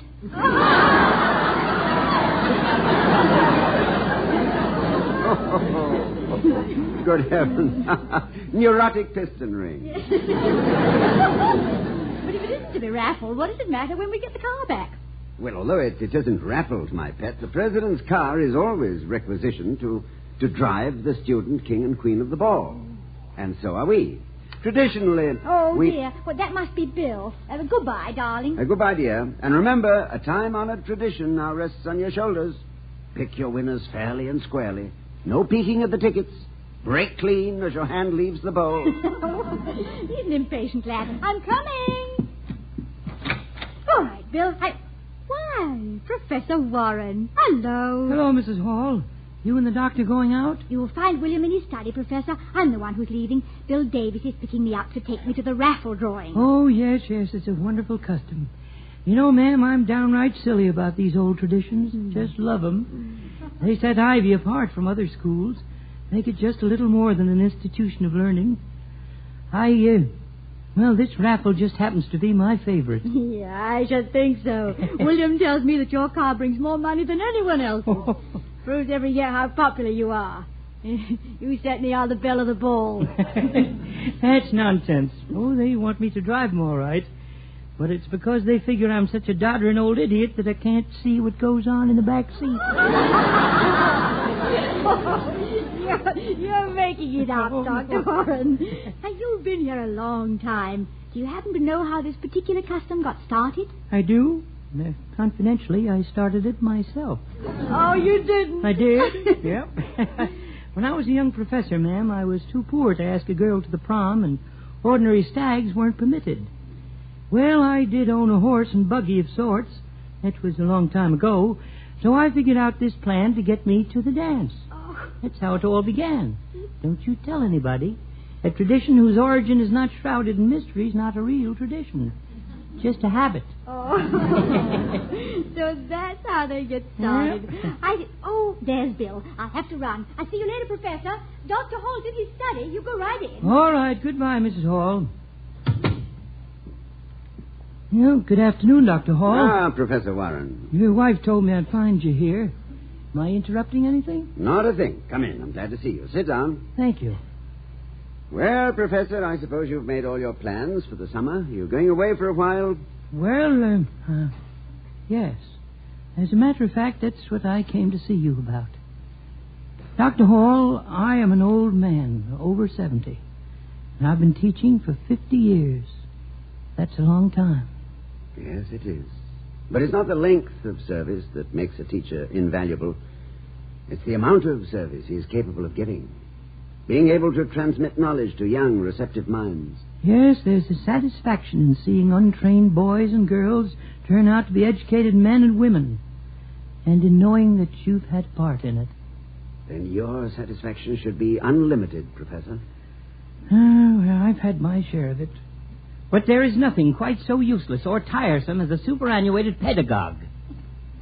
Professor, what are you driving at? Well, I'm tired, Doctor. One of the reasons. Now with this academic year almost at an end, I'm going to call it quits. I have regretfully decided to retire. To leave, Ivy. If ever a man has earned a rest, Professor Warren, you have. But I can't tell you what a great loss this will be to Ivy College. And to me, personally. When do you plan to leave? Tomorrow. Tomorrow? Well, but what about the baccalaureate service? And surely you intend to drive the winner of your car to the senior prom? No, Doctor. I have to leave. Particularly before the senior prom.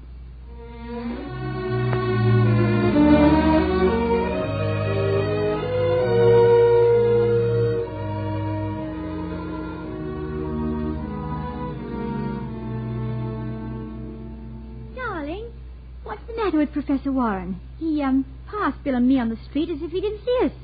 And I think he was crying. I don't blame him. I feel like crying myself. Hello, Bill. Come in. Hi, Dr. Hall. Is something wrong with the professor? Well, Yes, you might as well know, Bill. But I'd rather you didn't mention it until the news is made official. Professor Warren is resigning. Oh, Charlie, no. That nice man. Oh, my gosh. Oh, excuse me, sir, but But he can't leave. It would be like yanking a cornerstone. He's a part of Ivy. I know how you feel, but now he has decided to part with Ivy. Bill, has anything happened concerning the senior prom that might have made him decide to leave so suddenly?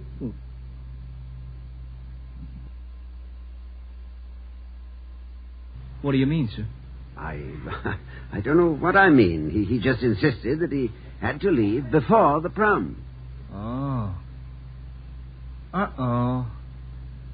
That's a profound observation. Does it mean something? Well, Professor Warren looks forward to the prom more than anyone else on the campus. Yes, and from what he told me, he invented the raffle. Now, why should he want to get out before it unless he couldn't participate in it? Well, why couldn't he participate in it? Well, maybe you haven't noticed, but he hasn't driven his car in more than 3 months. I know he thought it was his secret, Dr. Hull, but, well, you know how the grapevine works. A guy in our class has a brother in med school, and he heard it from a doctor in town. I guess none of us realize that it's quite as bad as it is. As bad as what is? Bill, what are you talking about? The professor, sir. He's going blind. Oh, no. Well, it doesn't seem possible. Professor Warren, going blind. A man who has spent his whole life lighting the way for others, now being inexorably taken into darkness. Bill, sit down. We must talk about this.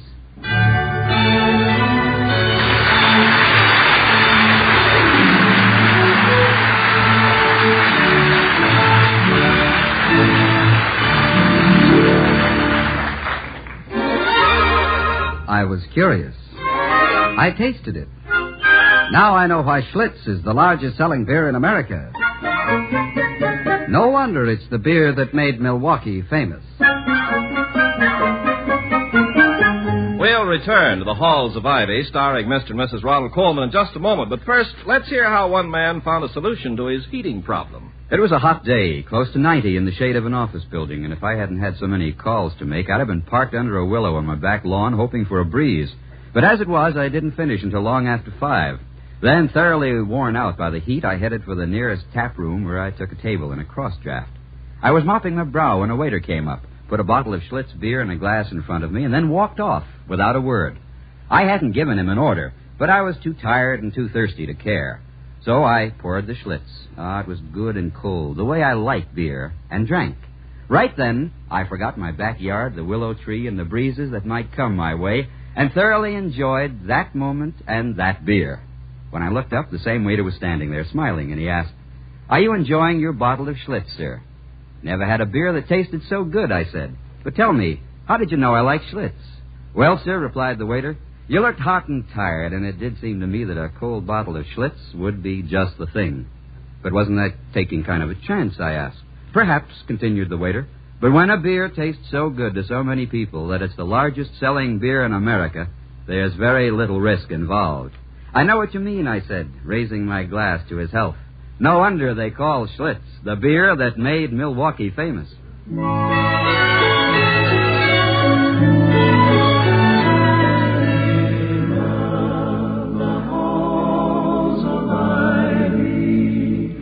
That surround us here today. And now back to Ivy. It's late afternoon, but the gloom of night has settled over the Hall home. For the past hour, Dr. Hall has been pacing the living room floor. If I could only think of a way to handle this. Warren is such a proud man, and he's gone to such lengths to keep this a secret. We'll have to do something. What did the eye doctor say? He said an immediate operation might save his sight. Oh, that's wonderful. He must have it done right away. It's an expensive operation, and he's the type of man who would rather go off and hide in some dark corner than ask for help. Well, but Toddy, the college would help him, wouldn't it? I mean, finance the operation? Yes, of course. I would see to that. But that's just it. Sometimes, unless you can find exactly the right way to be helpful, it is more charitable to be unhelpful. Well, if anyone can find the right way, you can. I've no doubt about that. Vicky, what was that you said when Bill was here? I said a great many things. Yeah, but this was something that struck a responsive chord at the time. But I know, you said that the professor had invented this raffle. Yeah, he told me that he was the one who started it with a horse and buggy. Is that so? Yes, he was enormously pleased with himself about it. Is that so? Toddy, Hmm? you've got an awfully funny look on your face. Well, it's purely a muscular reaction due to the process of thought. Victoria, it is a proven fact that the face, like gall, est divisa in partes tres. To puree a Caesarean cliché. While this triplicity is not particularly evident when the face is in puris naturalibus, it is... Yeah, now back up there, Doctor. Back up. It isn't that I don't enjoy hearing you make little Latin sounds. But what does all this foreign double talk mean? Roughly translated, it means that I'm perching precariously on the edge of an idea, and I would rather topple over the side of it naturally. I don't want to be pushed. Very well. I won't even give you a nudge. Oh, Vicky, you're the most amazing woman I know, and the least inquisitive. No, not the least inquisitive, darling. I am the woman who has her inquisitiveness the least encouraged. Well, have patience, my darling. I think my idea is beginning to erupt. First thing I have to do is make a phone call. Ye old livery stable, Norman talking. This is Dr. Hall of Ivy College talking. Hi, Doc. How's the bookie business? The what? Well, skip it, Doc. It's a gag, see? Yes, I do see. Norman, do you happen to have a fairly presentable horse and buggy in stock? A what? A horse and buggy. That is a livery stable, isn't it? Well, yeah, Doc. Yeah, but like what's his name Shakespeare said, what's in a name, hey?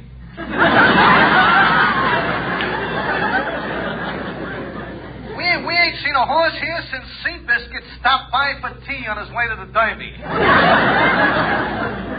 Ye old livery stable is a sort of a whimsical name, you know? Like in tradition, you know? Yes. I'm beginning to know about tradition. Well, Hey, wait a minute. Come to think about it, we got an old beat-up type buggy out in back, if that'll help, but no horse. Well, I have to let you know. As what's his name said, never put the cart before the horse. Come again? That's a gag, hey? Goodbye, Norman. Vicky, I've discovered that the horse seems to be extinct in Ivy. We better find the skeleton of one and add it to our museum before it's too late. I did locate a buggy of sorts, A horse buggy, Toddy? For Professor Warren? Exactly. He could manage that kind of a rig without exposing his failing eyesight. This way, I'm sure I could persuade him to stay over. And it will give us a little more time to work out a plan to get him to accept money for his operation. What a wonderful idea. I'm sorry. The door was open and I walked right in. I had to see you. Oh, Bill, I'm glad you came. I figured out how we can keep Professor Warren here, if we can find a horse. Right now, I'd give my college for one. But you can't. No, I agree. I don't think the Board of Governors would consider one of our four-footed friends fair exchange for Ivy. But if I could find one, I could keep him here for the prom. Dr. Hall, look, there isn't going to be any prom. There have been 2 meetings since I saw you. The Board of Governors had one. Mr. Wellman called it to vote down the raffle, and they walloped him 19-1. Then we had one, the senior class. We had an idea and voted on it. Listen, you see...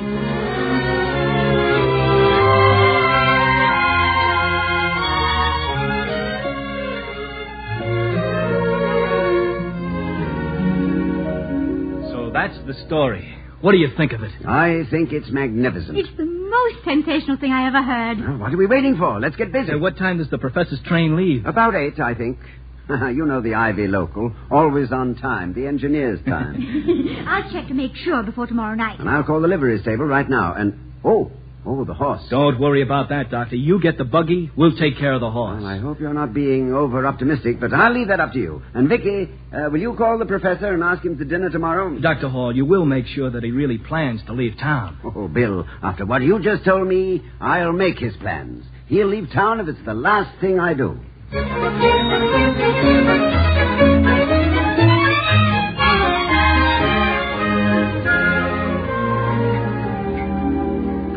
Mrs. Hall, that was the best dinner I've had in I don't know how long. You know, I concoct the worst meal ever cooked up by man. Oh. You're just lucky that I'm leaving and can't return this invitation. Well, you're not leaving yet, Professor. There's still over an hour until train time. Have some more coffee. Thanks, but I think I'd better be on my way. I have a few things to do. I thought I might walk across the campus. Oh, no. I mean, don't tire yourself out, Professor. You have a long trip ahead of you. Yes, but I thought I might see a few of the students. I guess nobody knows I'm leaving. At least no one stopped by the house. But I suppose with graduation and the prom and all, they're busy. Yes, that's it. They're busy. What's all the hullabaloo out there? I don't know. But we can't have Faculty Row disturbed in this unseemly manner. No, it is awfully unseemly. Hey, come on, Professor. Vicky, we'd better see what this is all about. But I don't understand all this. Well, they seem to be cheering for you, Professor. Me? Why? What is this? What have they got out there? Sounds like there are 1 million of them. There are exactly 97 of them. And that's a buggy they've got with them. Your chariot awaits, Professor. Come on. We're going to take you to the station. But, Bill, this is awfully nice. But have you just got a buggy? Haven't you got a horse? 97 of them, Professor. You've hauled us around for a good many years. Now it's our turn to return the favor. Oh, before we go, here, this is for you. It's not a going away present, it's a coming back present. Thank you, Bill. My glasses are a little clouded. It's a piece of paper. It's a note. Yes, it's a note, all right. Payable on presentation at any bank. It's a check for $2,000. Yep, it's the money from the raffle. It really belongs to you, Professor. Take it and use it any way you like. Only one condition. Come back. Our class wants you here at Ivy. Oh, now listen, if we don't get going, you'll miss your train. You're about to meet the horseiest senior class in history. Come on.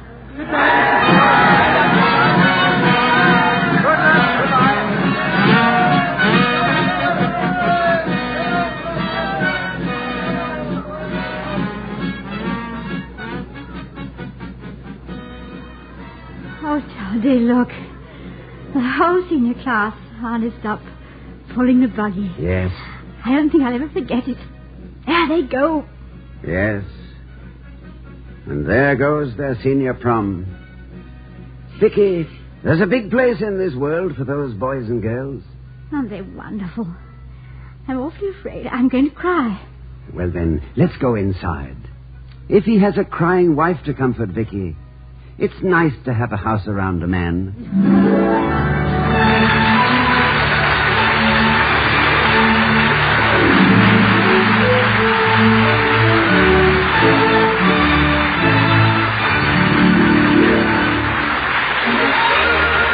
I was curious. I tasted it. Now I know why Schlitz is the largest selling beer in America. No wonder it's the beer that made Milwaukee famous. And here again are Mr. and Mrs. Ronald Coleman. Good night, everyone. Good night.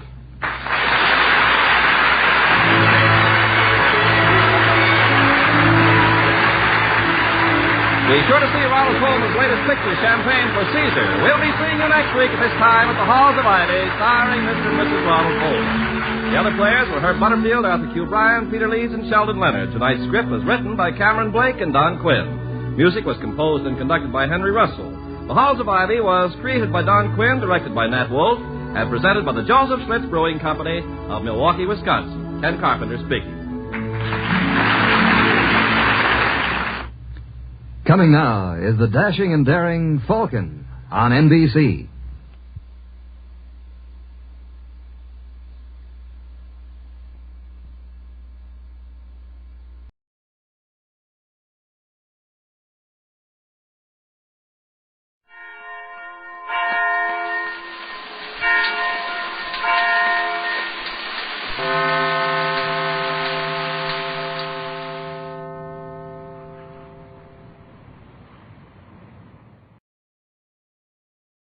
From Hollywood, Colgate Tooth Powder for a breath that's sweet and teeth that sparkle presents the Mel Blanc Show.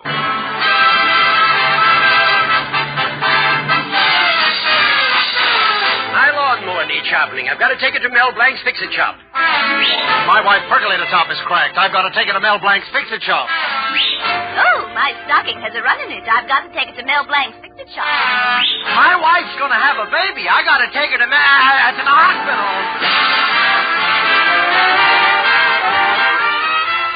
From Colgate Tooth Powder for a breath that's sweet and teeth that sparkle brings you Mel Blanc at his own Fix-It Shop with Mary Jane Croft, Earl Ross, Joe Kearns, Victor Miller and his orchestra, and Mel himself playing those delightful characters, Zookie and Dr. Crab.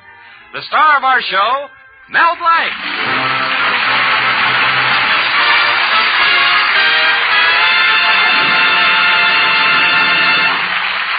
It's a lovely autumn morning in Mel Blanc's town. Population 7,500.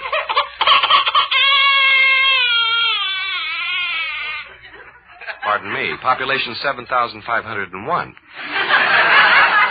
The postman, Mr. Snoop, is making his morning rounds. The baker, Mr. Brown, is putting his rolls in the window. And in Mel Blanc's Fix-It Shop, Mel is just about finished fixing Druggist Simpson's penny weighing machine. Is the weighing machine all fixed, nephew? Yeah, Uncle Rupert. I believe I'll try it. Must be something wrong. Why? What does it say you weigh? 17 pounds. Do I look that thin? Why don't you read the fortune anyway? Oh, yeah. If you are a woman, you'll marry a man. If you are a man, you'll marry a woman. If you are married, try another penny. Oh, I forgot to push this lever up. Now I'll try it again. Oh, that's better. 120 pounds. What's the fortune this time? You are kind, understanding, friendly, considerate, gentle, and you make enemies too easily. Oh, here comes that gossipy pipsqueak of a postman, Mr. Snoop. I'll go out for a walk, Melvin, if you don't mind. Okay, Uncle Rupert.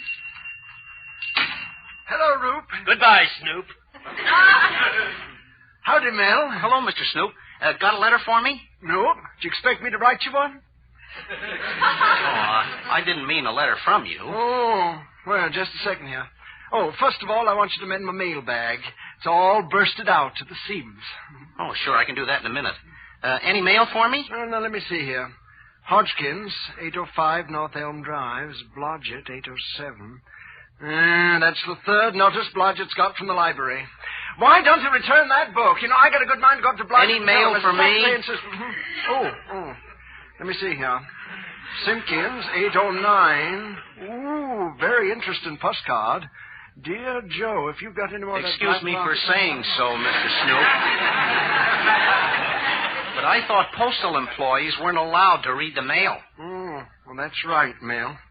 Well, you ain't no employee. You read it for me. Look, Mr. Snoop, any mail for me? Now, stop poking round my letters. If there's anything I hate, it's nosy people. Let me see. Potter, 811. Oh, I say mail. Mail? No, mail. How about buying 2 tickets to the Postman's Ball Saturday night, huh? Only $1 apiece. Well, I'd like to, Mr. Snoop, but I gave my last $5 to my uncle. I don't have a cent. Well, here's your mailbag all stitched. What's the charge? Oh, nothing. Gosh, I sure could use $2 for the tickets. I'd take Betty, and for once we wouldn't have to spend the evening in her parlor. What's the charge? Nothing. I'd dance with Betty, then I'd go out on the veranda and hold her in my arms. Then I'd kiss her and hug her. What's the charge? Nothing. $2, and I'll take the tickets.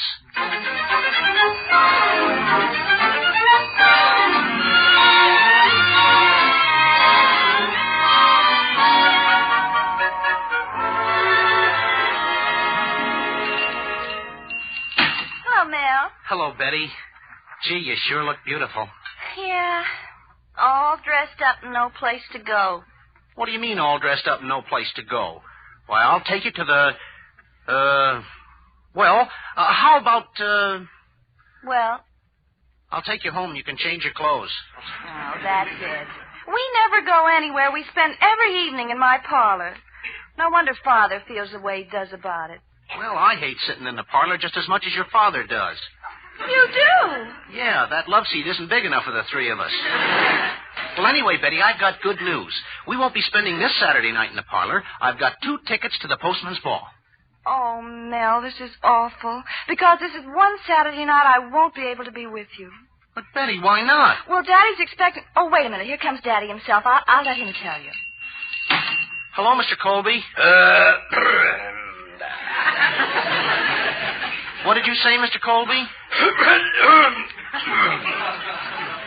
Yes, it is a lovely day, isn't it? Mr. Colby, may I take your daughter to the Postman's Ball Saturday night? No, huh? But why not, Mr. Colby?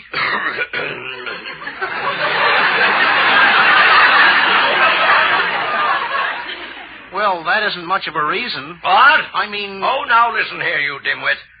I'm expecting a very important man for dinner this Saturday night. Betty's got to prepare dinner for him and then entertain him. You're making a regular nightclub out of your place, aren't you? Mel. This Mr. Fisher can help me a great deal with my supermarket. He's president of the Acme Portuguese Sardine Company. And do you know anything more impossible than getting Portuguese sardines? Yeah, getting the sardines out of the can. Oh. People come to my supermarket all day and say, do you have Portuguese sardines? Do you have Portuguese sardines? And all day I say, no, no, no. Well, I can't stand it. I can't stand it. You hear? Mr. Colby, let go of my neck. I'm not a sardine. Oh. Well, if this Mr. Fisher is so important, you should really be alone with him to close the deal. So why don't I take Betty out to the dance? Betty stays home Saturday night. Well, what about me? Well, you can go to the dance. Well, thanks for changing your mind, Mr. Colby. I haven't changed my mind. Now, listen, Mel. If you show up at my house or within 5 blocks of my house Saturday night, I'll... Don't say any more. I've got an imagination. All right, then use it. Come on, Betty. Well, I'll be with you in just a minute. Well, goodbye, Mr. Colby. Yes, it is a nice day, isn't it? Oh, gosh, Betty, this is awful. I sure killed our Saturday night date. This was going to be once we wouldn't spend it in your parlor. Oh, Mel, you know Father. Father talks big. Betty, Father is big. Now, Mel, you listen to me. I'm inviting you to the house Saturday night, and if you don't show up, you don't have to show up ever again. Goodbye. Bye. Gosh, Betty's father says no. Betty says yes. Oh, I'm just a pickle in the middle.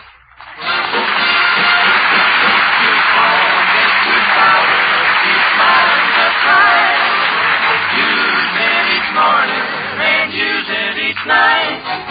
Don't take a chance with your romance. Use Colgate tooth powder.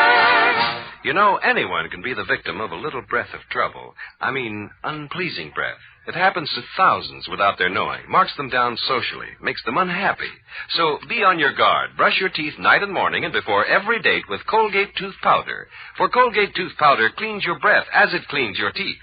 Yes, scientific tests have definitely proved that in 7 cases out of 10, Colgate Tooth Powder instantly stops unpleasing breath that originates in the mouth. What's more, no dentifrice at any price cleans your teeth more quickly and thoroughly than Colgate Tooth Powder. Remember to buy it first thing. And remember the name, Colgate Tooth Powder, with the accent on powder. Don't take a chance with your romance. Use Colgate tooth powder. Well, here it is Saturday night. Mel still doesn't know whether he's going to use those tickets to the Postman's Ball. Betty says Mel had better come up to the house or else. And Betty's father, who is trying to get a shipment of Portuguese sardines, says Mel had better not show up or else. Anyway, right now Mel is in his fix-it shop talking to Betty's little brother Axelrod, who has just entered the shop. Well, what's new, Axelrod? Gosh, Mel, is my father mad at you? Well, how do you know? Did your father say anything about me? Personally? Well, I didn't hear anything. You didn't? No. Of course, whenever he starts to talk about you, he makes me leave the room. Well, how about Betty? Same way. While she was preparing dinner, she kept talking to the chicken and calling it Mel. Well, that shows how much she loves me. She said to the chicken, if you don't come up tonight, I'll... Well, then what'd she say? Nothing. She just dropped it in the boiling water. Oh. Well, so long, Mel. Oh, so long, Axelrod. Gosh, what a mess this is. If I don't go to Betty's house, I'm a boiled chicken. If I do, I'm a dead duck. Uncle Rupert, I can't figure out why Mr. Colby doesn't like me. Well, you read the fortune on your card. You are kind, gentle, observant, tolerant, and you make enemies too easily. Well, you mean I should try to make a friend of Mr. Colby? My boy, when I first met your aunt, I said to myself, I must make a friend of that woman. And what happened? That was the worst decision I ever made. Maybe I ought to try it anyway. Why don't I go up there to Mr. Colby and be as nice... Here comes that pompous Mr. Cushing, the president of your lodge. Well, hello, Brother Mel. Ugga-boo, ugga-boo-boo, ugga. Greetings, mighty potentate. Ugga-ugga-boo, ugga-boo-boo, ugga. Well, just stopped in for a second to remind you about the next meeting of the Benevolent Order of Loyal Zebras. I'll do my best to make it, mighty potentate. It's an honor for you to ask me personally. Oh, not at all. I like to get around among my zebras. Say, why are you moping around like this? Why, when I was a young man, do you know what Saturday night meant to me? I already took a bath, Mr. Cushing. You wouldn't understand. Well, I can see you don't want to talk, so I'll say so long. Ugga-boo, ugga-boo-boo, ugga. Ugga-ugga-boo, ugga-boo-boo, ugga. Well, now, wait a minute. Anyone who gives the password like that is a worried zebra. Now, tell me, what's wrong? Well, I wanted to take Betty to the postman's ball, and Mr. Colby wouldn't let me because he's entertaining the president of the Acme Portuguese Sardine Company. And he wants Betty to... You don't mean Mr. Fisher, do you? Yeah. Do you know him? Why, of course, and you should, too. Fisher's the Grand Wizard of the Jennings Junction Order of Loyal Zebras. We are both imperial caliphs on the Executive Council. You mean I'm his fellow zebra? I'm his lodge brother? That's right. Go on up there and tell him so, and mention my name. Oh, but Mr. Colby said Colby won't touch you with Fisher there. Fisher's a swell guy. A man I'm proud to call a zebra. Well, so long, Mel. Just give Fisher the old password. Ugga-ugga-boo, ugga-boo-boo, ugga. Ugga-ugga-boo, ugga-boo-boo. Ugga. Oh, Uncle Rupert. Yes, nephew? Watch your shop, will you? I'm going to Betty's house, and I've got to go upstairs to change. Just a second, Melvin. Here comes Dr. Crab. Well, you take care of the dog, Doctor, will you, Uncle? I'll be right down. All right. Good old Dr. Crab. He's been taking care of dogs so long he even talks like one. Ah, good evening, my good dog doctor. Good evening to you, Rupert. I've been walking quite a bit, and I'm thirsty. Could I have a pan of water? Why, sure. Say, Christopher, don't some people think it's funny when they hear you sound like a dog? I don't believe so, Rupert, except maybe that man at the newsstand on the corner. What did he do? I bought a paper from him, and he put it in my mouth. Don't tell me you carried the paper home in your mouth. You know a better way? This is Saturday night, Christopher. We're supposed to be closed, you know. I know, but I thought I'd talk to Mel about a special lock from McKinnell's. My little terrier tried to run away. Really? Oh, yeah, but I caught him. I said to him... And he said... And then I said... And he said... I tell you, that dog is sensational. Why? What do you mean? Well, he understood every word I said. Well, thanks for the water, Rupe. My throat feels better already. Well, I'm beginning to sound like myself again. Bye, Rupert. Goodbye. Good old Dr. Crab. Well, I'm ready, Uncle Rupert. You can get Zuki to help you take care of the shop. Well, wish me luck. Good luck, my boy. And it's very late. You'd better hurry if you want to make the dance. So shake a leg. What do you mean, shake a leg? I'm shaking all over.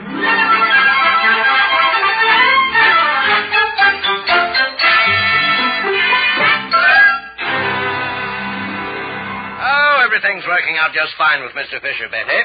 That's good. Yes, he loved the dinner. Said it was the softest chicken he'd ever had. How right he was. Huh? Oh, well, anyway. Now to carry out the rest of my plan.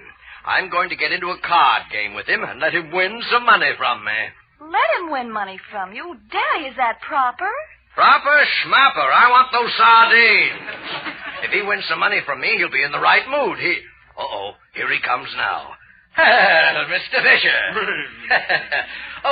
Do you indulge in games of chance? Well, sometimes I do, yes. Ah, good. Then how about a game of sardines? Oh, I mean, gin rummy. I'm sorry, Mr. Colby, but I don't like to play cards. You don't like to play cards. Well, how about Pachisi? Monopoly. Axelrod, you got any chalk? We can even play Potsy. Well, thank you very much, Mr. Colby. Very obliging of you. But as a matter of fact, there is one game that I do play. But I warn you, I'm very good at it. It's checkers. Checkers? So very good at it, eh?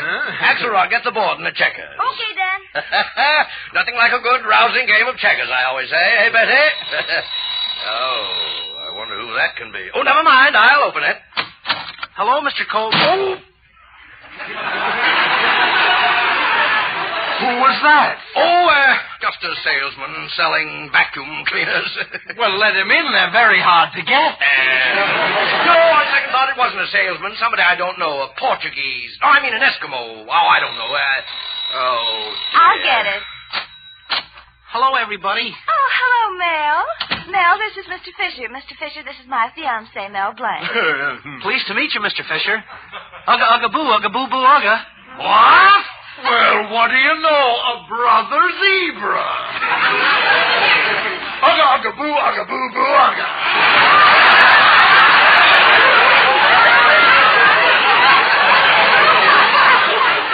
You see, Mr. Colby, Mr. Fisher and I are friends. Friends. So I see.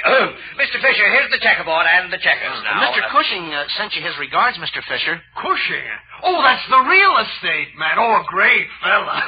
You know, in our last executive council, he put on a lampshade and imitated Hedda Hopper. I tell you, I never laughed so loud. Mr. Fisher! Here's the checkerboard and the checkers are all set up! Well, you don't have to shout, though. Yeah, you don't have to shout, old man. I mean, here's the checkerboard all set up. Now, Mr. Fisher, how about playing a game for, say, $5, huh? Well, that's okay with me. But I warn you, I'm a wizard at this. Do you mind if I kibitz? Mel, why don't No, you... No, not at all, Brother Zebra. But you better help Mr. Colby there, because I won't need it. Okay, there's my move. Very interesting. I'm trapped already. Oh, wait a minute, Mr. Colby. Here's a move you can make. Mel, why don't you close that window from the outside? And Mr. Colby, I might fall out of the window and break my neck. Well, that's not a bad idea. Well, Mel moved for me. Very good. Sort of puts me on the defensive. I'll try this. Okay, here's our move. And here's mine. That's just what we were waiting for, Mr. Colby. Now you jump this, and this, and this, and this, and that's the game. Isn't it wonderful? Yeah, isn't it wonderful?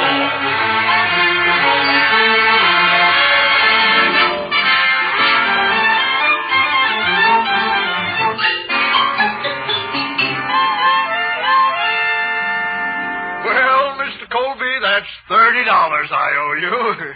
And without my kibitzing, you wouldn't have won at all, Mr. Colby. Well, I know it, and believe me, I won't forget it. Mr. Fisher, how would you like to play one game for $30? Win or lose all, I say. Well, that's a game sport, Mr. Colby. I'll take you on. And I'll help you again, Mr. Colby. Mel, what's the name of that Chinese laundroman down the street? Oh, you mean so long? What'd you say? So long. Oh, too bad you have to go so soon. So long, man. So long. Oh, wait a minute, Mr. Colby. Stop pushing. Oh, come now. Quiet down, everybody. I move. There. Oh, Mel. Not now, Betty. Mr. Colby. Here's the move to make. Oh, Mr. Fisher, next time you have an executive meeting, invite me down. I do imitations, too. Did you ever hear Bugs Bunny? Listen to this. What's up, Doc?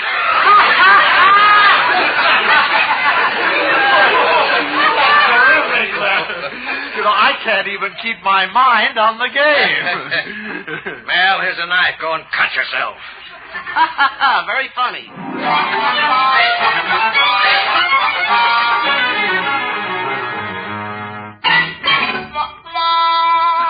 Well, I think that $120 are quite enough to owe any man, Mr. Colby. So I'm going to call it quits. There's your money. Oh, dear. Oh, dear. Well, what's the matter, Mr. Colby? You're not taking this very well. Mr. Colby is what is known as a sore winner. Oh, you certainly are a card, Brother Zebra. A card? He's the whole deck. Well, good night, and believe me, it's been a pleasure. Well, good night, Mr. Fisher. Oh, by the way, Mr. Colby, let me say this for you. Everywhere I'm invited, people get into checker games with me and purposely let me win. You know, you're the first man who ever had guts enough to beat me. I admire you. Yeah, that's just the way I feel, Brother Zebra. And, by the way, Mr. Colby, I just got in a large order of Portuguese sardines.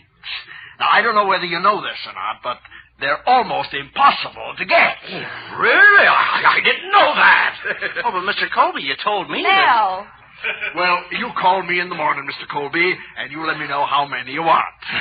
So now, good night, and, ugga-ugga-boo, ugga-boo-boo, ugga. Oh, what a night, what a night. Mel Blanc! Yes? Go and take Betty to the dance. Oh, thanks, Daddy. Good night. Thanks. Good night. Come on, Betty. Betty, this is the first Saturday night we won't be spending in the parlor. Oh, gosh, won't we have fun? This ticket good for one admission to the post. Mel. What's the matter, Betty? These tickets are for next Saturday night. Next Saturday night? Uh-oh. Back to the parlor again.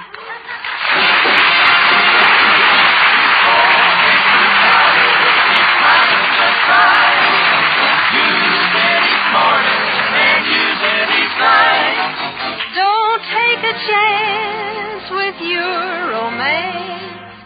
Use Colgate tooth powder. Young man, whether you're calling on a customer or calling on your best girl, remember this. A little breath of trouble, unpleasing breath, can quickly mark you down. So be on your guard. Do this. Brush your teeth night and morning and before every date with Colgate tooth powder. For Colgate tooth powder cleans your breath as it cleans your teeth. Yes, scientific tests have definitely proved that in 7 cases out of 10, Colgate tooth powder instantly stops unpleasing breath that originates in the mouth. What's more, no dentifrice at any price cleans your teeth more quickly and thoroughly than Colgate tooth powder. Remember to buy it first thing. And remember the name Colgate tooth powder with the accent on powder. Oh, Melvin. Yes, Uncle Rupert? Will you please sign this check? Well, what's it for? For $25. But, Uncle, we don't owe that much money to anybody. This is for the community chest drive. Oh, we owe them everything we can afford. Give me that pen. Good night, folks.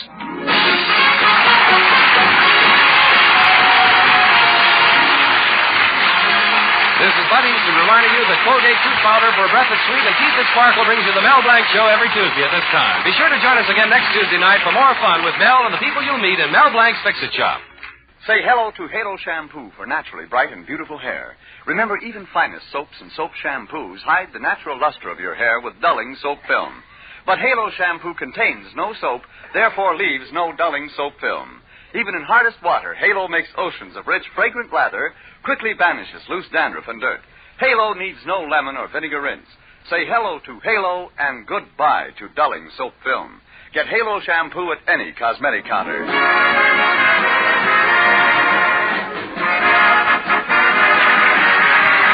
Mel Blanc every Tuesday night at this time. This is CBS, the Columbia Broadcasting System.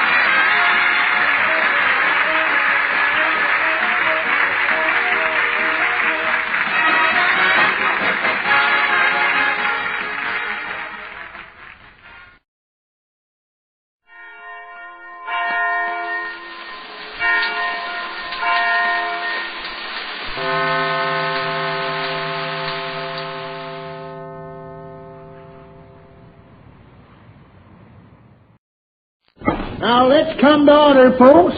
It's Town Hall tonight.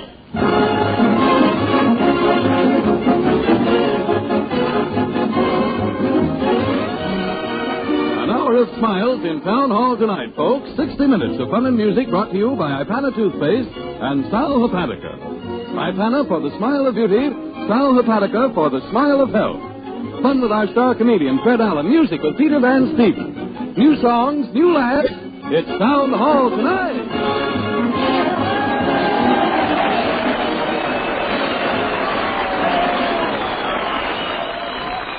Well, sir, the Town Hall opens once again for our weekly meeting, folks. Yeah. Peter raises his baton, and the overture is This Night.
Ladies and gentlemen, tonight we observe Washington's birthday by telling the truth. Instead of introducing that lovable character, as I call him every other Wednesday night, tonight I'll tell the truth.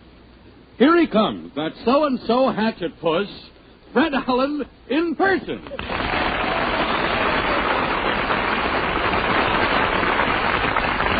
Thank you, and good evening, ladies and gentlemen. The only thing that fits the day, Harry, was the hatchet. Oh. Dick Whittington was the push. You know, you've all mixed up Washington and Whittington, too. Tonight, ladies and gentlemen, I, too, am telling the truth. Now, these first 5 jokes here don't look so good, which brings us lickety-split into the latest news of the week. The Town Hall News sees nothing, shows nothing. Say, at least it's holding its own. What delayed that fanfare? If they're coming in over the B&O, let us get some other arrangements if the fanfares aren't here. New York City, New York. Art lovers in New York City and Brooklyn are starting a movement to rid the city's subway of its present ugly appearance and make the underground station a sunken thing of beauty. Public Use of Art Committee recommends that subway walls be adorned with beautiful murals and replicas of old masters. Town Hall News questions subway patrons to get popular opinion. Renfrew Dobb, Greenwich Village artist, says... Well, what do you say, Mr. Dobb? Well, what's the question? Well, I just gave you the question. Oh, I heard you talking. I thought you was panhandling.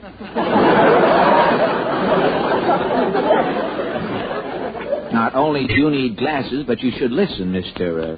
Dobb. Now, the question is, should the New York subways be decorated with murals and works of art? That's your question? Yes. Okay, here's your answer. Well, I say leave the subways alone. Well, what sort of artwork do you do? I draw hair, mostly. Oh, you're a toupee visionary?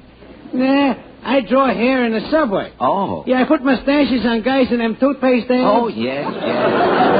Sideburns on them dames showing lingerie. Oh, yes. I've seen any amount of your work about. Hey, you been up by 96th Street lately, mister? No, I haven't. I put a goatee on Dorothy Lamour on the uptown side. Oh, it's a honey. I can imagine. And you feel, then, that posters should be left in the subway? Yeah, I can't put no whiskers on them oil paintings. No? Nah, I tried putting a beard on Whistler's mother at the museum. How did you come out? At the end of 30 days. Altogether too soon, and thank you, Mr. Dobb. Next, Mrs. Sadie Tremaine. Now, what is your opinion on the subway art question, Mrs. Tremaine? I am a lover of the arts. Really? My first husband's name was Art. Yes. My second cousin is enjoying artifacts. Yes. And I personally am having arthritis. No, but after all... And any time I am catching an opportunity, I am dropping into an artery. Very, very interesting. I often step into an artery myself. But do you think the It doesn't do me any good, I might add. But do you think the subway should have murals? Murals is a cigarette, silly Billy. Paintings, I'm saying. Oh, I see. Excuse me. Well, have you any suggestions as to the type of paintings, Mrs. Tremaine? I am suggesting that paintings should fit the personality of the subway station. Oh, you mean the idiosyncrasy of the individual subterranean sanctuary should be considered. Gone if the words you're taking out of my mouth. I'm sorry, I didn't... So I'm continuing. Very well. For a certain subway station could be a Venetian painting with gondolas gondolaling. Sporting, as it were, on the wall. And what station should have this Venetian scene? Canal Street, of course. That is very good. I'm saying so he's taking the credit of democracy. Well, what other paintings have you in mind, Mrs. T? A lifelike picture of Queen Isabella, I'm hinting, should be on 59th Street. Isabella at 59th Street? Why? Why not? She's keeping Columbus going in a circle. Catching on? I'm catching on by the very fingertips. So now I'm going. Oh, you busy little art lover. Off to see another picture, I suppose. What else?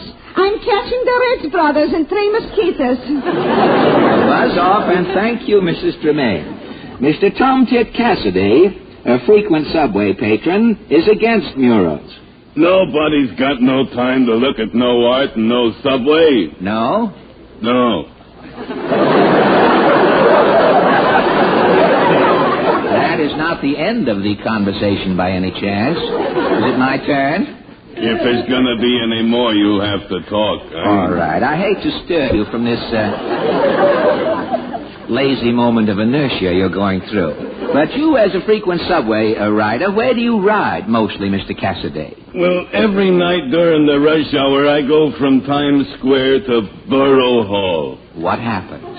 The minute I get in the subway, piff, I'm jammed in the train. Bing, me derbies pull down over my ears. Bang, I'm thrown out. It's Borough Hall. Every time? It's Borough Hall. Well, how long has this been going on, Mr. Cassidy? For 10 years, Bud. I ain't seen nothing in the subway but Adam's apples and Borough Hall. Condolences and thank you, Mr. Tom Tit Cassidy. Town Hall News now shows what the subway patron can expect in the near future if museum forces win their battle and the subway is filled with works of art. The scene, a patron enters the 33rd Street subway station during a lull. Change, sister. Here you are. Thanks. Did you take out the nickel? No, drop it in the turnstile. The turnstile. Oh, I get it in here. Welcome to 33rd Street, sir. Your guide reporting. Oh, I know the way, mister. I'm going to Flatbush. You're just in time for a tour of the Independent Subway's mural and art exhibit. Art exhibit? Ain't no trains run? Oh, yes, but the subway is also an art gallery today.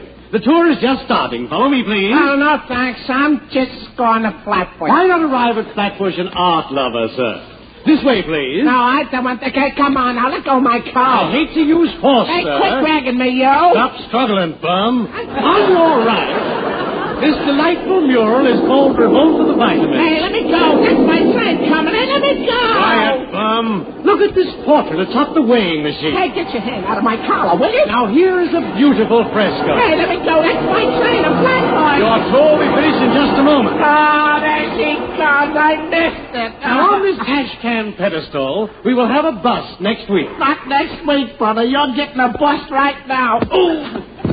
Making me look at art. Ain't I got trouble enough going to Flatbush? New York City, New York. Income received by a former judge of a 20-year period is alleged to total more than $1 million. Of this total, $250,000 came from his salary as judge. Town Hall News questions prominent mathematician to explain this strange prank of income figures. Introducing Humboldt Tally. You are an uncertified public accountant, Mr. Tally. So help me. Well, how is it possible for a judge to end up with 4 times as much money as his 20-year salary amounts to? It only proves what a judge can do if he tries. Thank you. San Francisco, California. San Francisco's Golden Gate Fair opened on Saturday last. Gala crowd of 100,000 votes California pageant. A glittering spectacle. Town Hall News shows word of Golden Gate Fair's opening being received here in New York City. The scene, Grover Whalen's office. Mr. Whalen, the San Francisco Fair is open.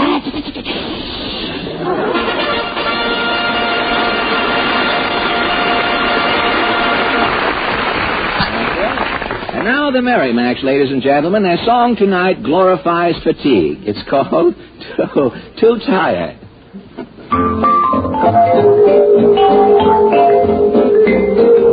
Too tired to wash the dishes, too tired. Too tired to feed the fishes, too tired.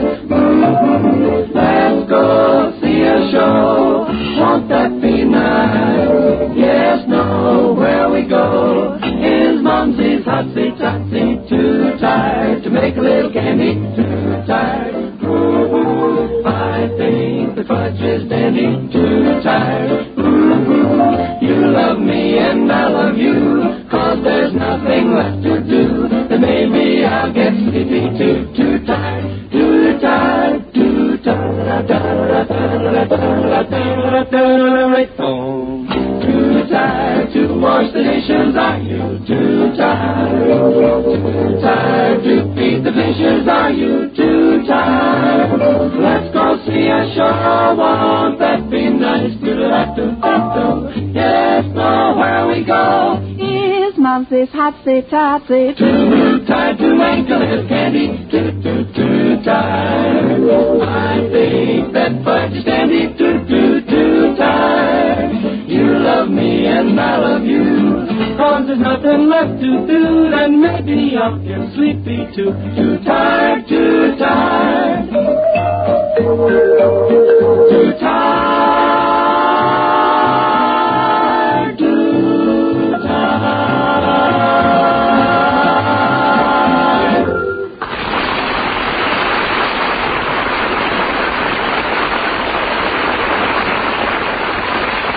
And now, with 1939 well on its way, wouldn't this be a good time to take inventory? Check up on your yachts and your polo ponies. Do they exceed your actual requirements? And your old masters, you may find that your collection of Rembrandts is getting a little out of hand and needs pruning. Fred, look, don't you think you're being a little impractical here? In what way, my good man? Well, most of us are just everyday people with no more yachts or polo ponies than we need, you know. Odd, I never thought of it that way, Harry. Oh, I guess I'm just a dreamer. But don't you think the inventory idea is basically sound? Oh, yes, I certainly do, Fred, but I think it should be a sort of personal inventory, you know, of our appearance, and especially of our smiles, since a smile can make or mar our attractiveness. Take inventory tonight, ladies and gentlemen, when you look in the mirror. Then remember this. For a smile you can be really proud of, massage your gums regularly with iPana toothpaste. Because iPana is especially made when used with massage to help give gums the toning and exercise they need but fail to get from creamy, well-cooked foods. And when gums are soft and tender, teeth are seldom bright and sparkling. That is why so many dentists advise this easy modern routine. Every time you brush your teeth with iPana toothpaste, put a little extra iPana on your fingertip or toothbrush and massage it on your gums. And, ladies and gentlemen, the very first time you use iPana, you do notice a remarkable and unique difference. A new tingle and exhilaration to your whole mouth. For when you massage with iPana, you can actually feel its stimulating effect upon your gum tissues, as lazy gums start to waken and circulation speeds up. And that helps bring greater health to your gums, and consequently more radiance to your smile. Prove this to yourself by stopping at any drugstore tomorrow for an economical tube of iPana toothpaste, and use it. Your friends will remember your smile if you remember iPana.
Throw Peter a comb, will you, Harry? Yes. Peter Van Steeden and his Ipana musical kiddies have just played the toy trumpet. Imagine guys that big playing with trumpets.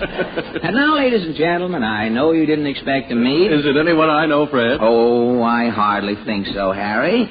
Our guest tonight is bent on putting you and me out of business. You're not interviewing the sponsor, Fred. No. Not quite yet, Harry. This gentleman... Unless he's here in another suit. This gentleman I have in mind is going to put us out of business the hard way. He is part of that great new industry that's preparing to swoop down on radio. To wit, television. And the minute people can see what they've been hearing, Harry, that is the end of us. Yeah. Say, maybe you ought to get your face lifted for television, huh, Fred? No, I think I'll get my face lowered, Harry. Lowered? If people can only see my hair on their television set, like that, if they can only see my hair, they'll think I'm a little boy. And they'll keep tuning in, waiting for me to grow up so they can get a good look at me. And that will fix it. Yeah. Well, when is this television magnate going to start putting on his show? Oh, our guest isn't a magnet, Harry, but he does help to make the magnets possible. He's employed in a television laboratory as a glass blower. His job is to make the delicate glass tubes and equipment used in television transmitters, and there are only a handful of men in this country today who boast similar glass-blowing skill and technique. And so, without further ado, ladies and gentlemen, I know you didn't expect to meet Mr. Carl Schumann. Good evening, Mr. Schumann. Good evening, Fred. Now, I know that your breath is a vital asset in your work, Mr. Schumann. If you want to just give me short answers to conserve your wind outgoing, I'll understand. Thank you, Fred. Now, how long have you been a glass blower, if I'm not too brittle and personal? 17 years. And what made you decide to choose this odd calling? Did you work your way up from a bubble pipe hobby? No. The little town where I was born in Europe is a glass center. I started in the business as a boy. And how long have you been puffing the transparent silica in this country? 10 years.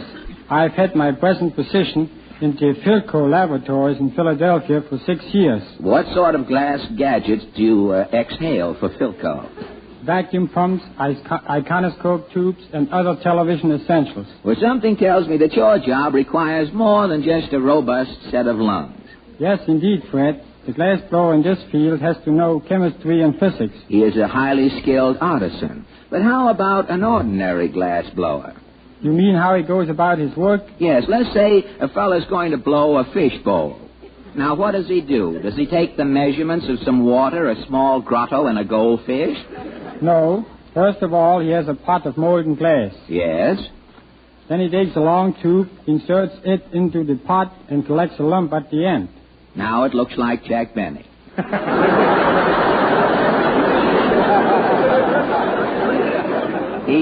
Mr. Benny also has a lump at one end. Well, now what happens? The blower blows through the tube, and the mass at the end swells out into a globe.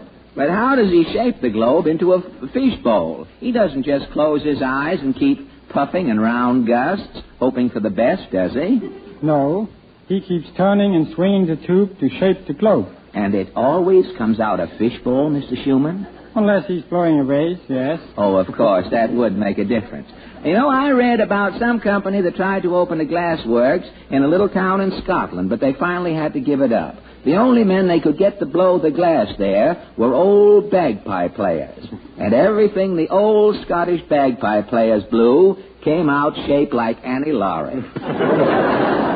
But it's hard to realize that when glass is melted, it becomes flexible. What does the molten liquid look like, Mr. Schumann? It isn't a liquid, Fred. No? The glass is colorless and has the consistency of tar or very thick molasses. Oh, and how hot is it? The temperature varies. Different kinds of glass have different melting points. They range from 700 to 1200 degrees Fahrenheit. Say, that's 2 degrees hotter than Tommy Dorsey's brass section. Now, what would happen if a glassblower forgot himself and inhaled? There wouldn't be much left of him internally, Fred. No, I guess he'd have his gastronomic troubles, wouldn't he? But tell me, Mr. Schumann, how does your work differ from that of the ordinary or the fishbowl artisan? Well, for one thing, I have to be more precise. If an engineer gives me a sketch of a television tube... You have to execute it to the exact dimensions or his experiment will be ruined, huh? Exactly. With the precision and labor involved, your finished products must be quite expensive. Yes, some of them sell as high as $400. I blew a week in Vaudeville one time that cost me $200. But, of course, that's chicken feed and your game, Mr. Schumann. Tell me, do you do all of your delicate glass bending with your breath? No. Some of it is done by hand. I heat the glass over the flame and twist it into shape required. You pick up glass that's heated up to 1200 degrees Fahrenheit? Yes. Glass is a poor conductor of heat, Fred. The end in the flame can be white hot, and the end I'm holding stone cold. Like an Eskimo getting a hot foot, huh? He's burning at one end and frostbitten at the other. But wait a minute, I'll see if there's anybody in here, Mr. Schumann. I just wanted to make sure I didn't hear anything. I thought maybe you and I were alone. But I digress, Mr. Schumann. Tell me, are there many glass blowers working today? Quite a few. But hasn't the increased use of machinery deprived many of their jobs? Yes, but certain kinds of glassware can only be made by hand, such as thermometers, hydrometers, and other delicate instruments. Well, tell me, do you ever do any freelance glass work in your spare time? Do you ever go home after a hard day at the pipe and sigh out an inkwell or a few glass eyes just for the fun of it? Well, at Christmas time, I did make a few presents for some friends. Well, your talent certainly comes in handy. All I'm ever able to blow for a friend is a hot cup of coffee if he's got the coffee. But before you return to your cathode haven, Mr. Schumann, just one more question. What is it, Fred? How soon do you think television will actually be on the market? I can't say when it will be in general use, but next May we are putting television sets on sale in 4 large cities. Well, I'm not really worried. By the time you fellas actually get television going, I'll probably be getting the comedian's old age security. 30 jokes a month from Washington. Well, thank you a lot for this little peek into your interesting and transparent profession. Thank you, Fred. And I shan't detain you any longer, Mr. Schumann. I know how it is in your business. When you've got to blow, you've got to blow. Good night. Good night, and thank you again, Mr. Carl Schumann.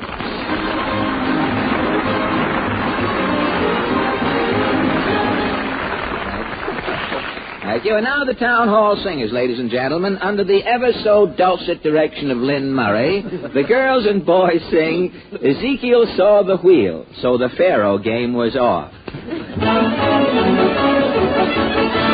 Ezekiel saw the wheel way up in the middle of the air. Ezekiel saw the wheel way in the middle of the air. And a little wheel run by faith, and a big wheel run by the grace of God. There's a wheel in a wheel way in the middle of the air. Some go to church but sing and shout way in the middle of the air. Before 6 months they all turned out way in the middle of the air. Ezekiel saw the wheel way up in the middle of the air. Ezekiel saw the wheel way in the middle of the air. And a little wheel run by faith, and a big wheel run by the grace of God. There's a wheel in a wheel way in the middle of the air. Let me tell you what a hypocrite will do. Way in the middle of the air. He'll talk about me and he'll talk about you. Way in the middle of the air. Ezekiel saw the wheel. Way in the middle of the air. Ezekiel saw the wheel. Way up in the middle of the air. Ezekiel saw the wheel. Way in the middle of the air. Ezekiel saw the wheel. Way up in the middle of the air. Big wheel run by faith. Big wheel run by the grace of God. Just a wheel in a wheel. Way in the middle of the air. One of these days, about 12 o'clock. Way in the middle of the air. And this whole world's gonna reel and rock. Way in the middle of the air. Shame on all you sinners. Shame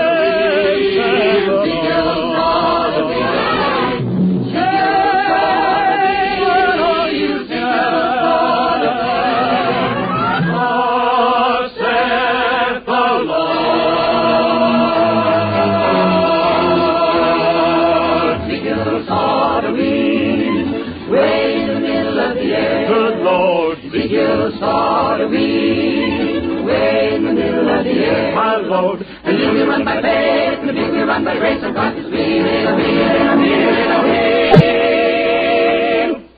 Way in the middle of the year, way in the middle of the year, Way in the middle of the year.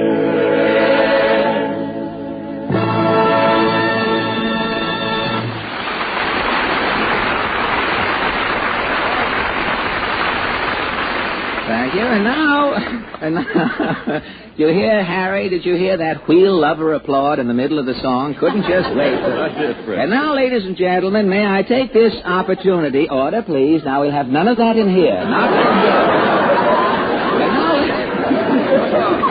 And now, ladies and gentlemen, may I take this opportunity to say, with the greatest passion and conviction, Please, will somebody close that door? never in the course of my career have I been more deeply moved to say... Will somebody close that door? Say, what goes on here? Hey, you over by the exit there. Now, what is your trouble? Some guy left that door open. Knowing from experience that I wouldn't miss nothing, I sort of dozed off when the program started. And the next thing I know, I'm sitting here in a draft that's like to blow your hat off. And I wakes up with another one. Another what? Another hat? No, another cold. Oh, another cold. And, brother, when I get a cold, I keep it. Sometimes for weeks. Well, my friend, it's a good thing you spoke up. Unless, of course, you'd like to keep that cold for a souvenir. Because we have just the right man here who can tell you what to do at the very first sign of a cold. Will you, Harry? Yes, gladly, Fred. At the very first sign of a cold, get after it immediately with the double help of Sal Hepatica. And, ladies and gentlemen, I sincerely hope every one of you, with the slightest indication of a cold, will listen carefully to these few words. So many physicians agree that an intelligent way to get after a cold is to do two fundamental things at its very beginning. Remove accumulated wastes and help nature counteract the excess acidity that so often accompanies a cold. And Sal Hepatica is especially made to do both of these things, and do them promptly. As a laxative, Sal Hepatica is quick yet gentle, and speed is mighty important in getting after a cold. At the same time, Sal Hepatica also helps nature counteract excess acidity. So rely on the famous double help of Sal Hepatica. Get an economical bottle at any drugstore tomorrow. Then, whenever anyone in your family starts sniffling or sneezing, show them this modern, pleasant way to get after a cold. With sparkling Sal Hepatica.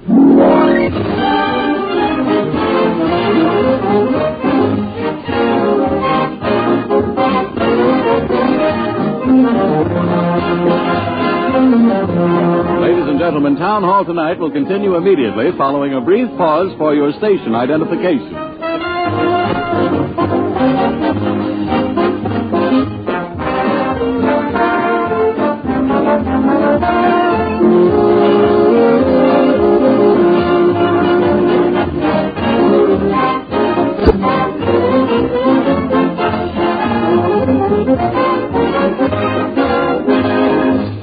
While your local announcer takes his seat, ladies and gentlemen, and prepares to rise again on the hour, we return you to the old town hall. Now, on Thursday night, the daughters of the sons of the men whose fathers knew Major Bowes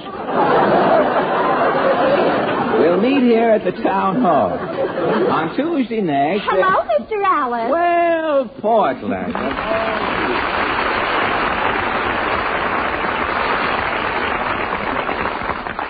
I must say you look like $1 million tonight, Portland. Have you ever seen $1 million? No. That's the idea. You look like something I've never seen before. Oh, I'd hate to look like what Jack Benny said you looked like. Oh, old Fibber McBenny, huh? Is he in again? Didn't you hear Jack Sunday night? No, I had a headache. Something I ate, they beat Benny to it. I don't need bait in the sentence to catch Benny, too. I have. Well, I thought you were going to quit insulting Jack. What else can I do? He refuses to fight. Is that guy all wet? When Benny lays down, you can't tell him from the Gulf Stream. Benny with that cat hair toupee. Oh, how do you know it's cat hair? How do I know? Every time a dog passes Benny, his hat jumps off and his hair comes a pompadour. Why, oh, excuse me, pardon me, excuse me. My rubber heels are started in again.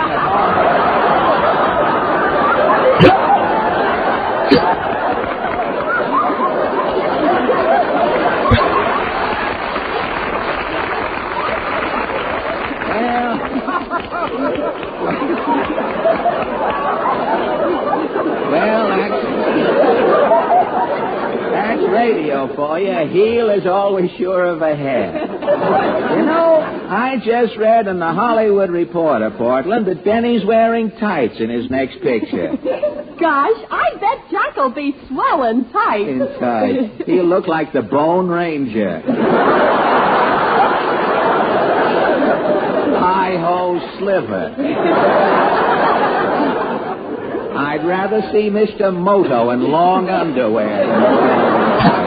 Well, Jack said he expects to get an Academy Award this year. Academy Award. He'll probably get the Pulitzer Prize. And the committee can leave off the Litzer. Hello, folks. You've got a wonderful color tonight, Harry. Yes, look at our Harry. Why, one cheek looks like a stand-in for an apple, Harry. Have you been sleeping with your window open for a change? Oh, no. I've been roughing it all week long down there at the National Sportsman Show. Well, what is that? The National Sportsman Show is Abercrombie and Fitch's come to life. Once a year, old Mother Nature pulls herself together, gets herself a press agent, and plays a week stand here in New York. What's down there, Harry? Oh, everything. It's wonderful this year. Portable trout streams, trained wolves, beavers damming everything. Don't they like it there? Quiet, Gracie, quiet. Did you buy, you see this program, you see them all. You don't have. Did you buy anything at the Sportsman Show, Harry? Sure. Yeah. I got some decoy ducks, a bear trap, a skunk call. A skunk? Why, surely you've heard of a skunk. The possum with a motive. The potent pussy, as we say in Boston. Oh. Oh, you called in a writer. Now, that wasn't in the...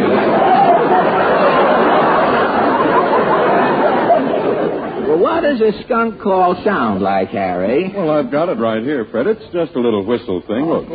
It looks like a kazoo, doesn't it? Oh, blow it, Harry. Go ahead. Blow it? Sure, go ahead. All right, I'll blow it. Hi, Mob.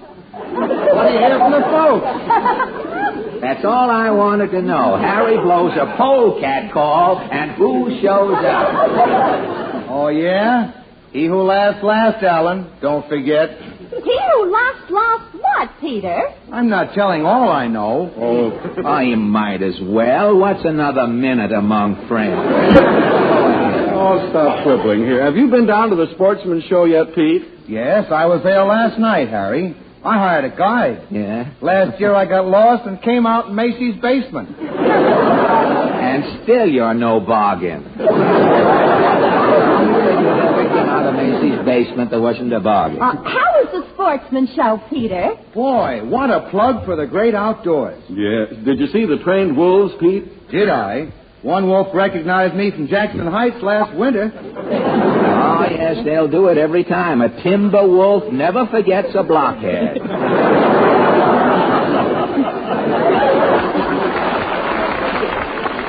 If that's wit, Ellen, I'm Gunga Din. Yeah? Oh, go tell your hair to lie down. There's nothing under your scalp to be afraid of. I'll tell it. Go ahead, get down. There's nothing in there.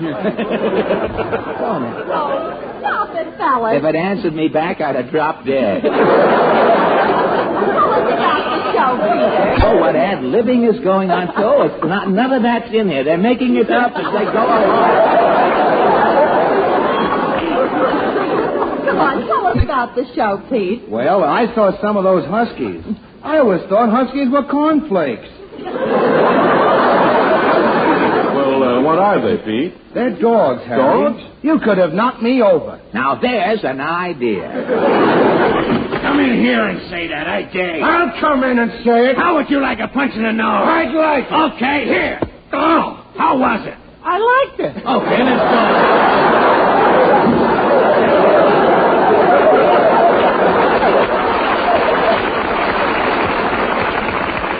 What was that? People using this studio for a covered alley or something?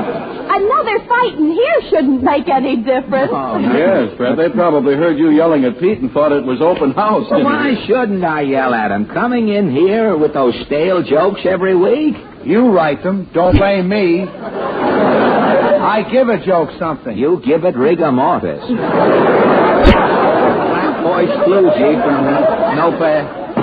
I'll attend you. You want the cue louder? The sound man can't hear it there. I'll attend to you in a minute, Van Steeden. How about the cue now? Could we have it? Thank you very much. Very much.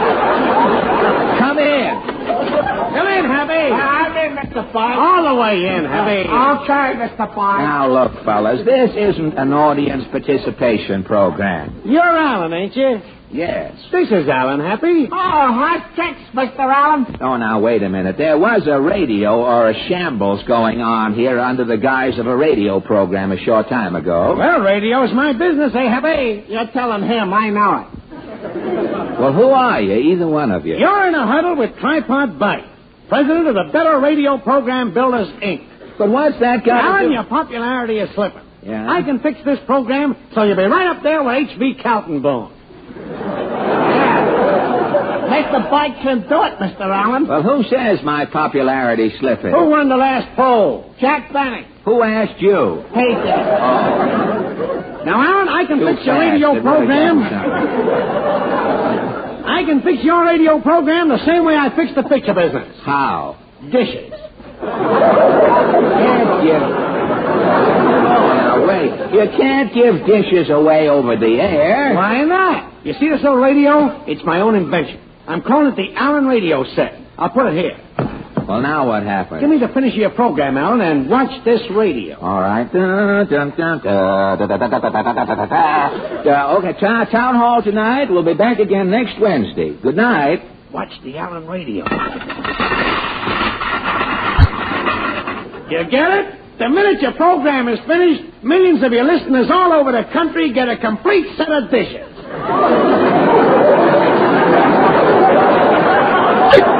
Why, you'll be bigger than Ma Perkins. Not that. Not that.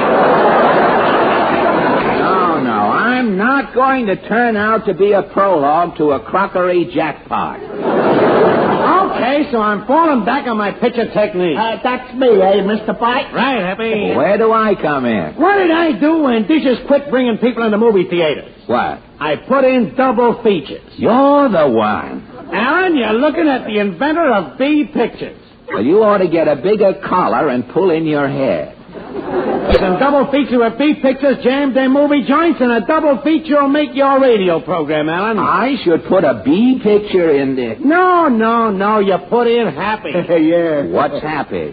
I'm a B comedian, Alan. Oh. They finally showed up. One admitted it, huh? You were a B comedian, and you come on the program with me? Right. Yeah. You're the A comedian, Alan. You step up to the mic the before, Yeah. and Happy steps right up with a wheeze. You're a double feature. I'm going places. You're the greatest novelty in radio. You're right up there again with Singing Sam. Well, how does this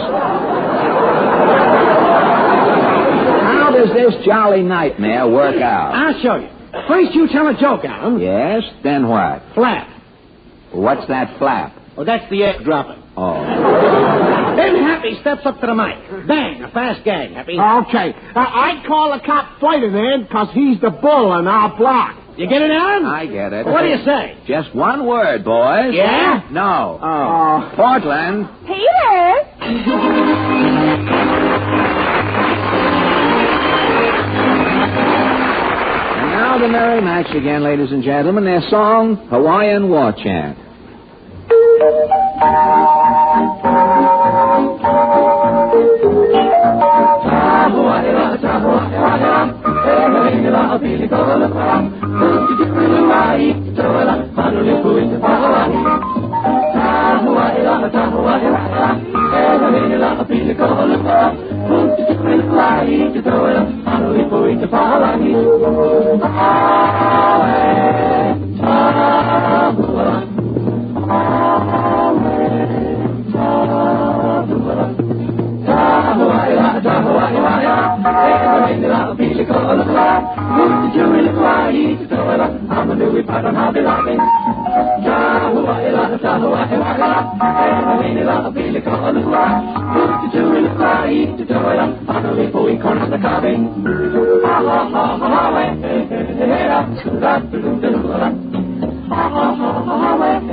Gentlemen, if you'll give the boys in the orchestra a few seconds to quietly lay down their violins, trombones, and... Thank you. And if you fellows will try to be just as quiet as you can... Fine. Now, we'll all be able to hear every word of the man who is now standing beside me, because every word is important to your well-being. If you please, Harry. Well, thanks, Fred. Ladies and gentlemen, when you're suffering from the aching muscles or the clogged-up feeling in your nose and throat that so often accompany a cold, you'll find Minute Rub, MINITRUB, a new and better way to help bring you quick relief.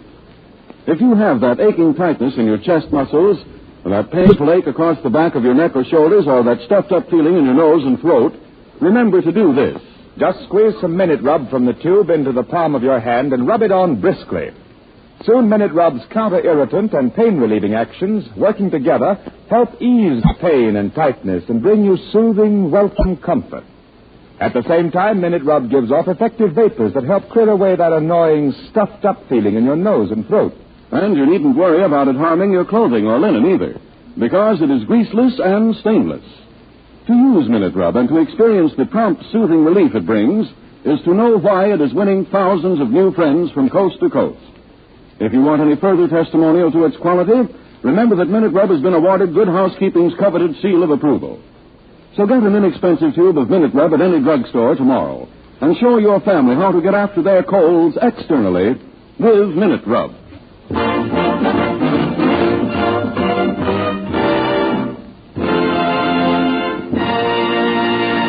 And now the mighty Alan Hart plays, ladies and gentlemen. Tonight they present a gruesome tidbit called Murder at the Opera, or It's a Near Wind That Blows Through Trovatore. Overture, Peter.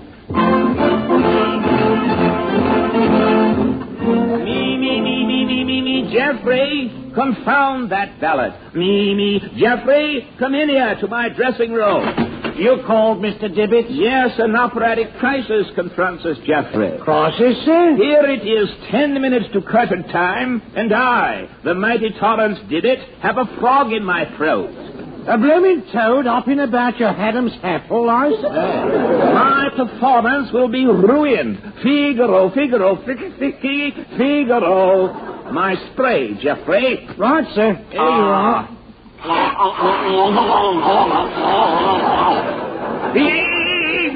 Figaro. Much better. Is that better, sir? Bravissimo, Jeffrey. I must be in rare voice tonight. The opera is sold out to the Wall Street Men's Club. Brokers are music lovers, Jeffrey. Is that why you're singing Carmen? Exactly. It will please the brokers who deal in preferred and common stocks. Remind me to regale Flagstead with that later. Yes. Me, come in. Hello? Ah, Suskind, my bass fiddler. Yeah, Herr Dibbet. What brings you here, Sus? Please, Herr Dibbet, it is that cadenza in the second act. Ah, yes. Well, I sing the duet with your bass fiddle. Yeah. You are singing... And Suskind is making the fiddle... Boom, boom, boom. Yes, Suskind. Yes, well, I know. Today, Herr Dibbet, is my birthday. Yes. My wife is listening on the radio, so Suskind would like to enlarging a little the bass part.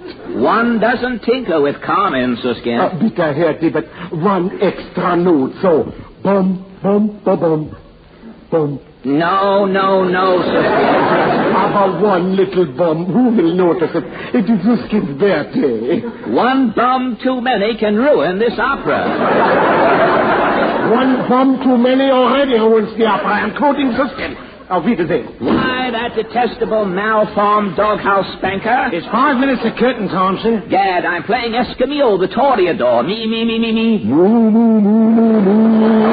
You better start putting on your Toreador costumes. Yes, 5 minutes to curtain time. Help me on with these red silk breeches, Jeffrey. Righto, sir.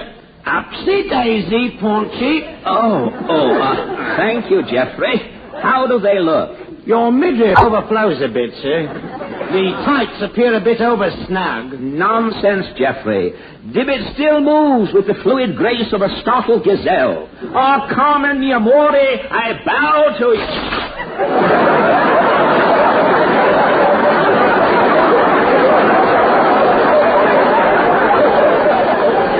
Good heavens, Jeffrey, what was that? The right and left sides of your tights are... Sir. Gad, a never calamity. Tonight Escamille confronts the bull wearing the cape around his waist. This must be the tall boy. I'd better hurry, my doublet. Which one of you hams is Torrance Dibbet? I am Dibbet. Me. So hiya, Red Pants. Listen, I'm Phineas Carson, president of the Wall Street Men's Club. Oh, you're the chap who bought out the opera for the brokers tonight? Yeah, I'm nuts about a musical show. Oh, boy, that girl, that music. Oh, that tiger. Oh, that tiger. That's your hit song, huh? Why, that primitive trash? Yeah. Tonight, Dibbet is singing Carmen, Bizet's immortal masterpiece. So the Carmen. Oh, yeah. She'll be coming round about. Yeah. This is not a hillbilly revival. Oh, ain't this hell's a papa? This is the Metropolitan. Listen. Me. Oh, that chicken speculator must have given me the works. I don't like opera. You will tonight, Mr. Carson. Dibbet is singing the Toreador song. Well, is it in English? No. Well, how I know what's going on? If you do not understand the opera Carmen, you can get a libretto, a translation in the lobby. Okay, but I never need a libretto at Minsky's.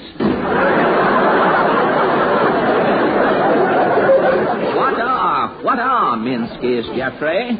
Minsky's is simply the opera gone native, sir. Torrance, why aren't you on the stage? Betty Kosatsky, my beloved impresario. Yes. We'll save your eulogies, Torrance. The overture is on now. And Dibbet is ready. Jeffrey, my cape, my rapier. What has it? Now, Torrance, listen. You must sing your best for our Wall Street audience. Now, won't you, Torrance? My singing will thrill those brokers like a Republican landslide. Yes. Lean on to the stage. Where is my Carmen? Madam Thumpet? Yes, I'm ready, Torrance. Good, Thumpet. Now, Torrance, the overture's almost over. Now, you'll remember the change in the score, won't you, Torrance? I know, Batty. I'm opening with Toreador. Yes. And for heaven's sakes, Torrance, be more careful of your embracing scene tonight. Yes, La Thumpet. Was my amour too virile last performance? It was vile. You squeezed all the air out of my muscles. So sorry. Everybody on stage. Everybody on stage now. Quiet. Curtain.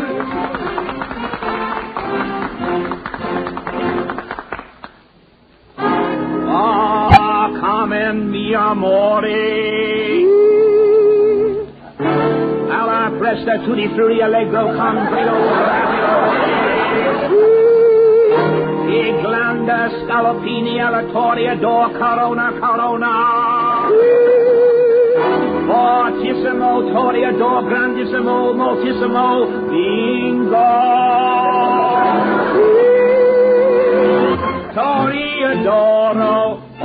rotundo, snoro, bolero, efaro, allegro, elijo.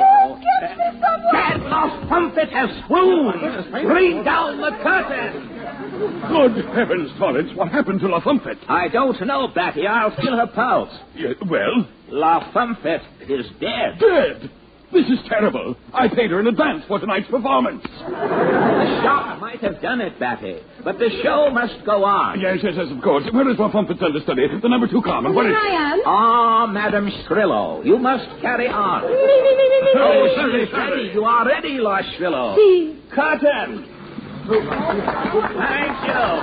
Thank you, ladies and gentlemen of Wall Street. It grieves me to have to tell you that Madame Fumpet is dead. However, I am still alive and will continue to sing. Out of respect to the memory of the late Madame Fumpet, I shall sing Toreador a half-tone lower. Get on with the show, eh? Who is that? I can't see with these footlights It's here. me, Carson, the stockbroker. I'm here in the front row. Bring her the girl. Say, where's Sally? Quiet, Mr. Carson. This is the opera, you know, professional curtsy. Okay, let's go. Music, maestro, please. Pasquale non troppi pastifazulas premoni. Canto la forma cresta la genzi beri beri. Toreadoro, linguini in adoro, sombrero biendo. Good heavens, Shrillo has fainted. Bring down the curtain. Good grief, what's going on here, Torrance? Wait, I shall feel her pulse, Batty. Oh, gad. Shrillo dead, too? Yes, she was La Fumpet's understudy. She has overdone it. Well, there is foul play here. I'm stopping this opera. Nonsense. It's merely a coincidence. The show must go on, Batty. Who is the understudy's understudy? Madame Plateau, the French prima donna. Plateau. Oui, this is my big chance. I will kill them. Yes. Or vice versa, madam. Largo grandissimi, fuerto prestissimi, Toscanini. Toreadoro,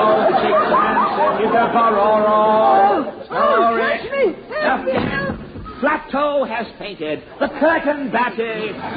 Oh. Now, see here, Torrance. This is the last straw. I say this is murder, and I brought this policeman to investigate. Yes. What's going on here? What's the trouble? This opera has started 3 times, officer. And every time the curtain goes up, leave that there, officer. Every time I start to sing.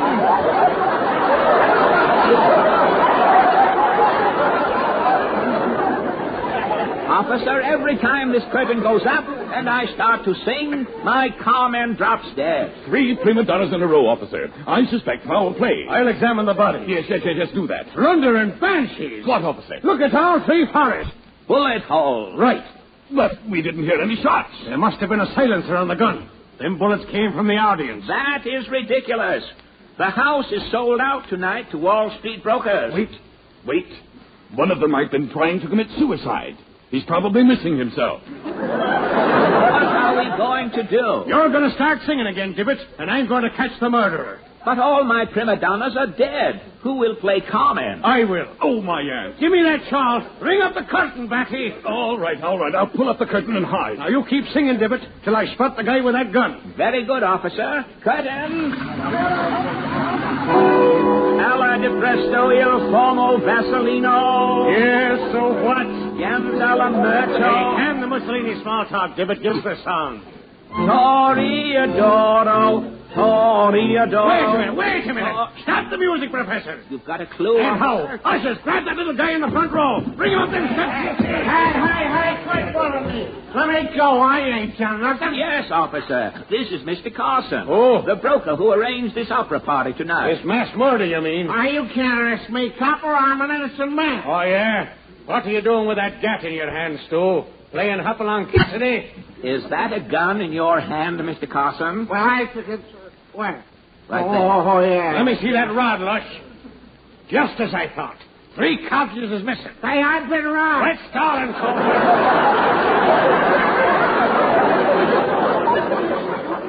You fired them shots. Well, yeah, okay. I thought so. Well, I was trying to kill Tibbet, but I'm cock. I kept shooting the people next to him, that's all. But why kill me and plunge the music-loving masses into deep mourning? It was an anti-Wall Street propaganda that you was giving up. Anti-Wall Street? Why, you're crazy. I was merely singing the Toreador song. Toreador. Toreador, don't kid me, Tibbet. I got the translation of that right here. It's anti-Wall Street propaganda. Listen to this. I'll get that bull. I'm out to get that bull. Well, why the rumpus? Well, I've been a bull in Wall Street all of my life. And us bulls has got to stick together. Why, we got enough trouble with you-know-who without the other. But I don't sing to Carmen about Wall Street bulls. I kill a real mess down. Well, nobody can kill any kind of a bull in front of Phineas Carson and get away with it. You may change your slogan when this uniform bull here takes you to the electric chair. Yeah, Tibbet is right, Stu. He'll turn on that current. 80 volts, 90, 100, 110. When it reaches 120, you're gone. In at 80 and out at 120. Yoo-hoo! I'll die happy. Happy? Yeah. As a Wall Street bull, I'll be getting out at the heart.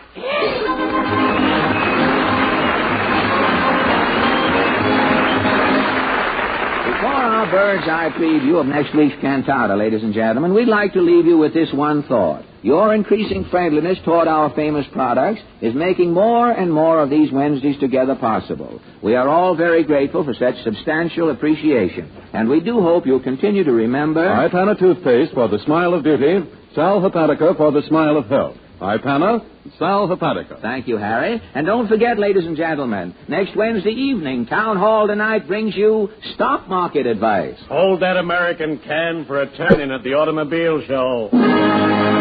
Your song of the week. Ireland must be heaven, 'cause my father came from there. That's, my mother came from there, isn't it? My old lady missed the boat. Oh. People you didn't expect to meet. The Umbrella Man in person. Don't run for cover when he reigns as guest star. He'll tickle your ribs next Wednesday. And music. This is the National Broadcasting Company.